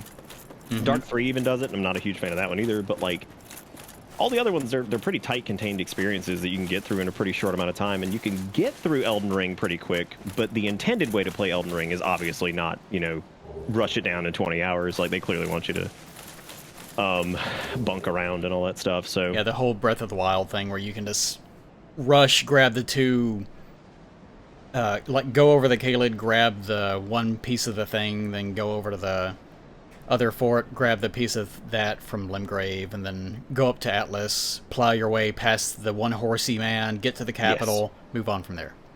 yes, yeah. So yeah, I don't think the game gets bad. I think it just starts to get kind of out of control with the stats and everything like that, because by the very nature of it being a like an open world game, it's hard to tell where the player is going to be at any given point, like progression wise. And I think that's where a lot of people ran into issues, was they would end up somewhere where they absolutely were not supposed to be, and they're like, this game is so difficult, and it's like, well, it's not really that bad. You just got into a spot where you're just way under leveled, or whatever, and that's just kind of how it goes, which is a unique problem that doesn't really exist in any of the other games, because like Dark, you can kind of do that with the graveyard and shit. Yeah. But that's about it. Like, that's supposed to be your early warning, and it's basically just, instead of enemies that die in 3 hits, it's more like, oh, these enemies die in like 10 hits. And even then, if you are heady enough to be like, I'm going to use a mace, or I'm going to use a Morning Star, which a Morning Star is right there next to them. Right. If you do that, then they'll just go back to dying almost instantly. Right. Yeah, that is true. Also, thank you for the subscription, Bitter Bits, nya. What was that? I was not ready for that. No, Yeah. I can't. I let my sub lapse a while ago because I just like. Well, Twitch unfollowed me for you, which was really amazing. Yeah, I think as was it that did stint with where- Spy and It did. a Yeah, it couple other unfollowed people. Spy too, because I think there was a period where both of you didn't stream for a really long time, and Yeah, for me, back then, when I was, like, it was supposed to be just something I did alongside YouTube sometimes, so that's not too surprising. yeah, that is true. Yeah, because you do a lot of the produced YouTube stuff where you Right, I got. used to. These days, thank God, I'm not having to do it quite as much. That's true. I mean, that's what you're good at. You've always been really good at. It's definitely saved my sanity. Like, having to Yeah, constantly... you do really well with produced stuff. It's something that I don't want to say a struggle with, but I have a very hard time. I had this problem when I made music too, where I have a really hard time seeing the big picture with projects like that, especially if they end up being longer. And yeah, I've always had a hard time with that stuff. So you know, streaming was always really good because, you know, investing 5 or 6 hours and trying to be entertaining during that chunk was way easier in concept to me than let me sit down and write a script and I've got very different scripts. They're and, very yeah. different approaches. Mhm. Like there's the people that make like a video every week, like that's insane. I don't know how in That the world is they do wild. that. I don't know. I was actually talking about that earlier because Erica and I were actually watching. I was showing her Legion, go to sleep. LGR. What's that? I was telling Legion to go to sleep because he wanted me to tell him to go to sleep. Go to sleep. Yeah, we were watching LGR, which is he's a dude that covers like I've been watching him for years. He covers a bunch of like older tech stuff, and he mostly does a video every week. And even though it's not like super scripted and all that stuff, I'm still thinking I'm like, God, dude, like this is like a 25-minute deep dive into some obtuse ass, you know, Windows game from like 1996. I'm like, I can't imagine like writing that script and making silly little jokes and stuff in there and still making it like serviceable, right? That seems so difficult. But I guess that's just people's like strong suits and stuff. It's like you're really good with like the animation and scripted jokes and things like that. Like It's the editing part of it that drives me crazy. Like if I'm having to do it on my own, just having to gather material. Thank goodness I have Greymind as access point, so I can hand off things to him. Otherwise, I would never be able to make anything at all. It just drives me crazy. Yeah, that is true. Yeah, I think it just comes down to styles because I've had people tell me before they're like, you know, I don't know how you talk and try to like maintain some semblance of like high energy for like 6 hours straight or whatever. It's and especially I'm hard for me. And I'm like, to me, it's just, I don't know. Like I worked a lot of retail when I was younger and waited tables and all kinds of shit. So while being an introvert, I got pretty good at talking to people just in general. So I guess like maybe it just comes a little bit more naturally at this point or something. So, yeah, I don't know. It's It can be weird. kind of hard for me to talk to people that don't want to talk back, that are like me, basically. Like, I'm happy to kind of just casually just sit there, like a bump on a log, and listen, and then ever so often mutter something in real life. But whenever it comes to, like, constantly trying to keep people engaged on stream, like, it's extremely tiring for me. That's one of the reasons why I tried to stream about 3 or 4 hours. It's a good time anyway. I think that's like a solid time frame for most folks anyway. Yeah, we were actually talking about that earlier, about the idea of, is it better to stream consistently for about 3 or 4 hours, or is it better to stream like 3 or something days a week for like 6 or 8 hours? And apparently it's better to stream for a longer period of time. It can. I think it depends on the category you're in. Like tonight, we Yeah. I was gonna raid. I had no idea you were. I saw you were streaming earlier, and I looked at the time, and my Twitch was fucked up, and so I didn't see you up there. It was like, so when I finished, I was like, Oh, the that's hell fine. I Eli don't is care doing about this? I was so confused, but Yeah, you don't want to bring people into another Dark Souls stream anyways. I mean, it's just shit. They all like you, so why not? But the Fudge, what was I gonna say? I can't remember now. Oh, Good. Yeah, like It's I 'cause think you're it just getting old. depends. It depends on like your content creation type, and because we did like a media stream kind of thing tonight, and you know that was one that ran way longer than it should have, but you know it was still fun because it was the first time I had done that because I've just been trying new stuff, and I wanted to try doing like a viewer submission based media thing, and we had a really fun time, but you know I definitely learned that we need to put a cap on it because otherwise, I mean, we had like Was it around like mid. sort of like the thing that I've been doing, where people will give you YouTube videos and Yeah, you'll yeah. sit back and those are nice. But I have noticed that I was talking about this. We did that yesterday, and my viewership actually drops because people just want to hear me bullshit a lot of the time. Right. And the minute that I start streaming, there's usually about 10, 15 people that will leave, and it will slowly trickle out. It depends on what video it is too. Because unfortunately, the kind of videos that I like are often the kind of videos that no one likes, because they're very slow, plotting, methodical, information dispensing videos about boring subjects. Like video essay kind of stuff. Yeah, often, yeah. And Okay, sometimes they'll stretch on from like 20 to 40 minutes, right? Here's the crazy part about that though is like you always think that like those are the like in the minority of what people would be into. Like Well, a my lot of mind people, goes there. yeah, a lot of people do like them. They love it. Like it's super popular on YouTube now, and I mean like even to a comedic effect because there's people who make like these like 12-hour anthologies on why Fallout New Vegas had sex with my mom or some shit, and I'm like, Yeah. like, dude, I couldn't imagine talking about Fallout New Vegas for 12 hours. Or something. I don't know. It's just such a... It's wild to me, but people love it. So that's awesome. I'm really glad that it works. I think a lot of it also is that because of TikTok and Twitch, especially these days, YouTube has sort of had a falling out in terms of its population. And whenever people actually go to YouTube now, they're not looking for YouTube shorts most of the time. And they're not looking for, they're not even looking for, like, Let's Plays anymore. Because they have Twitch for that. They're looking for what only YouTube can provide, and that's extremely long, like, detailed information videos or something like that. Because they're going there either to look something up, or they're going there to be bored. They're going there to look up, like, a documentary on a serial killer or something like that. Right. Yeah, it's something to... It's either like, I'm going to throw this on in the background, or... like, I'm genuinely interested in this thing and I'm gonna watch this for the next like 6 hours, which I could do, I think, for some things, but I don't know, some of those videos, like, I look at them and I'm just like, I can't fathom sinking that much time into it. Like, it's such a time investment that I just feel like I'd miss something too, right? Like, I feel like if I'm watching something for like 6 hours, like, even if I space it out, I just feel like I'm bound to miss something, and it might be something neat or whatever that's like super pertinent to why I started watching it in the first place. So, like my Elden Ring videos, those things are, you know, what's the longest one that I did? I think it was like 6 hours or something. yeah, 6 I hour think you long said video. that. It was like 6 hours. That's crazy. But some people are like that, where if they have a video, they want it to be exactly 15 minutes long. Because they want, like, the user to do the job for them. They don't want to have to... Like, even if it's the same thing. Like, I could take that 6 hour long video, and I could split that up into however many it requires in order to get those down to 20 minutes each.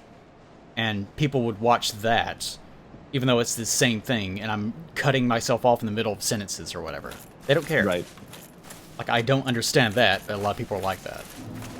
That is true. That is strange. I found that, like, so recently, before I took a break from Elden Ring, because I have to go back to doing normal shit. I can't get trapped in the Souls vacuum again. We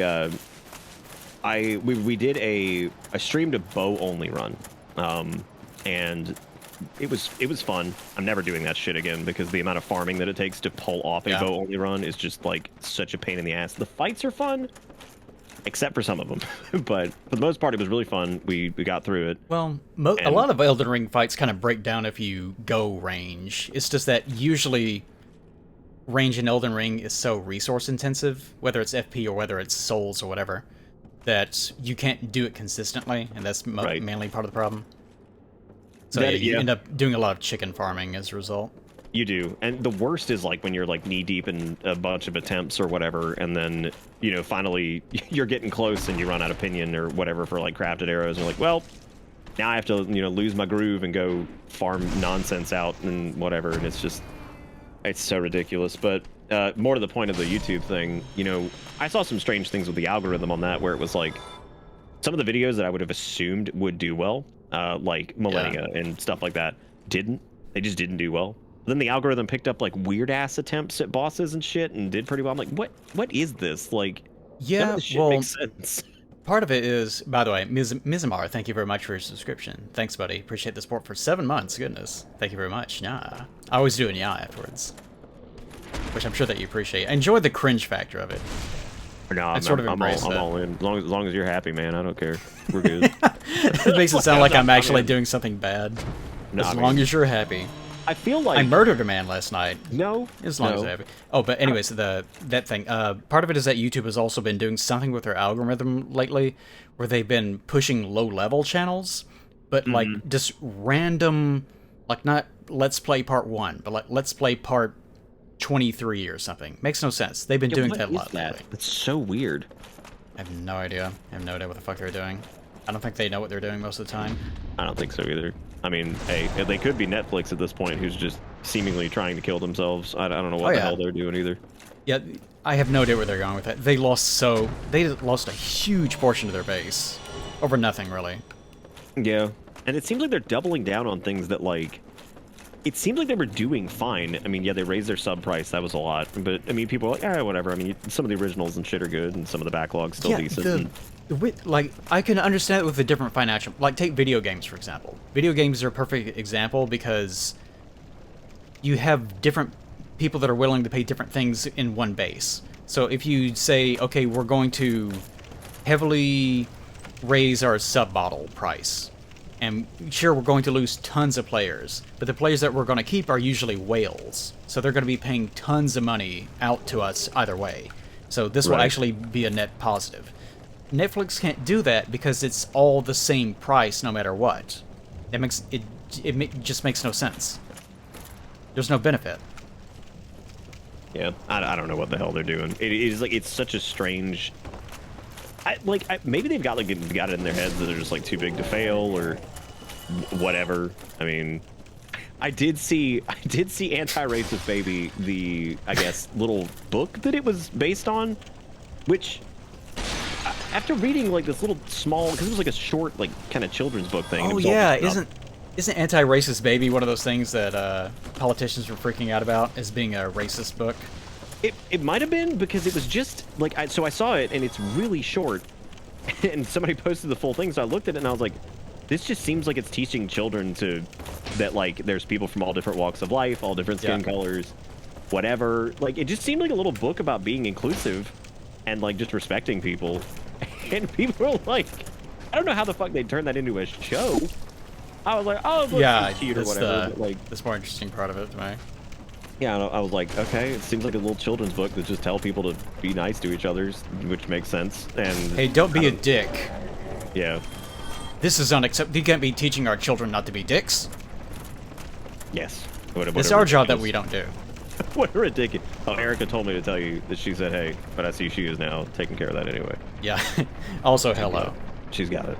Also, hope that she's been feeling better as much as she can be lately. Hey. How dare you teach the children to be decent? Yeah. How dare you? Repulsive. Completely forgot. I was going to join the cat covenant so that fucking Shiva would be down here so I could buy some bullshit. Oh my god, I forgot that Shiva, because Jesus Christ, there's so many like little small things with Dark One that I've forgotten now, because it's, you know, game's only been out for 12 years or some shit, so. Yeah, that's the only way to get the Iron Round Shield down here. Well, no, he carries it with him. You get it by killing him, I'm pretty sure. It's a good way of getting the demon weapons early. As thou comest, dost thou camest to do. Did you forget about that one? I did. That's pretty good. Yes or no, motherfucker. Yeah, that's my favorite part. That's really good. Yes? Good. Oh. Congratulations, me. I had to tell Erica about the, because she has never seen Dark Holes. I need to show it to her. Oh. I think she's missing too much. What she's missing was the funniest thing you've ever fucking said and written down, which was you're doing what, fucking 55 in an era which cards do not exist. Do not exist, yeah. God, when I first heard that, I was like, I forgot. It's so fucking funny. I was like, God damn. I was like, that's Eli's best joke. I was like, he's never gonna live up to that one ever again. I don't even know where I got that from. When I was younger, slightly younger, I had stupider ideas. Ever so often, I'll kind of come back to that. Right. Shit, I was trying to be human, that's what it was. Yeah, no, I love that shit. It's so funny. Sometimes I think about doing an animatic again, but I don't know, just...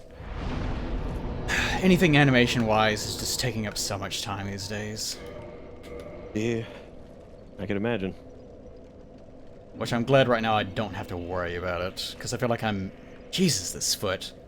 I like how this it happened bonfire. Twice in a row, and like... I thought you weren't gonna say anything, because we're just so fucking used to how shitty this game is at this point, like... Yeah, I actually wasn't, but this one is, in particular, amazing. What that leg do? What do that leg do? Like a little ballerina. Like a princess. A princess. And what do you want to be? I want to be a marine biologist. A marine biologist. Hoorah. Common Mildred. God. I like how this shit's just stuck to you. Like this is the shit we're just okay with, because Dark was an interesting enough game at the time. It was, You survived. it was wonderful. Did really good things. It was very, very original. And yet we put up with fucking ragdolls stuck to us, Goosefoot, Yes. all kinds of other bullshit. People forget how shitty games were back then, though. Like, there's this era in Yeah. the 2010s where just everything was just handholdy, like, Barbie Princess Adventures bullshit. Yeah. Reminds Like, every me of, AAA title was like that. was it one of the Batman Arkham games was like that, where it just, like, I remember one of them not being too bad about it, and then the next one was just absurd with how much hand-holding it had. We were actually talking about the Arkham games earlier tonight. I was making the comment on how Asylum was pretty good, but it's obviously really old and jank, especially going back to it. City was like overly obsessed with its combat system to the point where it did almost nothing besides that, and it got really aggressive about trying to push you into being perfect all the time, which kind of got on my nerves. And Night was Night. It's kind of its own mess, but its story was really good for what it was. Mm. I think it was probably City, because City was their sort of first foray into trying to make this big, like, massively marketed video game. Right. And Night was a follow-up to that, but it was just as bad. But yeah, I think it started with City, if I remember correctly. I'm trying to think of, like, when I like the Soul series has had such like a profound impact on the way games are made, and it's for better or worse for that matter, because like some games have definitely tried to push the Souls-like thing and it has just not worked. But Yeah. it's always really Difficulty weird has to think become that like overly pronounced. yeah, that we were like around again for another game to kind of break the mold, and like everybody want to copy it and steal shit from it, and ultimately, as we all know, miss the point completely. Even From misses the point completely sometimes with their own games, where I just don't even think they know what the hell they want it to be anymore. But Pickles actually made a good point about how quiet this is compared to Elden Ring, which is I've read really that. interesting, because yeah, a lot of the earlier Souls games were like that, where they were relatively subdued and somber, and like just kind of whatever. And then Yeah, it's not even that Elden Ring is full of music necessarily. I mean, it's sort of ambience, but it is very loud. it is. Like, there's always just some sort of shit buzzing in your ear or screaming. It's not as bad as Dark Souls 3 or Bloodborne, though. Yeah, no, those games are very, very, very loud. I'm almost glad for a Bloodborne existing, just because everything was just so fucking screamy all the time. It's almost hilarious in hindsight. Oh yeah. Like, Yeah, I think I I even did that in that Bloodborne Teller cartoon. Just the opening, they're playing with Pokemon or whatever, and he brings out the Yeah, it's just Bloodstone beam. screaming. Yeah, just right into your fucking face. Right. Yeah. Just roll all over it. I mean, like, I like Bloodborne. I do. It's one of the tougher ones for me to go back and play, it seems. But there's a weird phenomenon with Bloodborne, actually, where so I do a lot of indie horror games in October, because I've played probably hundreds and hundreds and hundreds of them at this point. Yeah. I'll let you say goodbye to person, because I don't want to be chatting. Hold on. Oh, you need to get off Twitch, Gray? Alright, I'll see you later, though. I play DVD with her. Oh, cool. I was actually talking about that earlier. I said I might need to try DVD at some point, and I figured you'd probably Yeah, we be can a do good that. person to do that with, Yeah, because you absolutely. played it. So. Still need to do Zomboid, but like I said, our schedules are kind of fucky this week. Yeah, Zomboid's tough to get. You need to definitely like poke around in it at least a little bit beforehand, because it's mainly just for the controls, because it's just one of those games that just needs special baby attention for a little bit on that, and then it's good from there on out. Yeah, Bloodborne. I always have a hard time getting through that one, but there was this fascinating thing that I noticed after I was going through one of my Octobers, and we had done a bunch of indie horror games, so I followed a bunch of indie horror devs and tried to network with them and stuff like that and play some of the games and shit. So particularly like the Dread X collection and things like that. And I Dread think X, I haven't heard of that. I think what's interesting is, especially after following all these folks and taking a look at their social media feeds, Bloodborne is like loved almost exclusively by like every single indie horror dev, it seems. Like, Yeah. they seem to Well- just think that it is the greatest video game ever created, which is totally fine. It's just fascinating that like they worship Bloodborne, and I'm like, that is so weird to me. Not the Souls series, Bloodborne. Like, it's so weird. I have said that regardless of whatever you think about gameplay or, you know, the overall design, whatever, about any of the games, Bloodborne is the sexiest of the games. Oh, definitely. Yeah, I could see that. Easily. Yeah, because not even just the outfits or whatever. Like, sure, obviously, but just the overall presentation, the tone, the way that even like monsters are portrayed in some cases. Like, it's all very sleek. Everything's very kind of refined in its own way. You know, like how Dark Souls, though, he was talking about the undead dragon and how it needed to look like it still had an air of dignity about it, despite the fact that it was rotted. Right. With Bloodborne, there's not really any rot to it. It's just everything is transformed and sort of heightened in a way. Yeah. What was the Or interview malformed. where Miyazaki was talking about how he never wanted anything to become too grotesque? I think it was in the same, was it Design Works, I think? Maybe in one of the radio interviews, because It was that's one where of a those lot of things. information comes from. The vague mention of it was that he never wanted anything to get like too grotesque, and Yeah. then Dark 3 happens, Bloodborne happens, and some shit in Elden Ring happens. I'm like, okay, so what happened to I never wanted to get too grotesque or Yeah, whatever the I hell think he a says lot of in the his thing. design principles changed over the years. I'm not sure what Probably. exactly happened with him, but he's just... whatever he had in one is just gone. Probably. Whatever yeah. whatever core thing that he was doing at the time. Well, I was talking to Spy. This was before Elden Ring came out, so I was doing like a kind of run up of just poking through some of the games before that happened, and he was telling me that effectively, apparently, like kind of the way it all works is Miyazaki works behind a very like a cheesecloth kind of like feedback loop type deal where they never like directly interact with feedback from apparently the community, and there's like people that are employed I mean, to that much is give obvious. give him the curated feedback. So what ends up happening is like they'll fix shit for some games, and like instead of ever hearing that like, hey, that was great, you should do that again, it just never makes it back to him or any of the other, I guess, lead I mean, developers. that's why the Bandai Namco marketing campaign did so much damage. Because he has this... he's obviously having it filtered where, oh, people love difficulty, they love dying over and over again. Right. That's the core marketing point, and that's the reason why those games succeeded. And that's sort of partially true, but obviously the forum feedback, the player feedback, does not really coincide with that exactly. Yeah, and it's funny because the games have never... they're unforgiving initially, but of course, once you spend enough time in them, especially some of the earlier ones, I mean, you... after a playthrough, or maybe two, or even if you were playing a certain way with like heavy shield or something like that, the games really aren't that difficult. They're just more of an exercise in like some patience and, you know, maybe looking at things a little bit differently. And then they just decided that like they were going to go all in on the prepare to die shit. And like the Soul series has never been like the bastion of difficult. I mean, there's games I can think of recent, like DMC 5, playing that, you know, fresh with no powers or anything like that, and going into like the legendary Dark Knight mode and shit.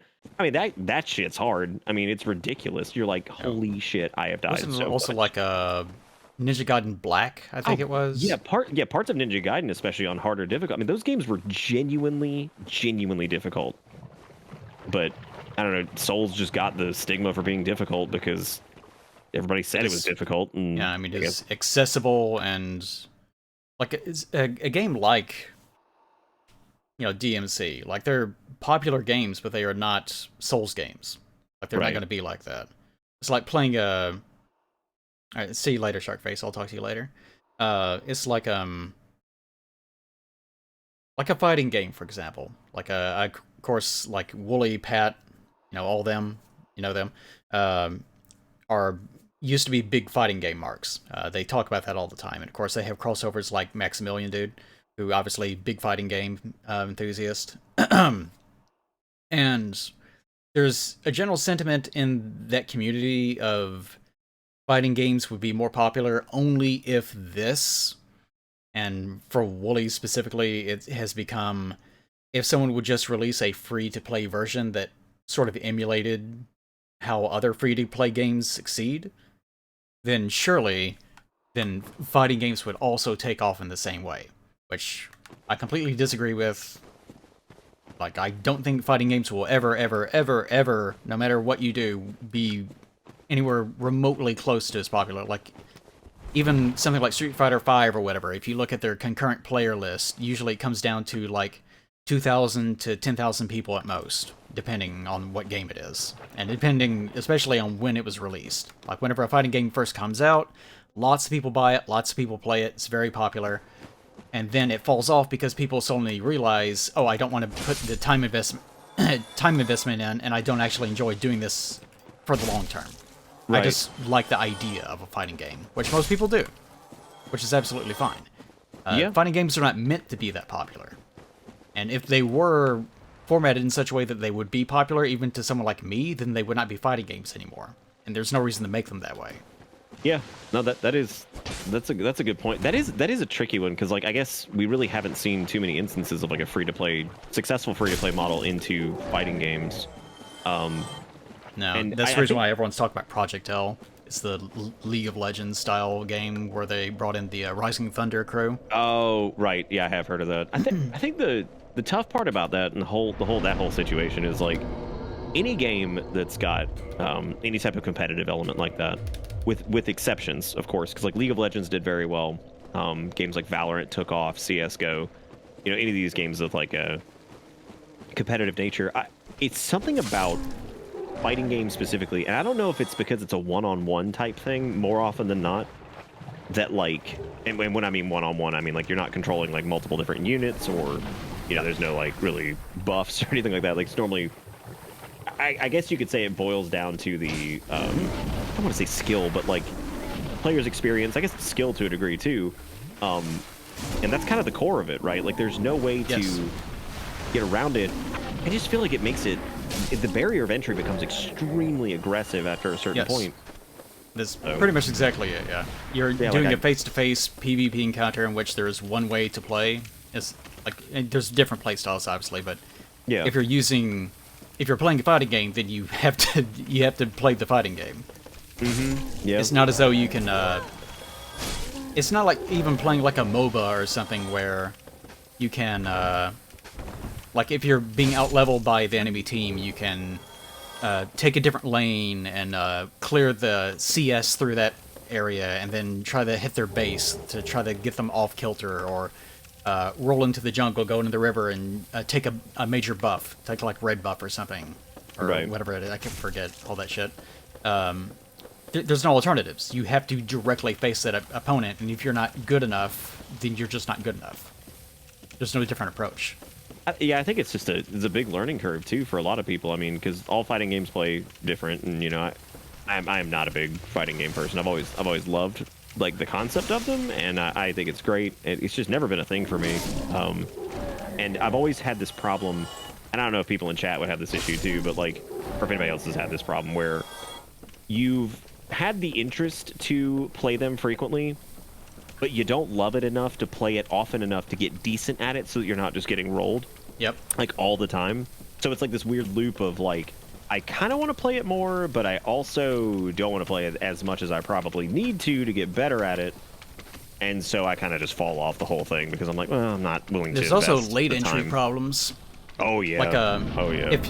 If you were to try to get into, let's say, For Honor, whenever it first came out, it's a very different beast than if you wanted to get into it right now.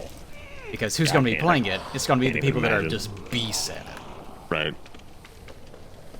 Yeah, that seems fair. I know Two Hit Good was saying that it tended to be more of a social thing. He wound up playing as much as the social circle around me, which is also true. I think that happens a lot to people. If friends are playing X, Y, or Z, then they'll stay invested in it. But You know, like I liked Dragon Ball Fighters because I thought the art was Yeah, pretty, and I thought bought that- it and never played it because I know I have no interest in fighting games, but I thought, you know, I like people. I was actually talking about this earlier before too. I like people that play fighting games. I want to be able to support what I think is a good direction for them, and I know that Fighter Z does things like reduce inputs to the point where they're way more accessible, and it's also IP that I'm like, I enjoy shitting about in this IP. So I decided I'll buy this, and I'll just never engage with it. Right. Yeah. And I didn't play it a lot either, but I mean, I was so impressed when I did play it because the way it was set up and everything, I thought they did a really good job with all the characters. They all felt unique and interesting and cool, and I felt like they had their own, you know, identities like they have in the show and the manga and shit. And I thought it was great. But yeah, it was one of those things where I was not willing to put the time in to get better at it. And I remember distinctly, I did like a random night where I was like, we're just gonna play a bunch of different fighting games, right? And we got to Fighter Z, and I did okay in a couple matches. And then like a few of the people who played consistently since launch came in and absolutely just stuffed me in the dumpster. And it was hilarious, but at the same time, I'm looking at that and I'm like, dude, the amount of I was like, this is like hundreds of hours I'm gonna have to invest to get to a point where like I'm that comfortable with the game, and like I like it, but I'm not willing to push that far into it, right? Like that's not worth it to me. So that was kind of how that went, and that's how I've been with a lot of fighting games. So Yeah, with I feel like games are like it's one of the main reasons why I don't like fighting games. I don't like competitive games in general usually. Of course, the defense of that usually with fighting game enthusiasts is if you don't want to put in the time, then you don't deserve to win in the first place. right. Which is, you know, kind of its own problem. But as far as the overall design of games go, I've always felt like, with competitive games especially, or anything that has an upper skill level, trying to make things accessible enough that you can sort of get to that, I don't know, like, let's say that it's a 0 to 100% skill marker, and at 100% you're the best player in the world. It should be somewhat easy to get to sort of a 65% marker or so, where you feel like you are good enough that you can consistently sort of interchange with even people that are somewhat above your skill level, but then it tapers off and it gets really difficult to get up to, like, you know, 85% or 80. Right. Like, and trying to pull that off is incredibly difficult. Like, that's part of design that often gets overlooked, but it is essential to any sort of competitive game, and that's one of the reasons why it's much easier to just make a single-player game that doesn't have anything going for it. It's one of the reasons why multiplayer in Souls games has become such a problem, to the point in Elden Ring where they're like, just shut it off most of the time. Just get rid of it. Yeah, Because they don't that's know going what to to be do really with it. damaging for the long-term health. Because, like, I know, like, I'm personally not into Souls PvP. I've never been able to really get into it. Like, I've done it. I've just never been really able to get into it because I feel like it's just, I don't know. It just never was super. Like, the one thing that kind of drives me crazy, and I guess I've been playing online multiplayer games for a long time because we're both old as shit. You know, even as far back as like pre like StarCraft, like multiplayer on like a fucking 56K, right? And Yeah. You know, even back then, like I was used to, even on shitty connections, when a game is created that has any competitive element like that, things being responsive, right? And you know, after that, I played as far as like I guess competitive PvP shit. I played like WoW for years and did a lot of their like competitive PvP shit for years and years, and I noticed that something that drives me insane with Souls PvP is while the PvE is relatively tight, it makes me absolutely Yeah, just the PvE is cringe awful. to see somebody like hit someone with a sword, right? And I know it's latency, but still, watching people PvP and seeing someone hit someone else with a sword and it just doesn't register damage, I'm like, oh my god, like this is we Have- solved this years ago. How are you? Have you still ever fucking seen it up? they did it in 3. Have you ever seen someone play LAN PvP? No, I haven't. It is, whoa, that's weird. Probably like a whole different experience, I would imagine. Yeah, you can tell that's how they balanced the game. That's how they tested the game. This was in Dark Souls 3, whenever I saw this. You can absolutely tell that they test everything in a lagless environment, where everything is instantaneous and frames are like perfectly Right. aligned. So whenever you change that in like even like by 50 milliseconds, everything completely falls apart because everything is just so tightly wound around this core idea that it's going to be perfect that you can tell that for years it just never occurred to them that it doesn't work that way. Like parry timing or whatever else. Yeah, like watching people like have to like basically pre-parry and shit, and I'm like, God, this just it feels so like me personally, I could never imagine investing time into that because I'm like, I feel like I would be sinking my time into just a broken system, like, and getting decent at the broken system for the sake of being decent at it. Which, again, if I was gonna do that, if I'm gonna sink that time into it, I'll go play a fighting game or something like that because at least that I know is gonna be like supported on issues like that. So like of course, probably everyone's favorite version of the PvP in Souls games is probably 2 because it sort of worked. And it was also, like, take 1 for example. Playing 1 here, 1's PvP just basically comes down to, if people want to, they can just run behind you and backstab you. Or they can bring out a falchion and just start spamming R1 and you can't even get near them. Just stuff like that. So it's not really fun in any way. It's just kind of annoying. Whereas in, like, Demon Souls, for example, Demon Souls can be so utterly fucking broken that becomes its own kind of fun because it just nothing works and it just becomes hilarious. That's the only value out of PvP and Demon Souls.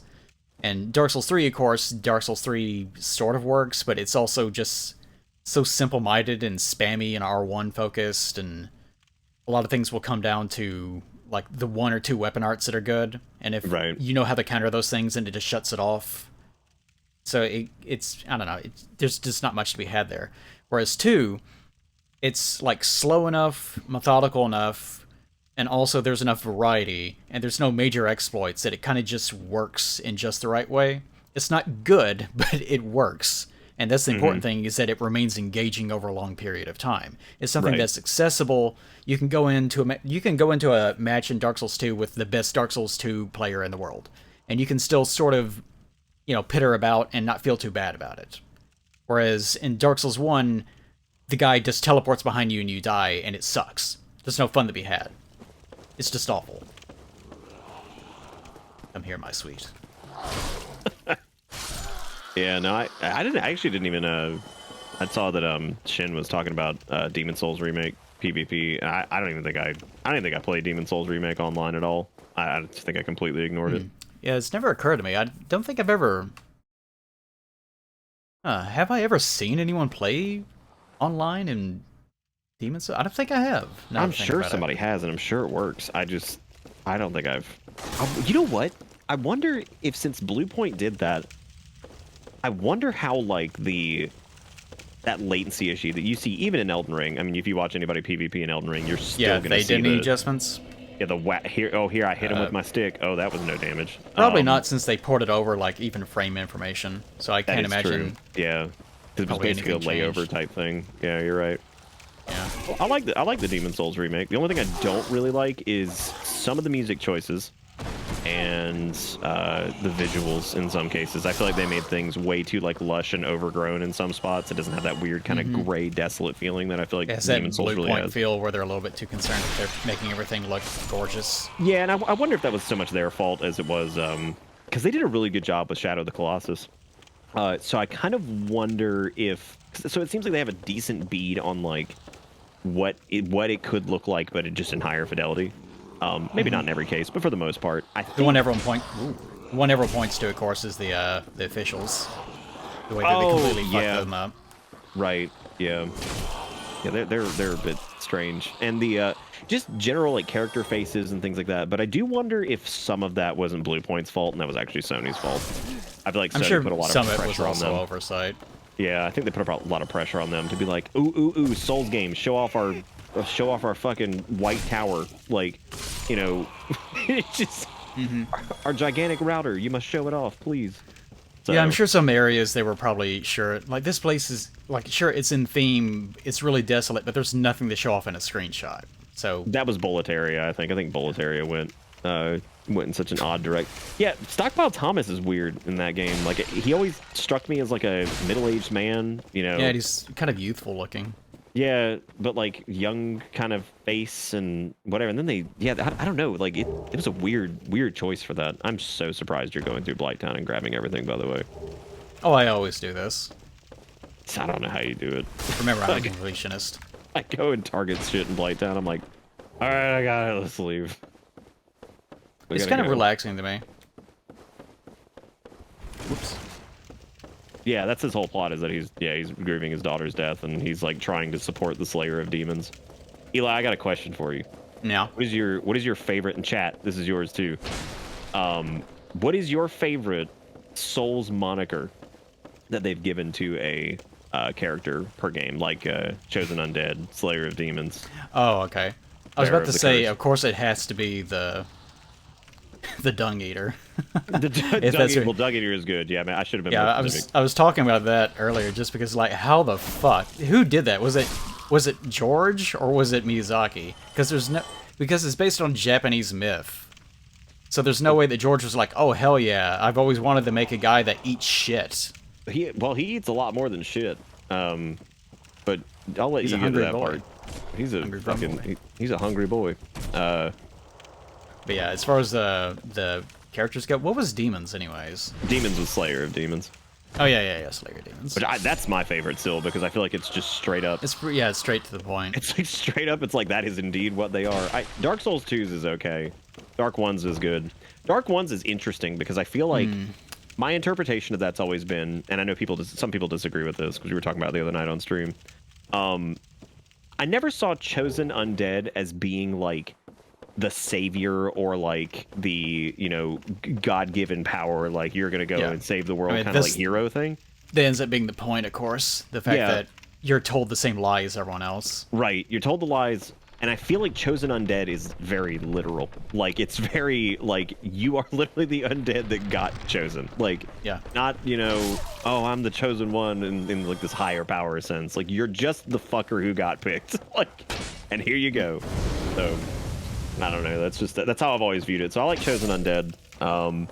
Dark Souls 3 is just fucking Ashen one or whatever, which Yeah, this probably the worst one. What's Elden Ring's? Elden Rings is fucking Tarnished, which I know Oh, some right, people right. like. I do not like Tarnished, but No. yeah, I was not a big Yeah, fan of running I'm around. actually in complete agreement with you then. Slayer Demons and then probably Chosen Undead. Yeah. Yeah. But I you do don't like being Good you Hunter. don't like being Tabitha Tarnished? Excuse me, I do like Good Hunter. My mistake. Oh yeah, Good Hunter's good too. That one's fun. Good Hunter. Hi there, you I'm cold? Tabitha Tarnished. Welcome to Waffle House. Would you like our? What's the fuck? No, I always mistake Waffle House's menu with fucking Denny's. I mean, they're fucking like the same. Denny's is just like slightly more expensive, and like I'm pretty sure the booths have padding in them sometimes. I don't think I've ever actually eaten at it. No way, I think I've eaten at a Denny's like once when we were on a ball trip. What a regretful moment that probably was. Yeah.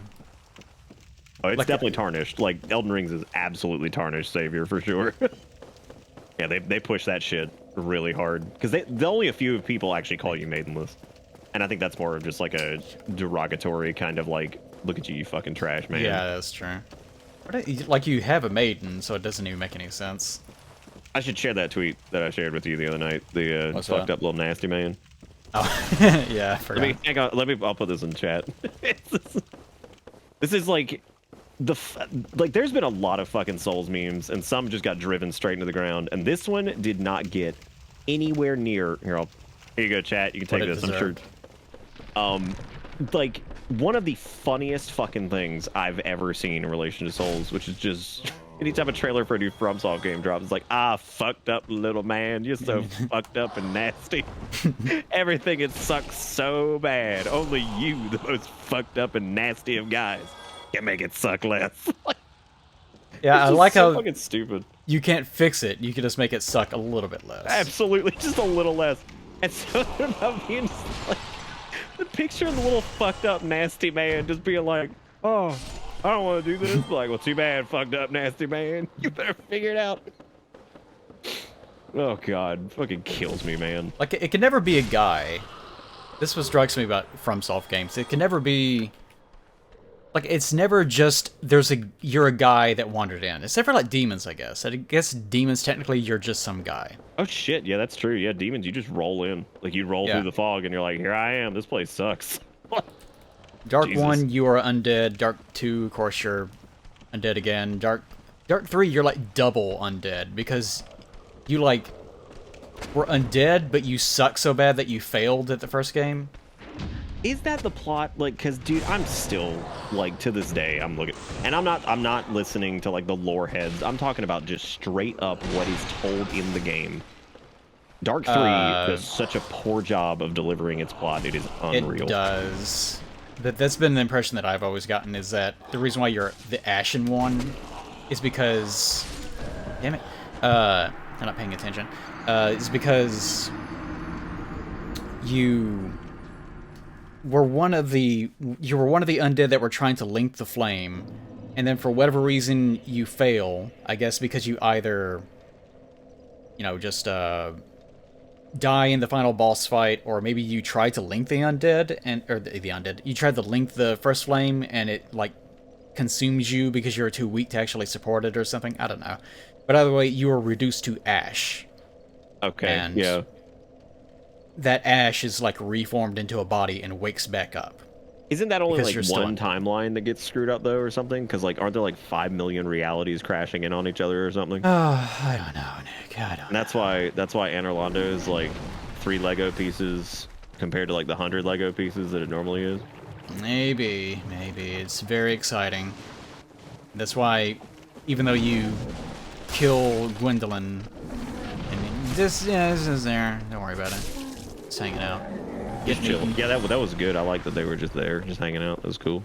I like how there's Hey, like 4 didn't I million kill you? giants in No. Anor Londo, even though there's like 1 giant left in Anor Londo in Yeah. the first game.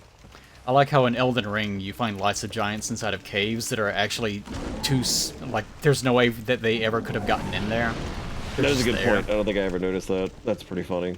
Like sometimes if you look up, there will be a hole that's actually also too small for someone to fit through of their size. So it's like, oh, that's probably fine. But no, sometimes they're just like behind some mines that have a normal human-sized doorway. They're just there. Don't worry about it. I would say this is in relation to talking about Elden Ring's story and how cohesive it is. And I know you haven't finished it yet, but I would be willing to bet money that like 90% of the people who finish that game will stop and be like, I have no clue what just happened. Like, it's so big and it is so lofty with all of its names getting thrown around, with everything starting with a G Nick, or an M Jesus or whatever. Christ. People are going to get confused The and they're going to be like, the whole fucking LP. Like, I do this so often, where I'm like, what?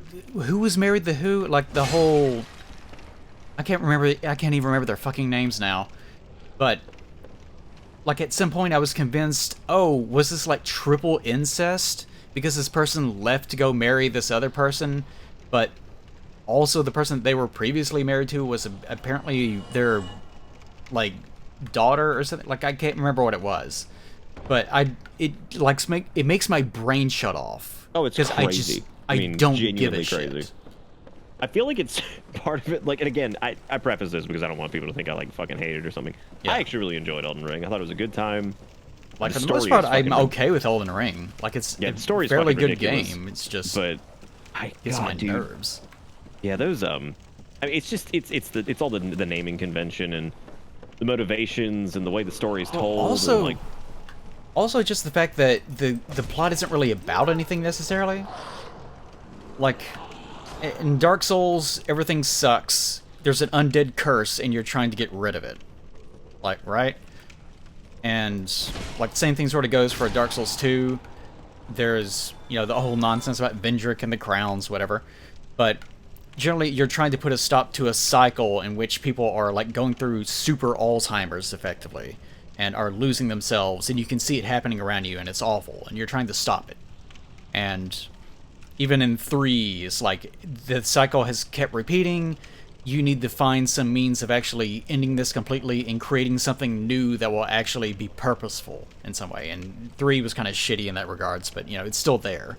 Whereas Elden Ring, I don't know, you're tarnished and you're going back because something happened to a tree, maybe, Something and happened to a tree. you're like, people supposedly aren't dying anymore, although you kind of don't see that, and people die all the time, but you don't. But it might just be because the tree likes you, and you're just trying to get somewhere that you don't know, and it might be fine. Tarnished. You're so fucked up and disgusting, Tarnished. But Go to this tree. Apparently, a lot of that is backloaded, though, because again, I haven't gotten to the plateau. I've never gone inside the capital itself, and apparently, a lot of the story is back behind that, because that's sort of the funnel point where all points have to meet in order for you to make any progress. So a lot of the story elements are hidden behind that wall. So there could be more to it that I don't know. There's a good bit of story on the back end. My biggest gripe with the whole thing, I think by the end of it, was while I enjoyed some of the smaller stories, and I think the quest structure for the Souls series does not work well in that game because it's just chaotic. There's just too much shit happening, all over the place. And There's too what was many really funny characters in was that game. I remember in the initial first playthrough, I kept saying, I'm like, as much as I get what people are saying about the quest log thing, I'm like, they could at least tell you where an NPC is at any given moment if you've talked to them before on the map. And lots of folks disagreed, but ultimately that was apparently supposed to be in the game from the get-go, and it was like an issue where it wasn't. And I was very surprised to see that. I was like, oh shit, so there was supposed to be a system to track NPCs, which was a good change. And I thought that was, well, I guess not change, implementation of an existing feature. And I was like, besides, like, you could theoretically mark everything yourself. It's just very tedious. Like, why would you? Yeah, Why would you? that's what I was having to do, actually.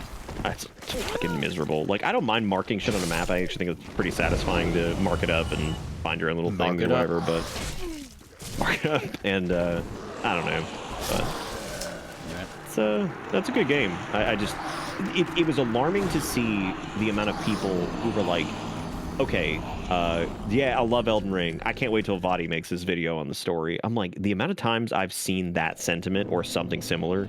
Yeah, someone explained this bullshit to me. God, I'm like, holy shit. I'm like, that's got to mean something, right? Like, that means, like, your storytelling is just fucking so ridiculous that, like, people are like, wow, neat game. Can't wait to see somebody tell me what the fuck I just looked at. Like, you know, you don't really see that with, like, something I think, like, a good example of, like, solid storytelling in the past decade probably was Final Fantasy XIV did a really good job with it, and not the overarching plot. I actually think the overarching plot's pretty well delivered in that game, but their Shadowbringers expansion was relatively self-contained, and I remember thinking at the end of that, when I did it back when it first came out, I was like, you know, it's interesting to me that, like, I just watched a story being told in the game that was relatively involved, did a good job of explaining itself, villain motivations, your motivations for stopping them, all this other stuff. There's some conflicting, you know, feelings towards, is the villain, like, really the bad guy here? Like, good, decent writing in most cases where you're questioning the villain's motives. And at the end of it, I'm sitting there thinking, I'm like, you know, kind of miss when a story was just told, and told well enough that I could just fucking enjoy it sometimes. Like, not everything has to be cryptic storytelling everywhere, right? Yeah, you don't necessarily even have to have it be direct. Right. Like, for example, a couple of nights ago, we were playing Journey, and that game has no dialogue, obviously, and it has a fairly simple story, but it delivers it in such a way that you know exactly what was sort of going on for the most part. What are you... What's this? And he's done, dude. He's locked. How the hell did he knock you off? I have no idea. Jesus. But yeah, you don't need it. It doesn't have to be, because usually that's the argument against it. People usually take straw man arguments where, oh, you just want everything to be like Uncharted or something. No, where you God, are playing no. I don't want it to be like that at all. I just think that there's a good balance between having. I feel like what happened was there's relatively direct storytelling. This is kind of to Big Lomix, who's saying every other game's like that. Let this be its own weird thing, and that is fine. I agree that a lot of things do direct storytelling, even if it's not necessarily great. I'm just using 14 as an example of one that I thought was pretty well done for a relatively self-contained story for that expansion. And but Yeah, the writing got way better whenever can't remember her name, but the lady that does the main writing now, when she came on board, holy shit, that game improves a lot. Oh yeah, no, I agree. I completely agree. And I had played since like 2014, 2015, and yeah, I agree. I was playing through all of 14 up to Shadowbringers, and whenever I got to what the name is the fucking Blood Fever or whatever the fuck it's called, Bloodstorm. What's the name of that? The really shitty one. What? I don't know. What are we talking about? I don't know. The one with the fucking anime boy, where Oh, Stormblood? yeah, Stormblood. You talking about the expansion? What are we talking about? Yeah, the one, yeah, Stormblood, when the fucking, like, the old man adopts the crazy lady, and the lady with no personality becomes a sex doll for the main writer. And it's, like, really overt and disgusting. Okay. Yeah, I think... That is one of the biggest piles of shit I've ever seen in terms of writing. Like, it's just like watching someone uncoil a dump from their ass. I did not enjoy Stormblood's story. That was I definitely was not as big of a fan of it. It's fucking trash. And then, like, little bits start popping up here and there, where I learned later, oh, it's that lady that wrote it. And then, you know, eventually Shadowbringers rolls around, and like, oh, this is actually good writing. Like, this is an actual story. She did the Dark Knight storyline, and people were really impressed with it. And yeah, it was But that was the first time I noticed. Like, how come this is so much better? Back on the topic of like story delivery in games and this being its own thing, that's totally fine. It's not really that. It's that it's kind of become a parody of itself in a weird way, where I feel like they've just started intentionally like leaving gaps and shit just for the sake of it being like obtuse. Because I don't think that really happened with Demons in Dark, because they had a story written out. And I think any omissions or cut content or gaps kind of came from like budget restrictions, maybe some like poor pacing in areas or like whatever. But for the most part, it's all there, and you can kind of glean the gist of the story, some of the major beats, and kind of get through it and be like, that was good, yeah. And then if you dig in a little bit more, you'll find some of the finer details, and most stuff links up pretty well together. But I feel like one of the biggest offenders was like Bloodborne, because Bloodborne's story could be relatively coherent, but I feel like there are just gaps that are just left out. And I know for a fact from some folks that I guess worked relatively close to the game itself, that there were direct chunks of story completely omitted for seemingly no reason, especially with Gascoigne, which is really interesting because it's like, well, why? This could have made this way more clear as to like how this all kind of went down, and it was, you know, really fascinating, but yet, you know, it was never told in game, and I guess they decided to cut it for whatever reason, and you know, whatever that may be, it could have been a good call or whatever. But of course, Miyazaki famously, the reason why he writes the way he does is because he said that he used to read English novels when he was little, but he didn't really have a good understanding of the English language. So whenever he would do it, he would go through and not understand large portions of it, or even sentences. Right. And as a result, he would sort of have to like guess his way through it and sort of make up his own story as a result, in a way. Because he was trying to piece things together. So that's what he was going for. But since I'm most familiar with Dark One, with Dark One, it actually has a really straightforward story as long as you just read. So whenever people were like, what did that ending mean? Is because at the time people were playing Dark Souls 1 like they would any other game, and just going through, and by the time that they get to the end and they light themselves on fire, and it's like a 10-second long cutscene, they're like, whoa, what just happened? Or if they walk outside, they're surrounded by a bunch of snake people, and they're like I remember one of those guys, where did these other ones come from? What just happened? And that's the thing that confuses them. But if you actually start picking up things and just looking at them and reading the context, then everything fits together and it's almost completely coherent. The only thing that it really doesn't mention is why, like, Frampt and Kath are doing what they're doing. Or just things like that. They're just very minor details. And those are the minor details you need to pace in. Yeah, that's true. And I think that Frampt and Kath are also good examples of What the hell? moments where like leaving out some of that story are really not because you don't need to elaborate on everything, right? Like not everything needs some grand explanation. Not everything needs to be fleshed out. All that shit. Like, because sometimes it is good to just leave the mystery, right? And I rebound the jump controls. Forgot. oh yeah, and yeah, I think that I think leaving it kind of up in the air for some things, or maybe making motivations not so clear is fine. I just feel like they kind of overuse that a little bit too much when it comes to core storytelling mechanics and things like that, because they've gone way too far in that direction.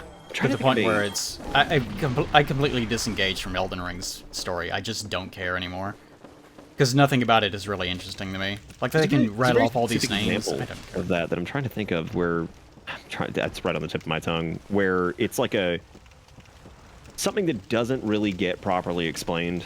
And by that very merit, because the rest of the story gets pretty well fleshed out, you look at it with wonder and you're like, oh man, what the hell could that mean? That's really strange, right? Like...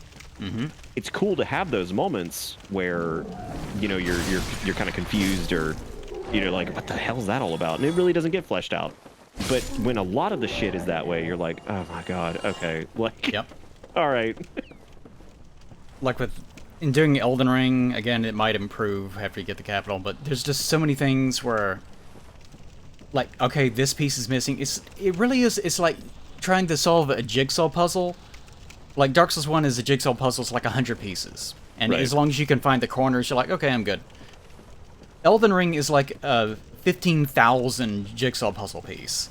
And once you realize there are too many pieces, you disengage and you don't care. And you just want someone that has done it themselves as a community to present you with a final piece so you can look at it and go, oh, okay, I get it. Yeah, okay, I get it, right? Yeah, that's a good way to put it. Yeah, I think... Like I said earlier, I think they've just maybe gotten a little bit worse about that as time goes on. And it doesn't mean that, like, the stories are... I'm not saying, like, oh, Elden Ring's story is just dog shit. Yeah. Because there's actually there's some cool things in there that I liked. And, yeah, like, if you're wanting to tell a story of any kind, there has to be some sort of point to the story. There has to be something that's engaging about it. And... like, if you took the story of The Godfather 2 or whatever, like something that's well known as being a good, like, well-paced story, and then you split it up in such a way that it was incoherent to the point where there was nothing about those individual pieces that was engaging enough to make you compelled to piece them back together, then it would be a terrible story, because you completely ruined the core element of it, which is the fact that it is engaging on some level. Right. And with Elden Ring, a lot of that comes down to, there was a guy who was married to so-and-so, or they were ancestors of this other person, and you don't know any of them. And you, like, run into Godric, and that's kind of it. Like, he's grafted, okay? He sewed a bunch of arms on himself. Why do I care about that? It's kind of interesting, but what is there beyond that? There's nothing that grabs you about it. And it might be once you start putting everything back together, but until then, there's no reason to be compelled forward. There's no hook. Right. I'm thinking, I don't want to talk too much about the endings of Elden Ring, because I know you haven't gotten to do them yet, but well, they're that was really interesting for me, because I did like two of them, and I was like, okay. Like, three of them are just replicas of one another, essentially. Yeah, kind of. Yeah. There's like, what is it, 5 or 6? I don't know. Chat might know. Yeah. Always gotta be more. Next one will have 12. Most of them feel samey, but then they just feel inconsequential, kind of. And what's weird is the last time an ending felt that inconsequential was probably the slug ending with Bloodborne, but that's just one. And probably Dark 2's when you rub your poopy diaper on the throne. Right. I'm just like, okay. I got it. My chair. I got it. My chair. But yeah, I know, like, so their endings have been good in the past, and like, I don't think Elden Rings are bad. I just felt like I was like super. I'm like, all right, cool. Like Randy's ending, I'm like, cool, good deal. Apparently, that one was really badly mistranslated in some way. I have no context for it, of course, but I have heard that it was really badly translated. And I have no idea. The actual translation actually makes it make more sense in some way. Do you think maybe that like some of the weird shit with Elden Ring is because we've deviated from Japanese guy So here's the interesting thing about the Souls like franchise as a whole is, and this is why I think when Western developers try to tackle the formula, they don't really get it right, because I think there's always going to be an air of awkwardness when it comes to a Japanese developer creating something that is rooted in Western fantasy, because it's not like you can learn all about it, sure, especially in this day and age, the internet and everything. Like you can totally learn But all it's about sort of it. detached. Yeah, it's always gonna feel weird, it's cool and like it's got really neat things, but it always feels a little strange, right? Because it's almost like otherworldly to a degree, because it's not inherent, I guess, as like a cultural thing or whatever. It's like someone, I don't know, trying to interpret ancient Sumerian history or something. Like, we don't have enough context for it, so whenever we make it, it's going to be sort of fantastical and almost mystical in a way. Right, yeah. So if you take a Japanese developer and have them try to interpret anything Western, then it's going to come across as you're viewing it through a lens. Right. It's sort of that way if you have an American developer that has no context for Asian culture trying to make an Asian-styled game. It's very similar to that, except unfortunately in that case, It more often becomes than not, racist.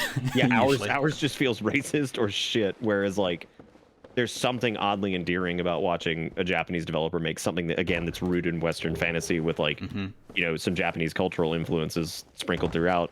Well, a lot of that is also because the things that they're doing are very visual, and there's not really any culture behind it. Like Dark Souls, for example, like there's lots of things here that look like castles, they look like constructions that would have happened in medieval Europe to some degree, but there's no culture. Like, there's almost no culture whatsoever of like ancient Europe.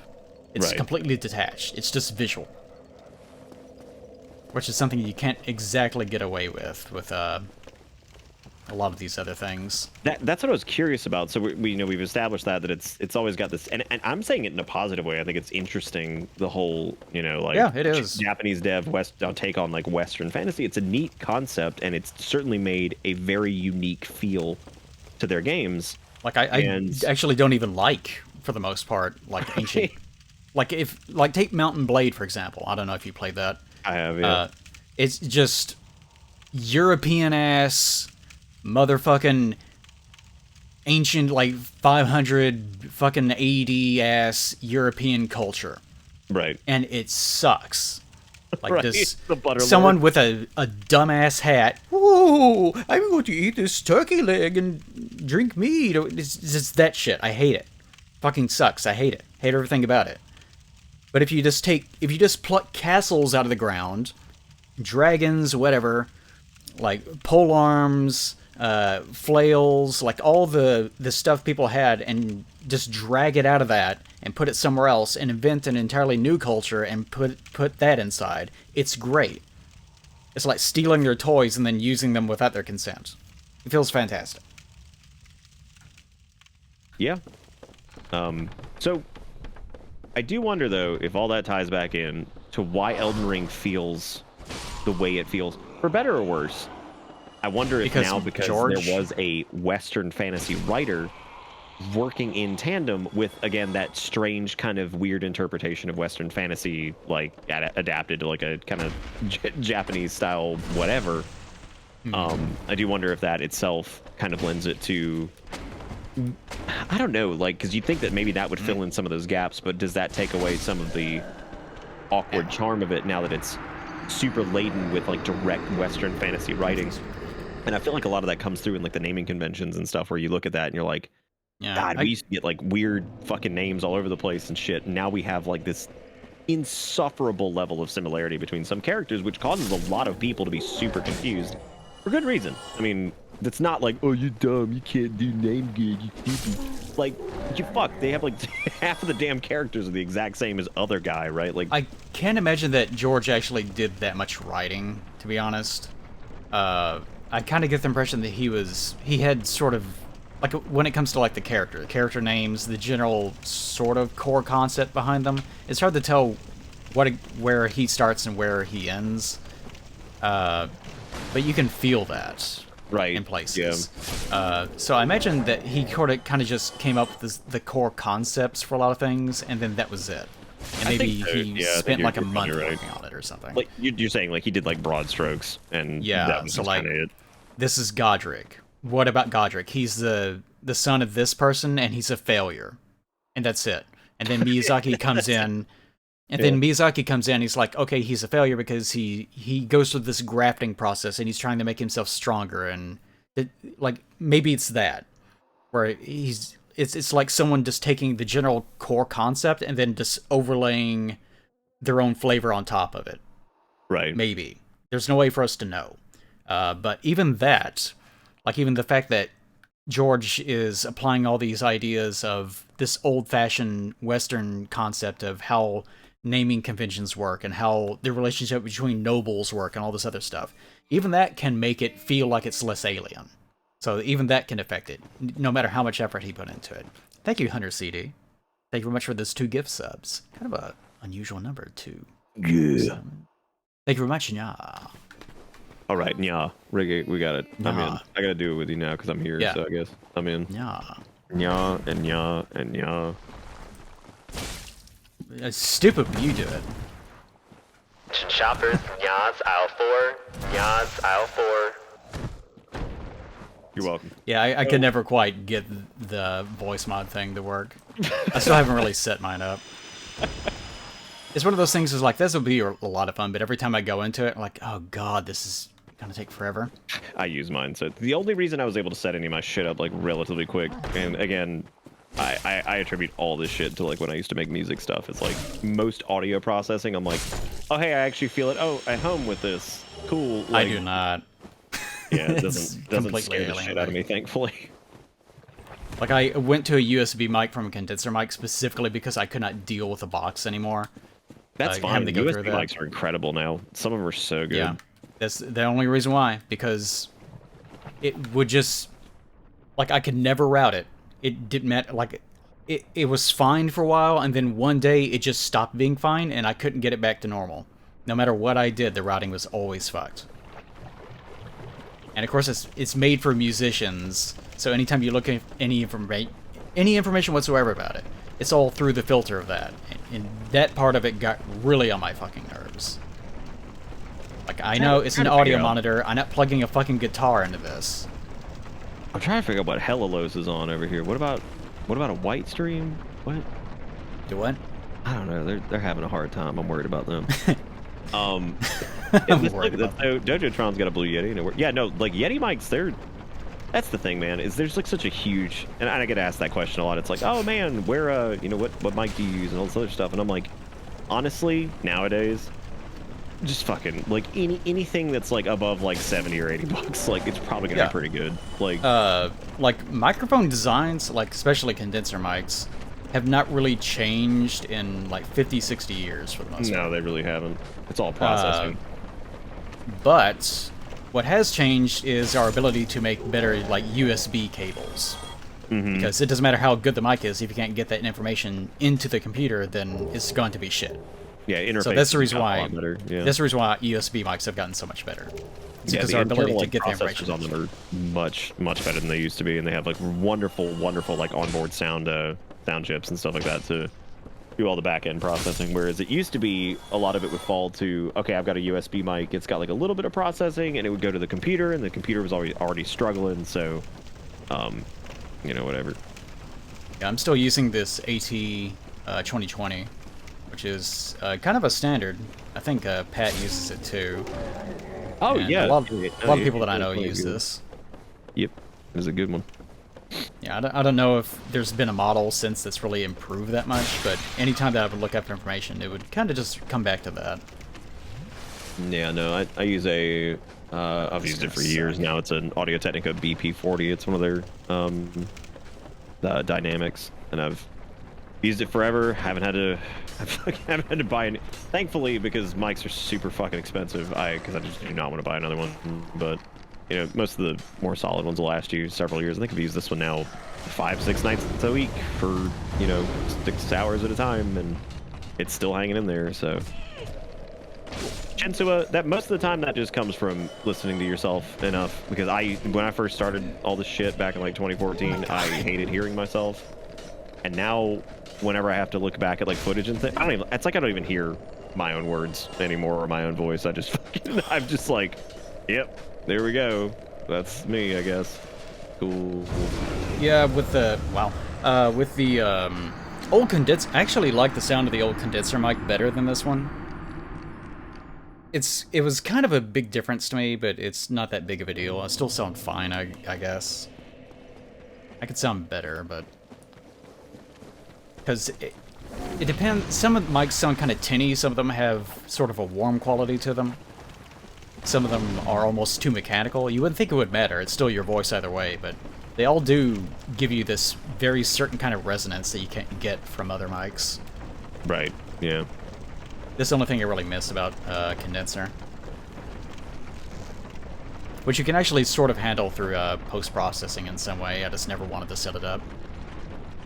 I have enough shit running as it is. I'm always down to help you on the post-processing side of things, since I've had to do too much of that, so... God, I'm hungry. I realized, I was thinking I can eat the... I ate Mexican earlier, and I split it in half, and I thought, oh, I can eat the rest of that. And then I realized I've already eaten it, so... Whoops. Kind of fucked. I've done that before. I've started... I'm trying to lose a little bit of weight, just because the whole COVID thing, and then when I got like my hernia thing, I just was like, well, I put on like 30 pounds, so I guess it's time to start doing. And I started my proper workout regimen today with like weightlifting and all that crap. And oh, so you did? Did you get any weights?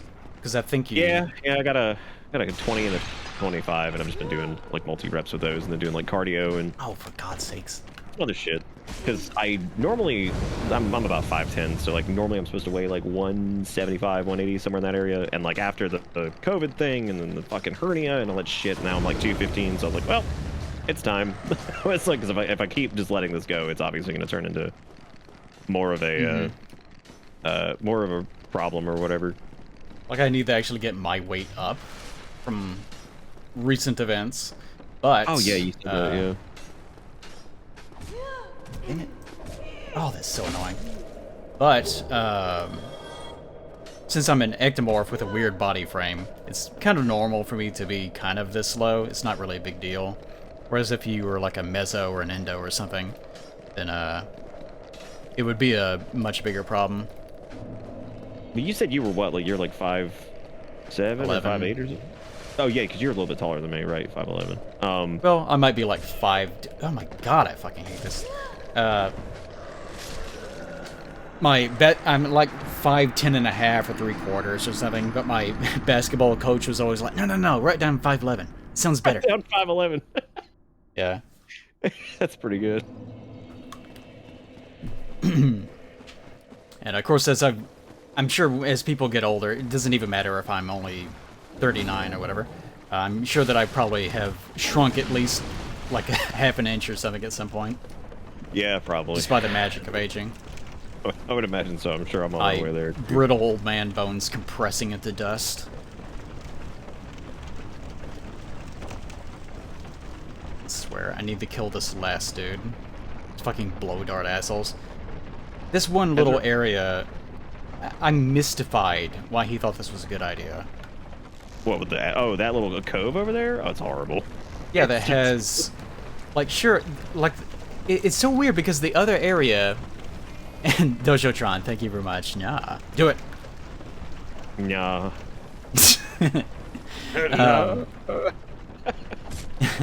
But like the area, whenever you're going down into Blighttown, if you're a normal human being and you're playing it as normal people might, that can I make it jump from here? Probably not. That area, they're like interspersed, and you can like see the arrows coming down from you or up towards you, but they're blocked in such a way that they can't actually hit you. Like it's fairly well laid out.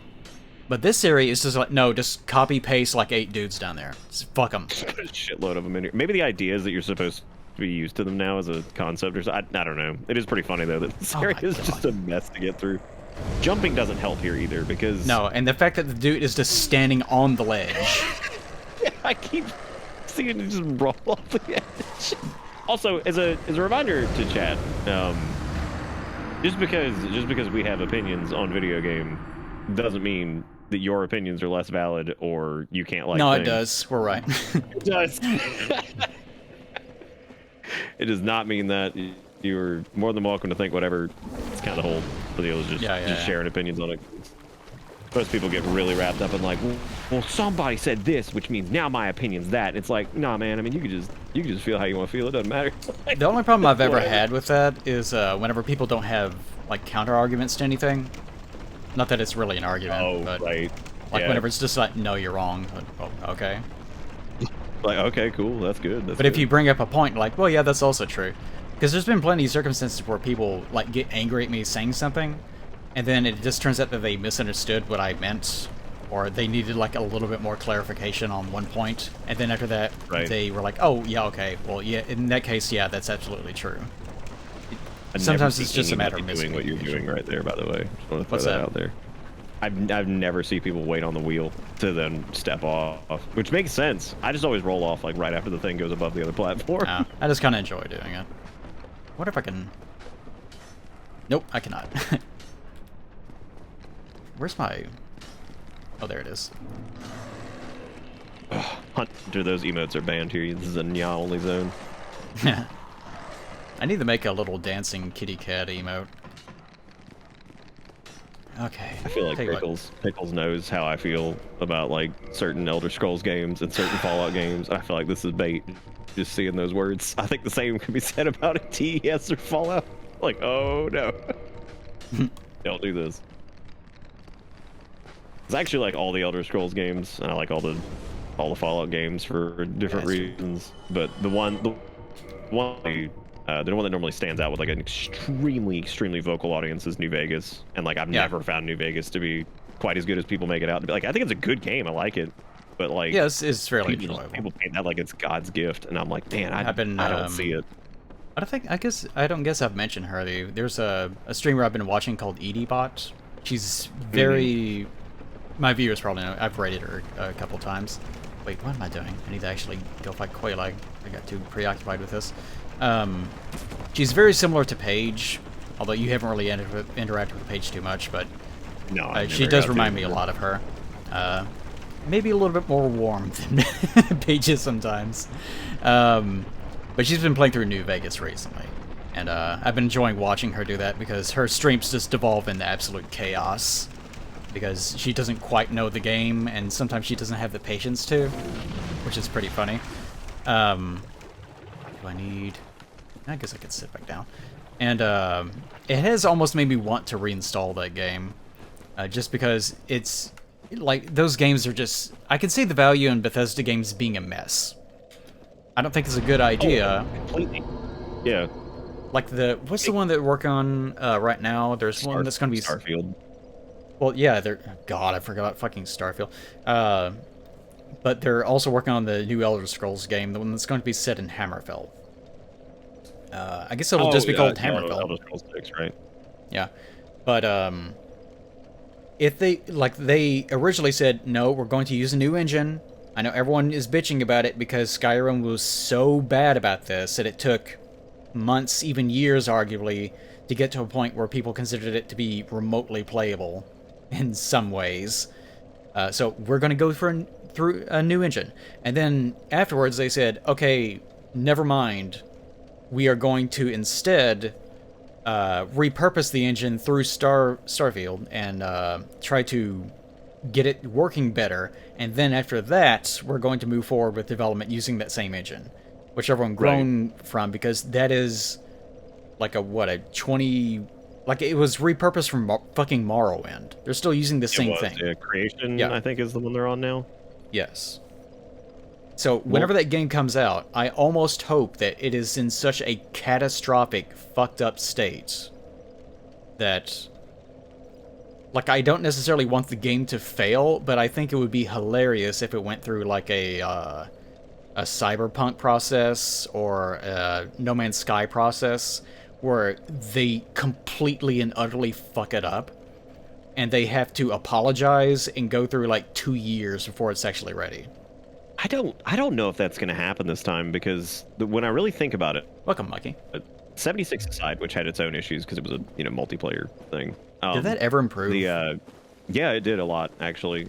Ironically enough, nowadays, like I loved the shit out of 76 at the beginning, just because it was really interesting to see them tell a Fallout story with no NPCs, which meant they had to completely rely on environmental storytelling. And there's some fantastic quest lines in that game that like aren't not like an actual quest line. Like I found a note under a staircase and I'm going to follow this breadcrumb trail forever, and it's going to lead to like this really interesting kind of thing and follow like this family's journey after the bombs fell or whatever.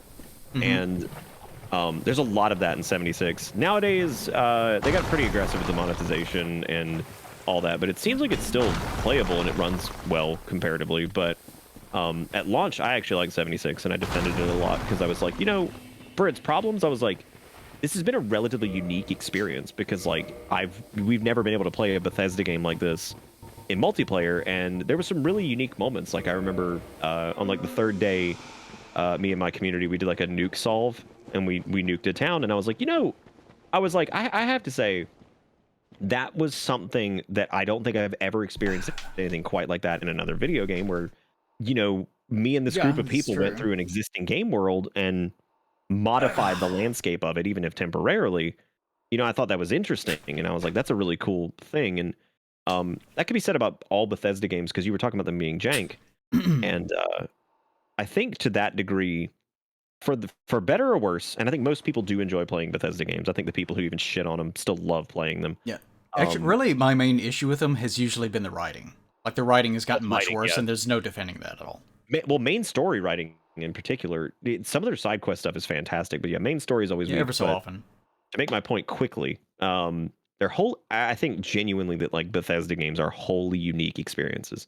I don't think any other franchise or game really comes close to the feeling of like a Fallout 3 or a Skyrim or like an Oblivion or a Morrowind. I just feel like all of those games, for their like flaws and their wins, really it ends up being just a unique experience, which I think is really fascinating. And to your point about Starfield being broken, the only basis we have to go off of is Fallout 4, because that was their last main single release. And on consoles and PC, my copies ran great. I never really had any issues with Fallout 4 at all. So, you know, if they're doing something similar with that, I think they may have outsourced a lot of them 4. I can't remember.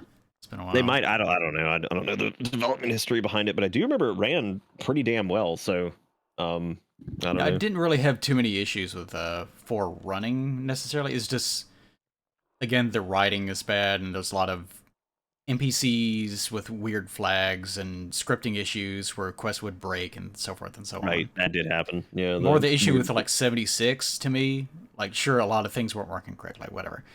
But things like being on voice chat and then closing the game, but the person is still talking to you.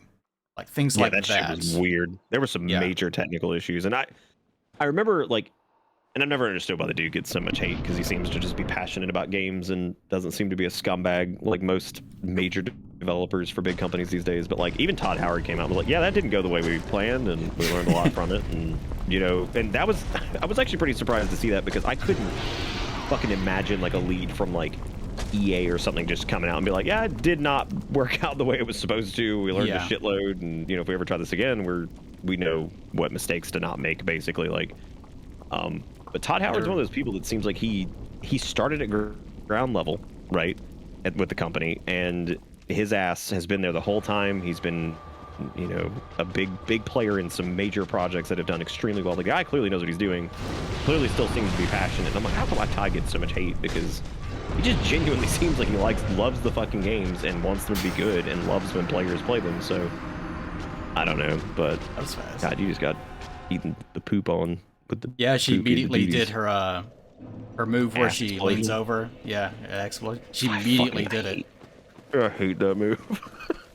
Well, I've never seen her like do the jump, the initial lead-in jump, and then immediately lead into that move after like one I don't think attack. I have either. Not that combo specifically, because that was something. Yeah, that was interesting. Anyway, it doesn't really matter. Yeah, it is fun to just call him Todd Coward. Yeah. No, but I remember watching, like, my opinion of him really changed several years ago when I watched an interview with him about. You're probably right, Savior. You probably get genuine hate, but the memes just go on and on and on. But he really does seem like he gives a shit. Like, and I remember just watching this interview, and I'm like, the size Bethesda is now, I can't fucking fathom most big like head honchos at companies would talk like this anymore. Like, most of those assholes are just like, how many money can we get? Like, I forget what role whatever. he had originally. He was like 'Cause- he wasn't an artist. He was a systems designer on. Yeah, he was pretty low something. level. He was. And- He started low and he worked his way up. And then I think. Yeah, his I've always his gotten the big impression he breakout does was Morrowind. care. Oh yeah. It's What was his it's- role in Morrowind? What did he do? I can't remember that, but he I think that was his did. big breakout game. I think he has that problem, almost like Miyazaki, where he was okay in a specific role, and then whenever he was brought up because he had to take the reins, just there's only so much you can do because Right. what you're expected to do, what you're delegating, what you're managing changes.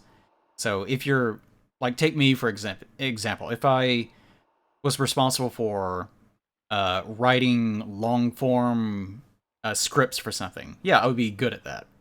But if then I became the head honcho of some company and I was brought up and told, okay, now you need to be the head of writing development or the head of video production or something, I wouldn't be able to do it. Like, even if I was capable of doing it, then obviously the qualities that I have that translated well to the job that I did previously would not translate into that job.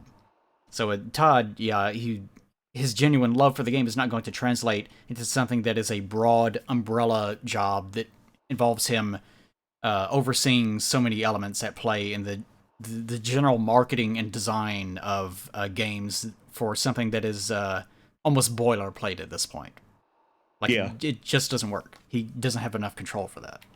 That might be true, yeah. And I think, I don't know though, because I think he did. So he was project lead and designer on Morrowind, and everybody fucking loves Morrowind, even though that game sucks ass in some spots. I love Morrowind too. Don't get me wrong. It just, that game is fucking trash in some parts, but I mean, Yeah, like, I still love it. The And combat is awful, of course. it's awful. And then I think he was project lead and designer on Oblivion as well. I think he was for Skyrim. So I mean, every project he's taken over, I mean, has been, you know, and while I am the first to say that, you know, reviews and sales aren't necessarily indicative of a good game, those are like entries in the series that I feel like when you look at the fan feedback and you look at reviews and you look at like just general critical reception like across the board, and you see the amount of hours people have sunk into it, the size of the mod community, all these different factors together, you know, you look at that and you're like, you cannot deny like the Skyrim and Oblivion and fucking like Fallout 3 and Fallout 4 and shit didn't nail it. I mean, they did a very good job. Like, there's definitely criticisms. There's always gonna be criticisms, and a lot of them are very valid. But I mean, you can't really deny that they made good games. I mean, like, that clearly people liked and you know, had very dedicated fan bases and shit. So It just works. it does. It did sometimes. It did sometimes. I'm trying And to remember sometimes what it fell Just Works came apart. from. Sometimes it falls apart. Yeah, but it did just work every now and again. God, you just fucking destroyed her ass. I like that Big Lomix is talking about how slow this is after playing Elden Ring, and they're absolutely right. Oh yeah, Like, that's the reason completely why I've harped about it, but that's the reason why Dark Souls 1 is, you know, it's fair. Like, you can, if you know the boss, you can beat them without ever taking any damage, which I imagine is one of the things that they wanted to quote unquote correct about future games. Because if you know the game well enough, it doesn't look good if you just blast through it and take no damage ever, and you barely even have to try. And a lot of Dark Souls 1 is like that. right. Yeah. That's a. Because you I want to always love be Dark Souls engaging. 1. Yep, I do too. I don't know why they... Like I said, maybe it comes down to the marketing and them going through that cheesecloth issue where he's just getting the wrong information and he's getting the wrong impression of what the game should be. That's one of the problems Yeah. with Japanese development, is that their studios don't listen to outside influence. So as a result, they get a really stilted, kind of screwed up perception of what people are enjoying about them. Yeah, that is true. That happens to a lot of them, especially the more like single player. Well, and that's like to a degree, people who go into Elden Ring with like the multiplayer aspect of it. And they're like, well, but they're gonna balance PvP. They're doing it right now. I'm like, they are scrambling. I was like, and they're gonna continue scrambling. I was like, because they've never effectively balanced any of the games. The closest they maybe got was Dark 2 or whatever, but Yeah. even that's like super debatable. But there is so much shit in that game that there is no way that like they're ever like if dude you could nerf the shit out of so many things and butcher the PvE experience as a result, and you would still find somebody would find some bullshit to use in PvP that's broken or like whatever that it's never gonna end, right? Like there's no way. But oh shit, I just realized you're playing remastered because not only are you in that category, and I definitely read that earlier, but I'm dumb. Lava's not destroying your eyeballs. Yeah. Well, I mean, it is, but they don't, like, instantly melt in my face. Right, it doesn't. They're not completely just eviscerated. Yes. That's how you can. The best way, and this is for you too, chat. The best way to know if somebody's playing Dark Souls remastered is if they're playing it within 30 minutes. Because fucking the original Dark Souls still is like, did you get DS fixed? Did you set all your settings? Oh, it still didn't work. Did you get a Wolf connectivity mod? No? It's if the game works, they're playing remastered. Unless it's on console, I guess. But, I mean, God, the original Dark Souls was such a mess.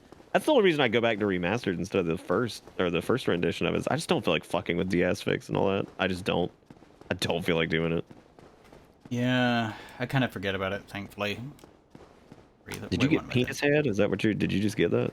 Yeah, I walked up in an attempt to get Penis Head.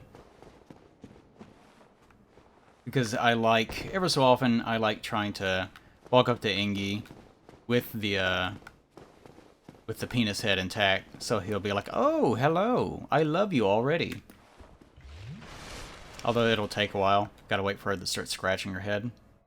Yep. What another weird fucking mechanic that's just like thrown in the game that I'm sure most people don't ever give a shit about. Yeah, it's definitely... Dark Souls 1 is so strange in that it has lots of little sub-mechanics and things that feel like they're almost plucked from like a 1990s game, like an old Sierra game or something. Oh yeah, like you moved this knife on this table back in this fucking chapter, and now Yeah. you're screwed. It's very strange. Look at Thank that you, wholesome message. Celestrius. Oh, there we go, starting to scratch. Thank you very much. Hello, Plague. Been a fan for a few years now, and I hope you're doing well. Hope you're doing well, too. Thank you very much. I always appreciate people that show up and, like, yeah, I've been watching you for, like, 15 years. This is the first time I've ever said anything, and I will never say anything again, or something like that. Like, oh, hello. This will be our one interaction, I guess? You didn't say nya, so I'm gonna put him in chat for you. Yeah. got Usually you I say covered. that after subs. Usually. Oh, okay. I'm so sorry. I gotta go grab something. I'll be right back. All right. Now I'm alone. Okay, so if you don't know, the little dudes out there that I just got grabbed by, the ones that have eggs on their back, they like to grab you, and then the little wormy men come out and give you a big smooch, and that lays an egg inside your body. And my lady's head is probably going to erupt into a giant egg any second now as a result. And you might be wondering, what's the point of that? No, it's just kind of fun. The main consequence is that from that point forward, it drains a certain percentage of your souls away from you. It's like being absorbed by the egg. And also, your forward R1, which normally is a kick, gets changed into a grab where you like stick your wormy mouth out and like grab people with it. It's very gross and it's very fun. But the main reason why I'm doing it is so that I can go talk to Engi and get a little bit of unique dialogue, because he really wants you to be a servant of chaos.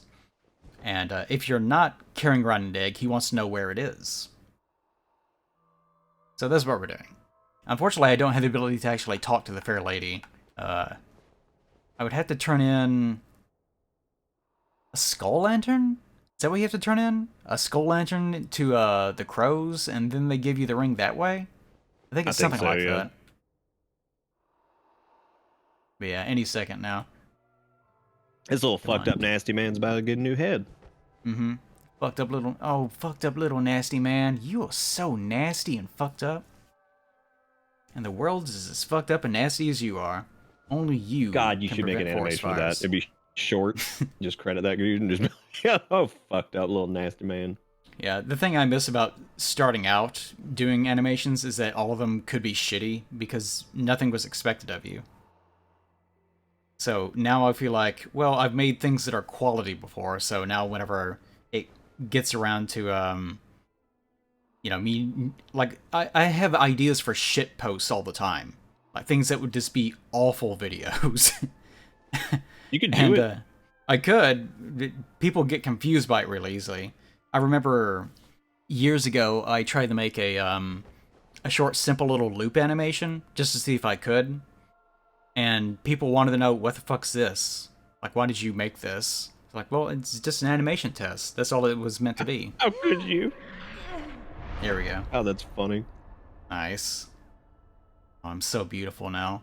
Bro, you sprouting. What does this remind me of, other than like an infected ball sack? Like, there's something about this that's very familiar. You still get the kick, though. I guess you have to actually, like, hit someone with the kick, and then it becomes the grabby move. Or no, maybe it's unarmed. Maybe that's what it is. No, it's not. It's still kick. Huh. I know it does change. I can't remember the context, though. Alright, let's talk to Ingy. Come here, Ingy. I was just about to ask chat to actually post their best emote to represent the head, but then I realized people are just gonna be posting like penises or something. Yeah, yeah. Wait, what did he just ask? I don't know. What did he ask? I was not paying attention. Yeah, I didn't actually hear him. I was looking at the chat. Shit. Now I know how everyone else feels. Way to go. How dare you look at chat during a stream. Are you a new servant? Yes. Oh, Okay, I right, guess because not. you're here for reporting for duty. Fair lady, I pray that you will mind your manners. Yeah, I don't know what he actually asked. There he goes. So the Travis touch grass. I see that he asked, "Would you agree that Dark Souls 1 shit, just like the other games that irredeemable bastard Miyazaki has forced onto us?" Travis, listen. The first half of Dark Souls 1, of course, is great for a lot I'm of only reasons. gonna hang on. We can only glorify this. This is a reply. If Travis will tell us how much grass he has touched within the past 2 days, because if it's not enough grass, well, too bad. We're not gonna answer. I don't know how much grass he's touched. He hasn't Well, told he's me gonna have to about it. answer, and if it's a sufficient number of grass, then we'll answer the question. Why not try this? I've no use for it any longer. You Give seriously have to feed it me 100k? I didn't realize that. I thought it was less than that. Hello? What's that? What is it that you need? You gotta... The yeah. the head thing. Oh, right. Yeah, I forget it has a second stage to it. Okay, so there we go. I don't actually need any of this, though. And I don't have... Yeah, I don't have a pyromancy flame yet. No wonder she isn't there. I don't have a pyromancy flame yet, because I haven't talked to Laurentius yeah. after he got back. I can get rid of the egg now, though. You don't actually need it at this point. It is interesting that Ingy is like, oh, I love being a crazy egg guy. It's fucking rules. And then he sees you, he's like, yo, Jesus Christ, get that off your face. Here's an egg verm if you get the fuck out of here. Oh my god. You're That's so because yours is on ugly. your head. His is on his back. It's true. It's true. He still has his beautiful face. Although he looks at you, he's like, how do you eat or breathe? This literally makes no sense. You need to repair this. Don't let it bite your face next time. Alright. Have you ever noticed how many weird egg sacs there are in Quelaag's room? He has a It's lot one of of those... Yeah, it's one of those things where you're like, well, yeah, of course there are. But then if you look at them, it's like, wow, this is way more fucked up than I thought it was. She was eating a lot of people. Yeah, Quelaag's an asshole. I can never quite make any sense out of what the deal with all the eggs was. Like, sure, she needs to steal humanity because she's trying to save her sister, right? And the Dark Soul, or Humanity, is a physical-based soul item. So whenever you give it to someone, it like heals them and makes them stronger and often bigger, which is why rats are so fucking huge. That's why Smough is so big, because he's been eating people, right? Right. So the Fair Lady, whenever she consumes it, it's healing her, even though she's afflicted with this black pus. Makes perfect sense. But also, why is she so preoccupied with laying eggs? And oh no, the eggs have gone still. And what's going on? What's with the eggs, Fair Lady? Where did you get eggs from? Who fertilized you? What is inside the eggs? Do I want to know? Seems pretty fucked up to me. Could have not been her. It could have been just a really aggressive spider chicken. Maybe. But they are infecting people with these egg things in their backs, which make worms. And also there are giant worms that you have to fight that might be related in some way. I think I've got everything down here. Yes. So now I can finally go back up top and be free. I did not collect... God fucking damn it, I forgot. I didn't pick up the soul down here. Every time, dude. Well, The Firekeeper soul. I didn't pick it up because that triggers the bullshit. Wait, what am I doing? I'm not going down here. how many times have you forgotten to pull the lever? The lever? Yeah, the lever for the Sen's Fortress. Oh.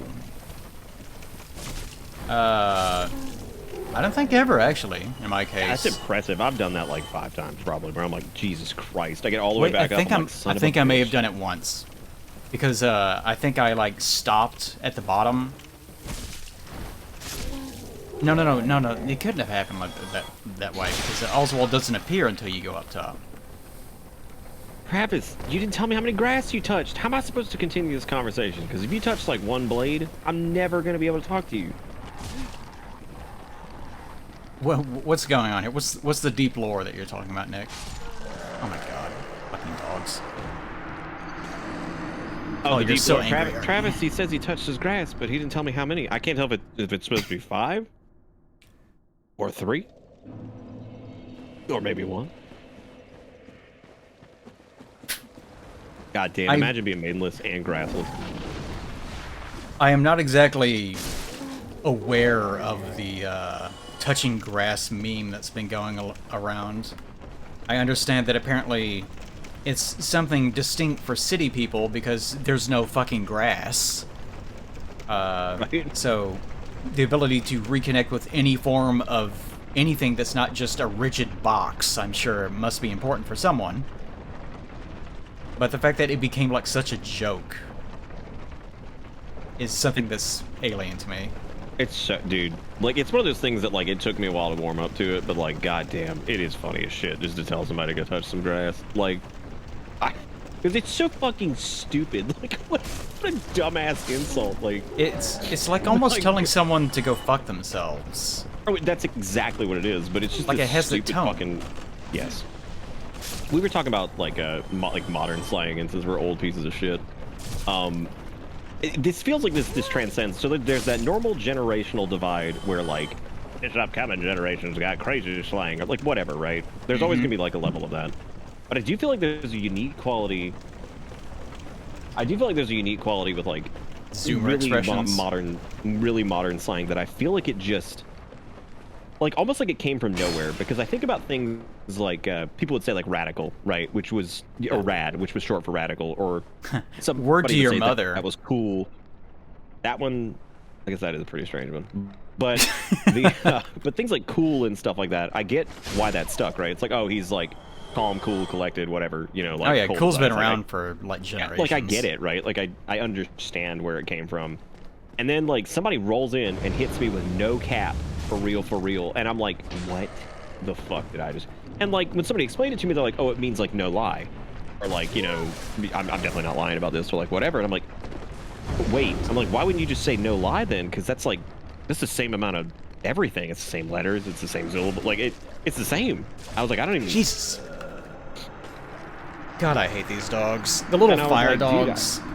And I was like, damn, that's a strange like slang, and it just feels like it got snapped up really quick. But apparently, it's actually a pretty old saying. I guess it just got pulled back in. There's another one too that's kind of like, oh, like drip. That's another one that's like really Drip, just kind yeah, of it's strange. actually fairly old. Now, my wife explained it to me as it came from dripping with sex appeal, Sure. which I just believe her That- because I'm like, sure. Yeah, that almost sounds like it's invented as a way of explaining it away. Because I'm just so used to looking up like old expressions that, and it turns out, oh, it's based on nothing. No one actually knows.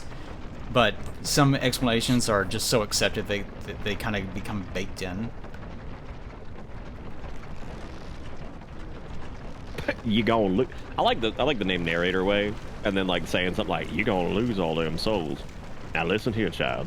You're gonna be walking in here, and you're gonna lose all those souls. And that's when Like, Eli lost his souls. Like what's the name of the show? Dukes of Hazzard. And that's Oh, when. yeah.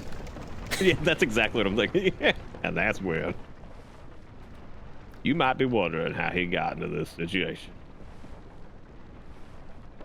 Yeah, Drip is apparently pretty old too. Yeah. Yeah, I love oh God, it's getting too late. My brain like stopped working for a split second. What was I about to say? Jesus Christ. In watching New Vegas or a Fallout game, like whenever someone gets completely gibbed, like if you have the gore perk, and they just Right. get blown apart, and it Right. like is in VATS, so it like freeze frames, and you can see like a piece of their head flying away. Yep, that's Like all me. the limbs just separate. Yeah, bet you're wondering how I got to this spot, huh? Well, it all This is started. pretty good. Yeah, I really enjoy that. I bet you're wondering how I got into this situation. Like, yeah, I am, man, because all your limbs are flying away. To me, that's the best part of Fallout games. It's just the fact that you can just explode someone's body in every direction. Up we go. Over there. I'm trying to get back to Firelink just so I can say I escaped this shithole. Well, all you have to do is beat Ornstein and Smo, and the game's done. Yeah, that's basically true. Actually, whenever I started doing this, I said, you know what? I'm going up to ONS. That's it. I'm done. Because that's the actual game. Yeah. Why would you go past that? It actually is pretty incredible how the boss designs are interesting in the back half, but like, I don't understand. Like, Nito is a terrible fight. Like, Yeah, it's really bad. it's like, are you ready for no telegraphed attacks and a bunch of garbage just flying at you? It's like, yeah, I love it. And then Four Kings is whatever.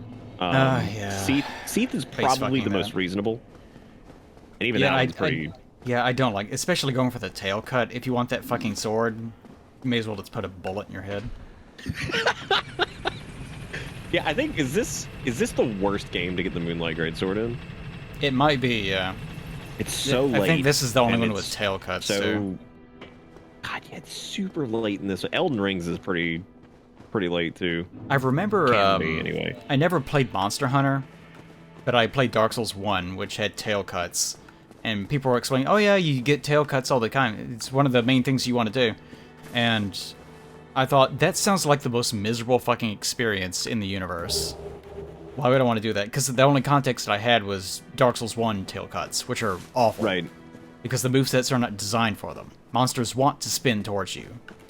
There's no sense in going for them most of the time.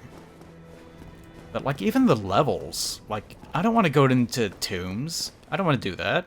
I don't want to go down into... I want to go through Duke's archives. I mean, you can do it quickly, but it fucking sucks. It's annoying. Yeah, no, it sucks no matter which way you cut it. Alright. I forgot that these guys show up. Mumbles and Fuckface. Just pull out a gun and shoot all of them. God, I love Mumbles. I fucking love him. Yeah, his first line is which is fine. It's the second line that really brings out. It's the icing on the cake. Oh wait. I think you have to. What are you? Time's a great. Yeah. I don't care. Mumbles. Oh, maybe I have to talk to her first. But he goes, moon. You are undead as well. Then we Fucking won't haircut. fraternize. I have my mission and you know I'm so that glad is that yours. caught on. Must not This my let the legacy chosen from come us. Dark Souls 1 is like staring at bricks and the fact that he has no name now. No one cares what his name is. He's just haircut. Did I not explain the urgency of our His haircut tasks? does suck. Or are you so uncouth as to lack such judgment? By the looks of you. And also, Rhea, like, no one knows anything about her other than the fact that she's been made to eat farts. Every time that I play this game and I come across her, I always forget, someone always reminds me of the fact that I force-fed her farts in my Did I not playthrough. explain the urgency of our tasks? Or are you so by the look? Just the idea of bullying her, like farting into your hand and forcing it into her mouth. Why are you eating them? You're so weird. You're so weird. Oh, Oh, God. don't suppose we can help though. We it is quite. Yeah, like the idea of just like this fucking like really shallow, shitty bully. Stop hitting yourself. Should I just fucking kill all of them?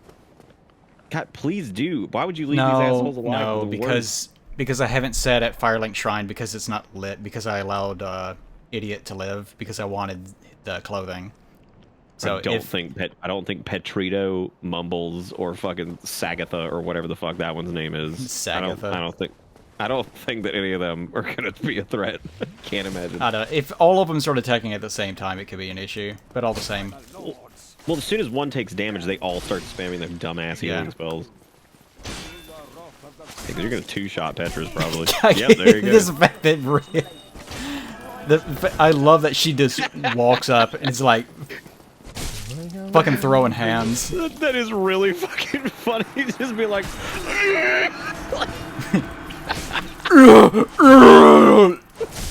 I'll never eat a Alright, fart it's, again. I'm gonna make me eat first. Give me the talisman, bitch. Stupid bitch. Fart-eating bitch. Well, now you're gonna get killed if you keep picking up all these items and shit. Because Petronius flinch over. Oh, no, he's dead. Damn, you got a twofer. Feels pretty good. Damn, the after hit on that R2 is massive. Aww. You hear his death wail? It's a very sad. God. What a good boy. But they might be the worst NPCs in this game, actually, now that I think about it. They They're pretty- probably are. They're pretty bad. Like, This is what I even love if about you- Mumbles. Even if you run through their whole story, it's so unsatisfying. Yeah. You're like, you guys suck. Like a lot of the characters, like Big Hat Logan, he was like disenfranchised from the rest of humanity because he disengaged from everyone because he was constantly being bothered because his interest was in knowledge. So he had to wear a big hat in order to conceal himself, and that's the thing that ended up marketing him and making him even more famous.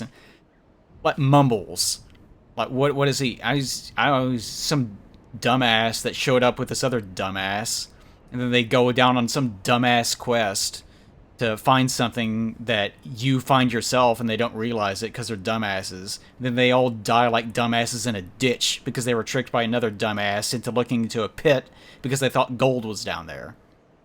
And that's it. There's no depth to it. They're just idiots. Good job, Mumbles. God, they do suck. Well, Mumbles, the fuck. they're a shit group. Love killing them. They pick a really stupid spot to set up camp too. Like, why there? Why not just like go down the graveyard? Or Maybe praying kill- to a bunch of jars. What we should do is we should make a Dark Souls mod that's just the exact same game, but like pitch it as like some radical revelation, and the only revelation is that all four of them are just dead in the graveyard as you run down there. You're like, well, That's the exact same game in Everwild, just one minor change. that's it. That's all that's changed is they're just dead in the fucking graveyard, and you walk past them on the way to the Tomb of the Giants. You're If they don't even have new graves, it's just like there's 4 traffic cones with their picture stuck to it. Yep. Like They're a just lying Polaroid. there, and you're like, Yeah, scotch tape. wow, you guys are terrible. That's good. That's a good pitch. I like that. Okay, 27 strength. There we go. Okay. Let's pump some vitality. They And there followed we go. the map to the church, but the elevator was busted, so the fatties gave up. Just gave up, yeah. I mean, that's basically what Sigmaier's story is. He just fucking gave up. He got to the gate, it's like, oh, no, I'm good. Okay, here we are at Sin's Fortress. I'm gonna stop here, though. Otherwise, I'm gonna lose my mind. Ah, look how fucking Don't go too- hideous don't go my too character fast, is. You'll beat it. I made this character specifically so that she could look like she thought that she was good looking, but she was like a little bit ugly and fucked up. And whenever she becomes hollow, she looks amazing. She looks so delicious. There's something about her face. So Like, it's she kind of really- like a nerd She looks look. like if Grape Dimetap was a person. Yeah. Kind of like the idea of Dimetap flavored nerds now. Dimetap flavored nerds. Like the candy, Yeah, the little bitty nerds. Yeah, the little tiny candies, so you crunch into them and it's just Dimetap explosions in your mouth. Yeah, This is awful. Why did I take these? You know what? Fucking Robitussin is the most disgusting thing I've ever had. It's Like, pretty probably. bad, yeah. Like, I could probably lean over and eat horse apples off the road, and it would probably be a better experience than having to take Robitussin. Fucking Well, the awful. original Robitussin's not even that bad. It's like, I hate the ones that are flavored. I feel like that makes it so much fucking worse. What's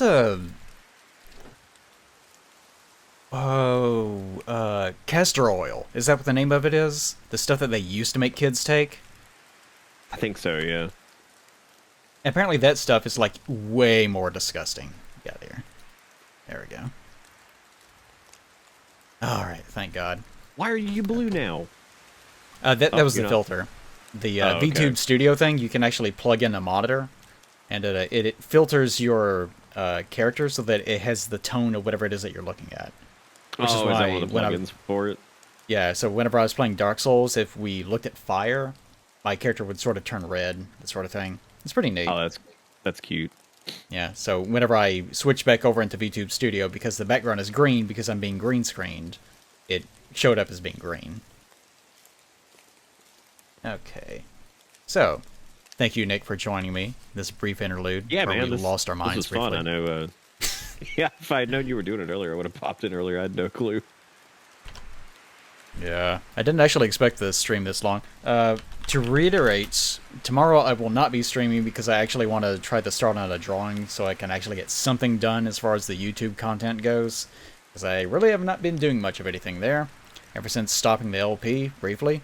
So what I'm going to do is I'm going to send you guys over to Dia Riku, who is a delightful lady. She makes models like the one that you're looking at right now, actually. And she's probably doing that at this very moment. And also, she will probably address me as Grapes. Just ignore that. Thank you guys for coming out. Thanks for all the subs. Thank you again, Nick. I appreciate all of you. I'll see you on Friday, because Friday, actually, I think I'll probably be, if it works out, we will be playing Mega Mech, of all things. Which, if you don't know what that is, then don't worry about it. It's not important. You'll see. And thanks, ABT, for showing up as well. ABT also did streams. You can check him out. He usually does art-related stuff, too. Okay, so. Thank you again, Nick. So long, Yeah, everyone. man. Bye-bye. Say goodbye, Nick. Bye, everybody.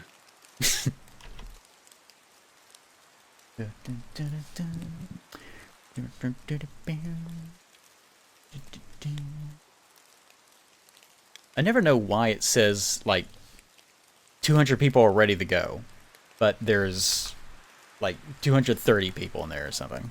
Dude, they